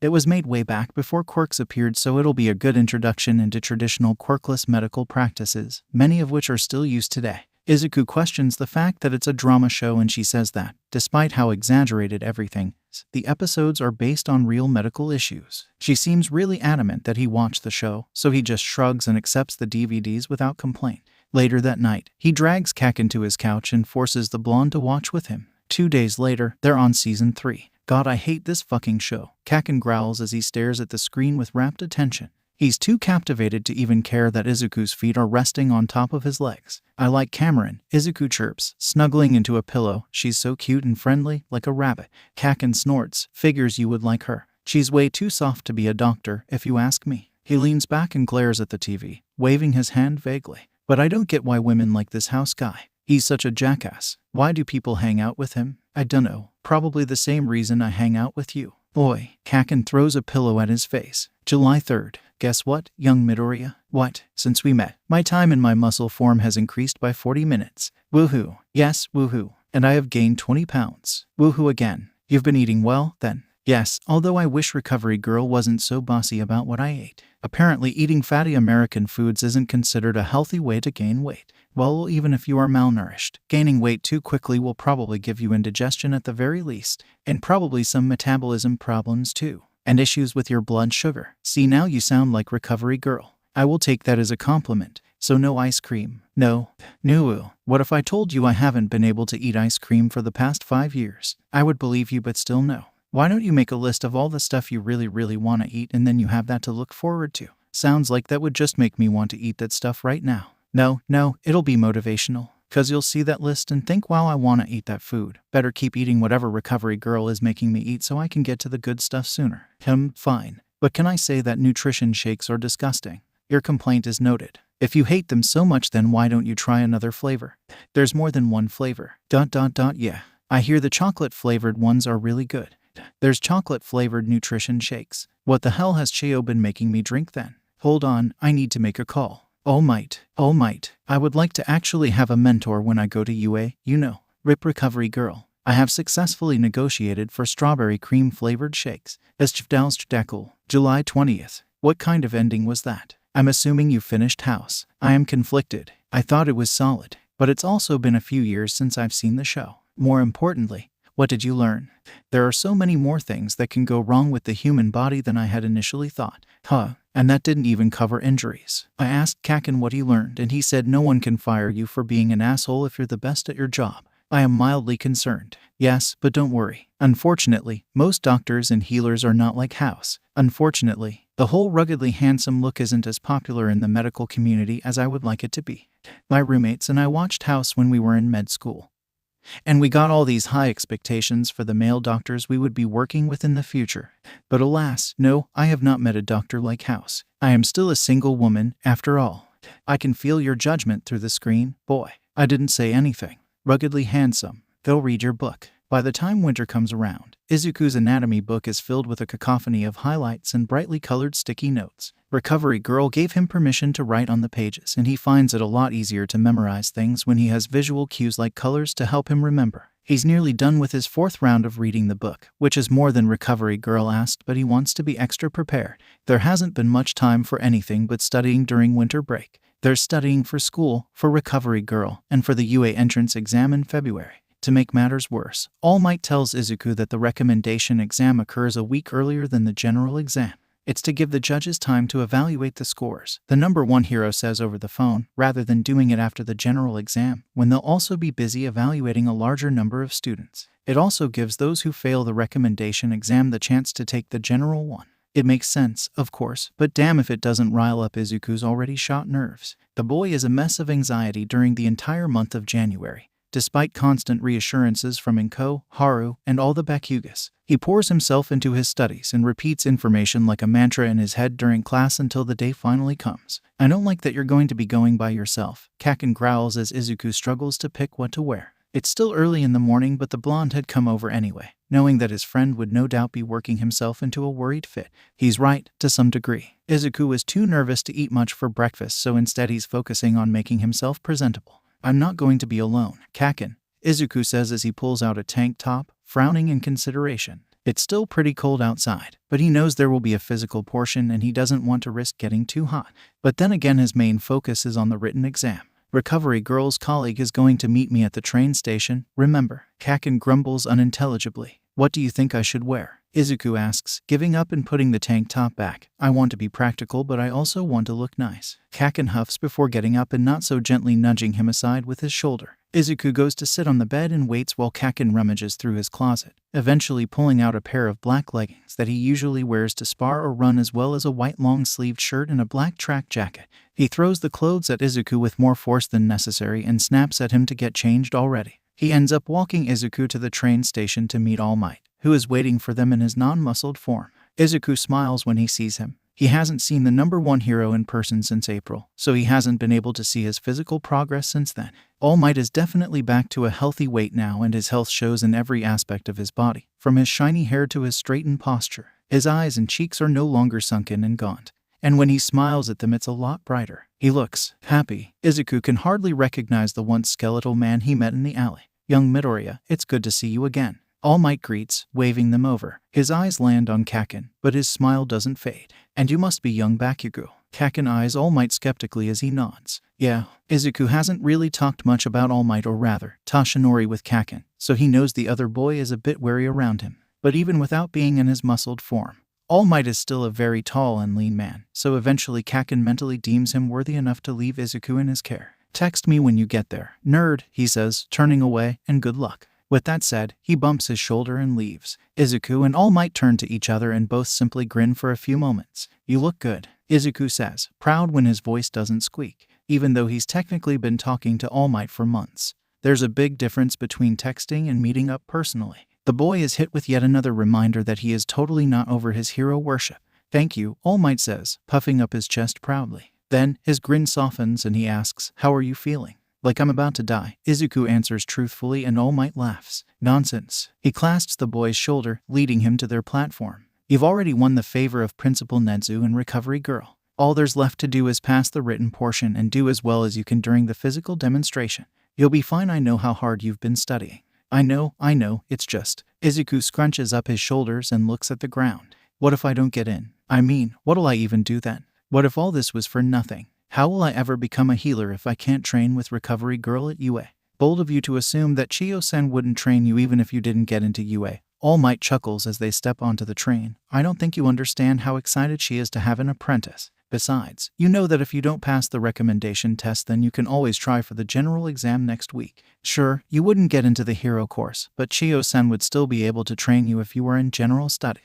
Izuku takes a deep breath and sits down, All Might taking the seat next to him. You're right, he sighs. I just worry, you know. Yeah, no kidding. All Might lets out a huff of laughter and Izuku puffs out his cheeks in mock offense. Thankfully, the train ride to UA isn't very long and All Might talks for most of the time, clearly trying to distract the greenette as he anxiously tugs at his curls. At one point, the number one hero pauses and coughs a little, immediately taking out a handkerchief to quickly wipe his mouth. But Izuku doesn't miss the splash of red on the cloth before it is pulled away. You're still coughing up blood, he asks softly. All Might clears his throat. Yeah, I think it has more to do with my lung than my stomach. Izuku frowns, feeling a pang of guilt, even if it would be detrimental to him. He technically does have the ability to heal the hero, and yet here he is, making him wait. All Might must read Izuku's face because he smiles reassuringly and says, don't worry about it. I told you, I can wait. Besides, I already feel loads better thanks to you. Trust me, this is nothing. Izuku blushes lightly at the praise and looks down at his lap, smiling. He eventually stops fussing with his hair and pulls it up into a ponytail before they arrive at their stop. It'll be better to have it out of his way during the written and physical exams. The train station is only a short walk away from campus, and soon Izuku is gawking in awe as UA looms over him. All Might laughs at his reaction and puts a hand on his back to lead him inside. It's more amazing than he ever could have imagined. And it's so big, part of him wonders if it's because they have to accommodate students with mutant or gigantification type quirks. As they walk past the gates, All Might inflates into his muscled form. I don't think anyone but Principal Nezu and Chiyo-sen know that I am the one that is sponsoring you, he says, so I apologize if there is a bit of a fuss. That's all right. Do you think we're early? Izuku asks, glancing around for other recommendation students. All Might looks at his phone. Not really. I'm sure others will be arriving shortly. Although, I will admit I'm a bit out of my depths here. He scratches the back of his head. To keep things fair, Nezu-san only told me what the other sponsors were told. All I know is that we're going to meet in the beta gym. He nods at a smaller building to the left of the main building and they start walking towards it. After that, I assume that you'll be directed to wherever your test will be taken. Okay, Izuku says as they approach the teacher's center. How many recommendation students will there be? Are there a specific amount of spots to be filled? Or do they just accept as many as they want? All Might shakes his head and shrugs cluelessly. I really don't know, young Midoriya. This is new for me too. Right, sorry, he apologizes. They're at the door now, but they both stop in front of it. All Might turns to him and, after a moment of gazing, lifts his hand as if to ruffle his hair comfortingly. He then seems to reconsider it since he'd ruined Izuku's ponytail, so instead he just gives him a thumbs up before pushing the door open. The first thing Izuku notices is that the flame hero Endeavor is standing at the end of the hallway with another boy. The second thing he notices is that as soon as Endeavor glances over his shoulder, he immediately starts glaring heatedly at All Might. Izuku is not unaware of the apparent despise Endeavor holds for the number one hero. It's fairly common knowledge that he's always been jealous of the latter's status. In fact, the only one who doesn't seem to notice his hatred for All Might is All Might himself, which is evident in how the hero perks up at the sight of Endeavor and waves. Yo, Endeavor, All Might calls in his deep voice, wearing his signature grin as he approaches the other man. Izuku trails behind him nervously. Long time no see. All Might, Endeavor practically growls as he fully turns around. Izuku gulps. The flame hero is far more intimidating in real life than he is on TV. Izuku was interested in him for a little while before his healing quirk manifested because he thought he might inherit his father's fire-breathing quirk. Even back then, Izuku couldn't find himself liking the hero very much, mostly because, despite his fire quirk, he just seemed so cold, especially compared to someone like All Might. He's never been known for being particularly friendly, and Izuku can see that now more than ever. He makes sure to stand slightly behind All Might when he stops in front of Endeavor. I haven't seen you since that talk we had with the press 10 years ago, huh? All Might says, completely ignorant of the glare the other hero is sending him.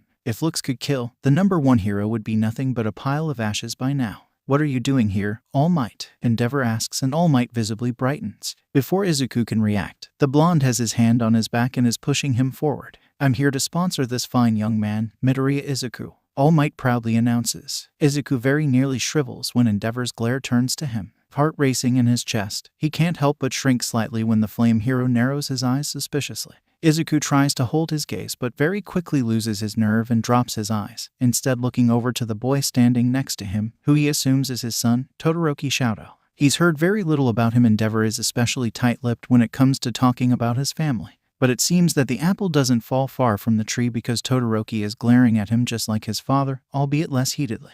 No, his eyes are cold and his face is carefully devoid of emotion, but somehow Izuku still gets the feeling that he's being sized up. You are sponsoring someone. Endeavor's voice is carrying a hint of something else now, something Izuku can't quite decipher. Well, he must be a very special young man if he was able to catch your eye. Even though his words seem kind, he practically spits them out. All Might pats Izuku's shoulder and grins brilliantly. Indeed, he proclaims, puffing up his chest with pride. Young Midoriya here has one of the most powerful quirks I've ever seen. Izuku has never wished so badly for All Might to shut up before. He knows the older man means well, but dear God, how can he not see that he and Endeavor are on completely different pages? As soon as All Might says those words, Endeavor's flames seem to grow. His attention is fully on Izuku now, and the poor boy can virtually feel the intense heat radiating off of him. A quick glance tells him that Todoroki is still staring at him with cold eyes. Well, shit. What the hell is going on? Is that so? High praise from the number one hero. Endeavor growls, low like rolling thunder. I look forward to seeing it.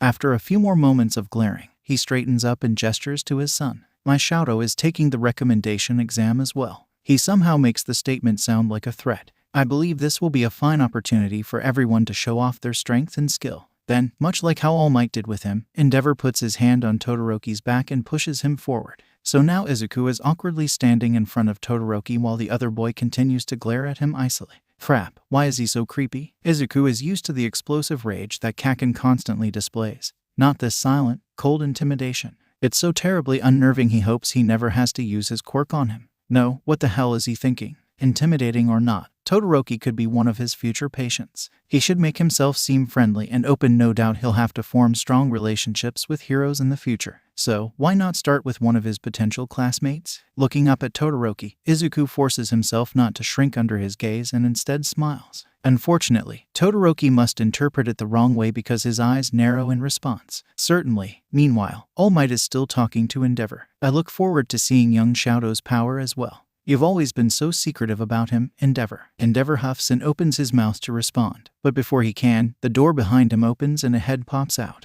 Izuku perks up, instantly recognizes her as the R-rated hero Midnight. "Oh, there you guys are," Midnight says. "Well, don't just stand out here. Come on inside. We're just waiting for a couple more people." Endeavor sends one last scathing look to All Might before brushing past her. Midnight hastily dodges, narrowly avoiding his flames. Todoroki follows his father silently. As soon as they're gone, Izuku feels as if a giant weight has been lifted off of his chest, sighing wearily. He turns to All Might and asks, "Is he always that intense?" "Yep," All Might replies, popping the P. "But he's a strong and well-respected hero, although I haven't had the chance to work with him many times." He sounds so genuinely disappointed that Izuku nearly snorts. How can someone so powerful and successful be so oblivious? All Might straightens up. "Having young Shoto as your ally will no doubt be beneficial." He says it so confidently that Izuku can't help but smile in response. Well, just because his first impression of Todoroki wasn't so good, that doesn't mean he should let it cloud his judgment of the other boy. So, without further ado, Izuku walks into the gym with All Might and gets his first glimpse of what could very well be his future classmate. The entrance of All Might immediately draws everyone's eyes and many people seem surprised. He can hear a few gasps ripple across the room and he ducks his head slightly, walking in with All Might's gentle hand on his back. There aren't as many recommendation students as he thought there would be. He estimates around 15 or 20, but since they all have a sponsor with them, there's close to 40 people in the room. And as soon as they get over their shock at the sight of All Might, all of their eyes land on him. He gulps. Maybe it would have been better if All Might had sponsored him as Toshinori. At least then nobody would be staring at Izuku as if he just openly challenged them all to a duel. It's not hard to tell what everyone is thinking. He knows how this must look. The number one hero is personally sponsoring some random kid they've never seen before to help him get into his alma mater school for heroics. They're probably thinking he must have some super powerful combative quirk if he was able to catch the eye of the greatest hero in Japan. He should probably say something, just to make sure there's no misunderstandings. Before he can, though, All Might brings attention back to himself by greeting everyone cheerfully. Izuku only recognizes a few of the heroes that are sponsoring their own students, but All Might seems to be somewhat familiar with most of them. He supposes that, as the number one hero, he must regularly meet a lot of heroes. As the large man begins to chat idly with a couple of people, the buzz of conversation resumes. However, Izuku still sees many curious and suspicious eyes glancing at him as the sponsors and students whisper amongst themselves. It feels a bit isolating, but one student seems to have no problem marching right up to him. He's extremely tall with a broad chest and shaved head, but it's his wild eyes that really catch his attention. Izuku can't help but tense up slightly as he approaches. However, unlike Todoroki, this boy grins at him widely. Wow, I never thought I'd be seeing All Might sponsoring somebody today. The boy says loudly, "That's super freaking cool, man. I'm Yurashi Inasa." He promptly sticks out a large hand. Izuku blinks and glances at All Might uncertainly, but the blonde simply gives him a thumbs up before turning back to his conversation. Smiling politely, Izuku takes Yurashi's hand and shakes it. "Hello, I'm Midoriya Izuku." Yurashi shakes his hand a bit too enthusiastically for his tastes, practically jerking his whole arm up and down repeatedly. "Midoriya-kun," he nearly shouts, or Izuku-kun. "Izu-kun, I like that better. Can I call you Izu-kun?" Izuku laughs nervously, slowly retracting his hand. Well, he's definitely friendly. Kaken would totally hate him. Still, Yurashi's overwhelming energy is much better than Todoroki's cold demeanor, so Izuku just finds himself smiling and saying, "Sure." "Great." Yurashi grins. "Are you as excited as I am?" "I'm totally stoked right now." "Yeah, no kidding. I just love UA. It's the most passionate high school in Japan." "Do you think?" Yurashi ends up doing most of the talking during their short conversation. Izuku just keeps smiling and nodding, but he doesn't find himself minding too much. It takes his mind off of his anxiety for the test, and Yurashi's obvious passion for heroics is kind of charming. He's clearly boisterous and rowdy, but his friendliness seems genuine. Izuku wouldn't mind talking to him after this is all over. A few minutes later, Principal Nedzu walks in and announces that the written portion of the exam will now begin. He goes on to say that afterwards they'll be moving to ground beta for the physical portion.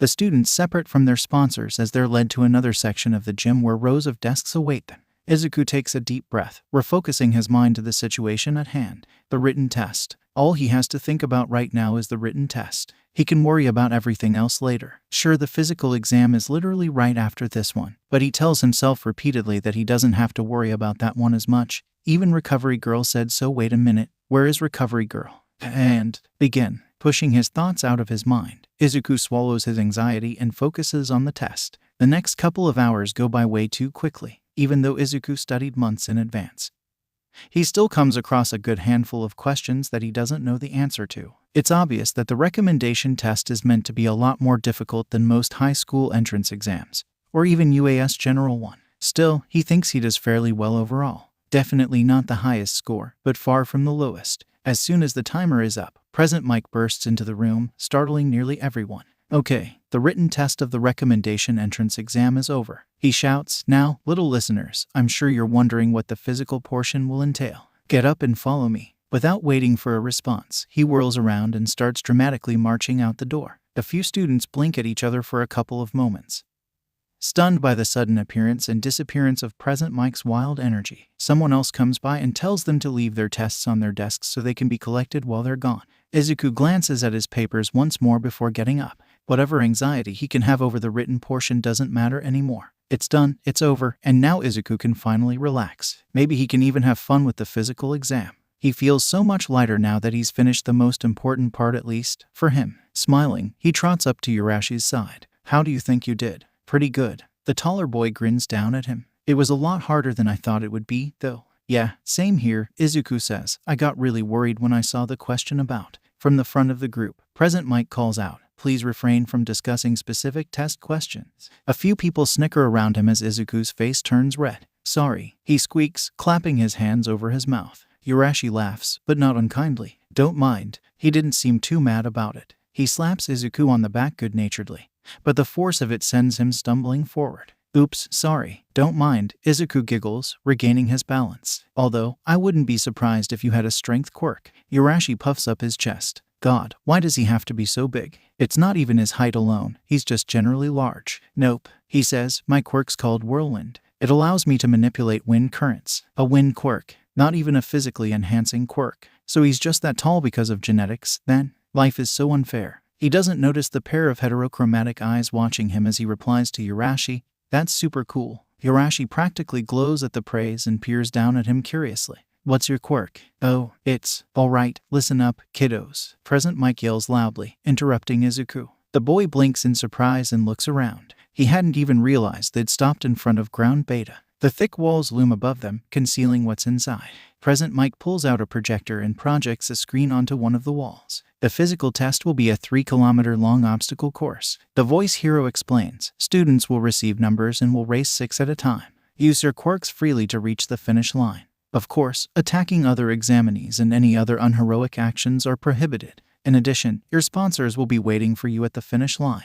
Okay, any questions? Nobody speaks up, so Present Mike gives them a few minutes to go change into whatever clothes they want to wear for the test. Most of them are wearing some form of workout clothes underneath their outfits, and Izuku just takes off his jacket and pushes it into a locker. Then, Present Mike goes about handing everyone a paper with their number on it. Izuku ends up being placed in the last group to go, but so does Yurashi, so they get to chat with each other while they wait for their turn to go. Izuku's surprised that Yurashi doesn't seem the slightest bit worried. Most of the others, aside from Todoroki, are fidgeting or hopping from foot to foot. He must be very confident in his quirk's abilities if he's able to go into this with such an easy mindset.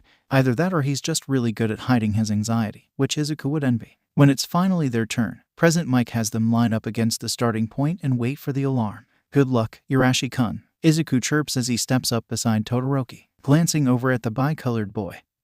He tries smiling again and gets a cold look in response. Not to be deterred, Izuku asks, "Are you excited?" Todoroki narrows his eyes. For a moment, Izuku doesn't think he'll reply, but then he says in a low voice, "It's my goal to surpass All Might and become the #1 hero." Izuku blinks in surprise, mostly because he wasn't really expecting him to respond. Well, he didn't really answer his question though. Where did that come from? Well, anyway, it's not exactly an uncommon goal. Kaken's been telling him for years that he's going to become the #1 hero. Why Todoroki felt the need to tell him in such a threatening way, Izuku doesn't know, but maybe he's fishing for support. Izuku opens his mouth, ready to say something along the lines of "you can do it" or "good luck," but Todoroki's not done. "So, if you've got something from him," he says, "then I'm going to beat you too." With that said, he turns away and focuses on the obstacle course ahead. Izuku frowns, bewildered. Something from All Might? You mean, besides his recommendation? All he has time to utter is a confused "huh." Before the alarm blares, signaling the start of the exam, everyone immediately bolts towards the obstacle course and Izuku scrambles after them a second later. Todoroki uses his ice to push himself forward, but Urashi quickly takes the lead, propelling himself with his win. Izuku only has a few seconds to gawk at how cool the quirks are before the two disappear over the first obstacle, which seems to be some sort of rock wall. The three other recommendation students all appear to have pretty well-rounded quirks too. One girl with a ponytail seems to pull a grappling hook out of her stomach to help her get over the wall. Izuku knew full well prior to the exam that he's probably going to come in last place, so he doesn't feel too bad when he's quickly overtaken. Still, he does his best to clamber over the rock wall as fast as possible, and he mentally pats himself on the back for having kept himself in good physical shape. It's definitely helping him now. The obstacle course is hard but clearly doable even if one doesn't have a combative quirk. However, it is clear that above average physical skill and fitness is needed to get through it. He's probably naturally faster than most of the students he's competing against, and it shows when he starts to catch up to the students other than Todoroki and Urashi. But it takes a lot more time for him to get over the obstacles, and that slows him down significantly. Still, by the time he reaches the finish line, he only comes in about a minute or so later than the last person does, which is pretty good, all things considered. The others, however, clearly don't think the same. They all watch him as he runs towards the finish line, sweating and panting heavily. Confusion is written all over their faces, including the sponsors. Well, except for All Might, who just gives him a thumbs up, and Todoroki, who stares at him with a carefully blank expression. Urashi is glaring at Todoroki for some reason, but even he looks puzzled when Izuku finally crosses the finish line. Nevertheless, he's still friendly enough to flash him and grin and walks up to him as he catches his breath. "Yo, Izuku, you made it." His grin is wide, but the confusion is clear in his mind. Did you not use your quirk? Or, behind him, the other students glance at each other. Wiping the sweat off his brow, Izuku swallows and looks up. "Oh, no," he pants. What the hell is this?" A shout from the group of sponsors catches everyone's attention. A few of the adults back away from Endeavor, whose flames are flickering as he scowls with rage. Turning to All Might, the flame hero snaps. "Does your successor not feel the need to take this test seriously? What, is he just playing around? Think this is all for fun?"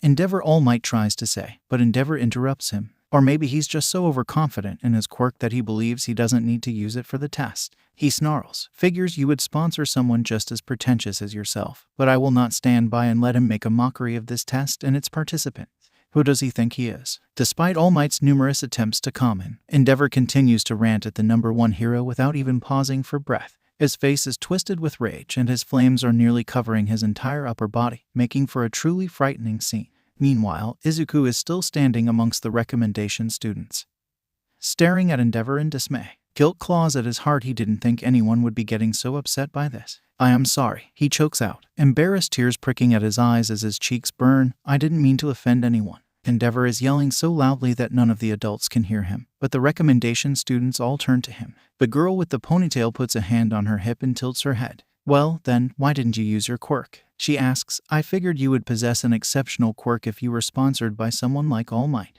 "No," Izuku replies, wringing his hands nervously. "I mean yes, but, I think there's been a bit of a misunderstanding. I don't have a combative quirk, I have a..." "Endeavor, please." Principal Nedzu's voice rings out. He turns to see the principal approaching the group of sponsors with Recovery Girl in tow. Izuku lets out a sigh of relief when he sees her. "It's all right now. Everything's going to be okay. Recovery Girl will be able to explain everything and then Endeavor can stop being so mad." "Endeavor," Nedzu says, patting up to the #2 hero, "calm down, please. Midoriya-kun here is a bit of a special case because he's..." Endeavor doesn't hear him out, instead whirling on the mouse and snarling. "Oh, so he's getting special treatment because All Might recommended him. I never pegged you as the type to..." "Oh, shut up, you dolt." Recovery Girl suddenly snaps. Everyone glances at her in surprise. "Shio-san." All Might looks embarrassed. Recovery Girl rolls her eyes and steps up right in front of Endeavor. "Now listen here, young man," she says, glaring up at the hero. "Midoriya Izuku is not getting any special treatment from anyone.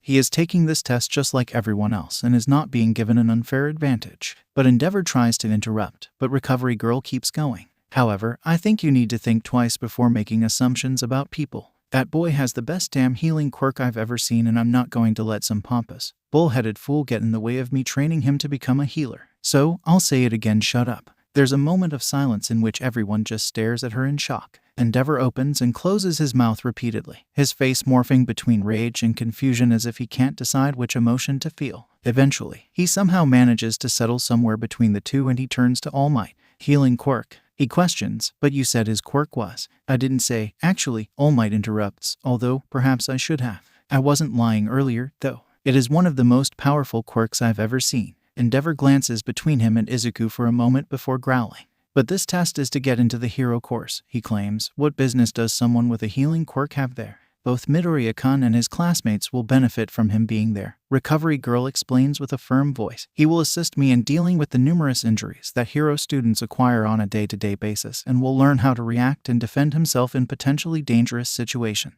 I'm sure you know that past incidents have shown the hero community that healers can sometimes face the same dangers that heroes face. Izuku's jaw nearly drops in shock. Recovery Girl didn't mention it by name, but there's no doubt that she's referring to the incident involving one of Endeavor's healers being stolen by a villain over 15 years ago.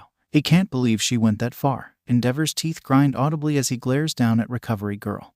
But he won't argue with the healer after he's been so thoroughly chastised by her, at least not in front of a bunch of other heroes and children. Still, Izuku feels the need to speak up. I'm sorry, Endeavor, he apologizes nervously. I didn't mean to upset anyone. Don't worry about it, young Midoriya, All Might says softly. It was just a simple misunderstanding.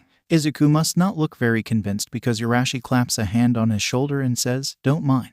Izuku smiles a little, turning to face the rest of the recommendation students that are gazing at him with much friendlier expressions. Even Todoroki isn't glaring at him anymore. In fact, he almost looks a little embarrassed. He doesn't say anything, but when Izuku smiles at him once more, his only response is to drop his gaze to the ground, the barest hint of a flush on his cheeks. So, you really have a healing quirk? Urashi asks and Izuku nods. He grins. That's super cool, man. How does it work? The girl with the ponytail asks. Before Izuku can answer, a boy with scary-looking teeth thrusts his arm out in front of him. Hey, I got a scratch on my arm from the mountain area, he says abruptly, jerking his head at the obstacle course. Can you heal it? Izuku glances at Recovery Girl for permission. He knows he's not supposed to use his healing quirk unless he's under the supervision of a medical professional, which Recovery Girl clearly is, but he isn't sure if their training has officially begun yet. To his delight, however, she merely smiles and nods at him to continue. Izuku turns back to the boy with a grin. Sure. He rolls up the other's sleeve, revealing the relatively shallow scratch, and gently places his hand over it.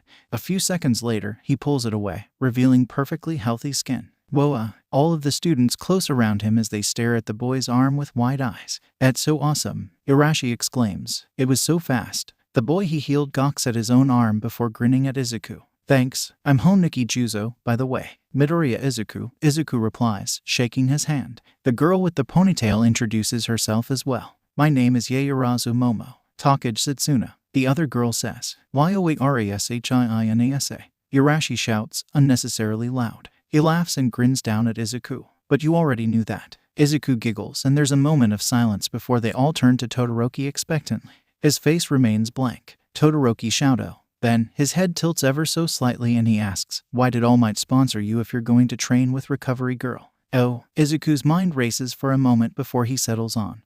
Well, Recovery Girl-sen couldn't sponsor me herself because she works at UA and there's like an old rule saying that teachers at UA can't sponsor students. Cause I guess they might help them cheat. He didn't really answer Todoroki's question, and from the look on his face he can see that too. But Izuku is saved from further questions by Principal Nedzu announcing the end of the recommendation exam. He congratulates them all for finishing the test and tells them that they will receive their letters of acceptance or declination before the end of the week. Endeavor immediately turns to leave. Shouto. He barks, come. Todoroki presses his lips together before following his father out of ground beta. Izuku notices Urashi gazing after them with an unusually hostile expression. What's wrong? He asks and the taller boy looks down at him, his face quickly smoothing out. Nothing. Another sponsor calls out and Honuki turns to them, saying, hey, I've gotta go, but it was cool meeting you guys. Yeah, Izuku says, I hope I see you guys at UA this spring. You too. Yeah, see ya. Bye Izukun. Huffing a little laugh, Izuku turns and jogs back over to All Might. He can't help but have a skip in his step. He just finished the recommendation exam. It's finally over. The number one hero grins and begins leading him out of the training ground. As soon as they're out of hearing range, Izuku chirps, well, that went well. All Might just laughs. Okay, sadly the chapter is over. And if you enjoyed the video, just leave a like and subscribe with post notification. So when the next chapter is ready, you will be notified. Okay, see you in the next video. Bye.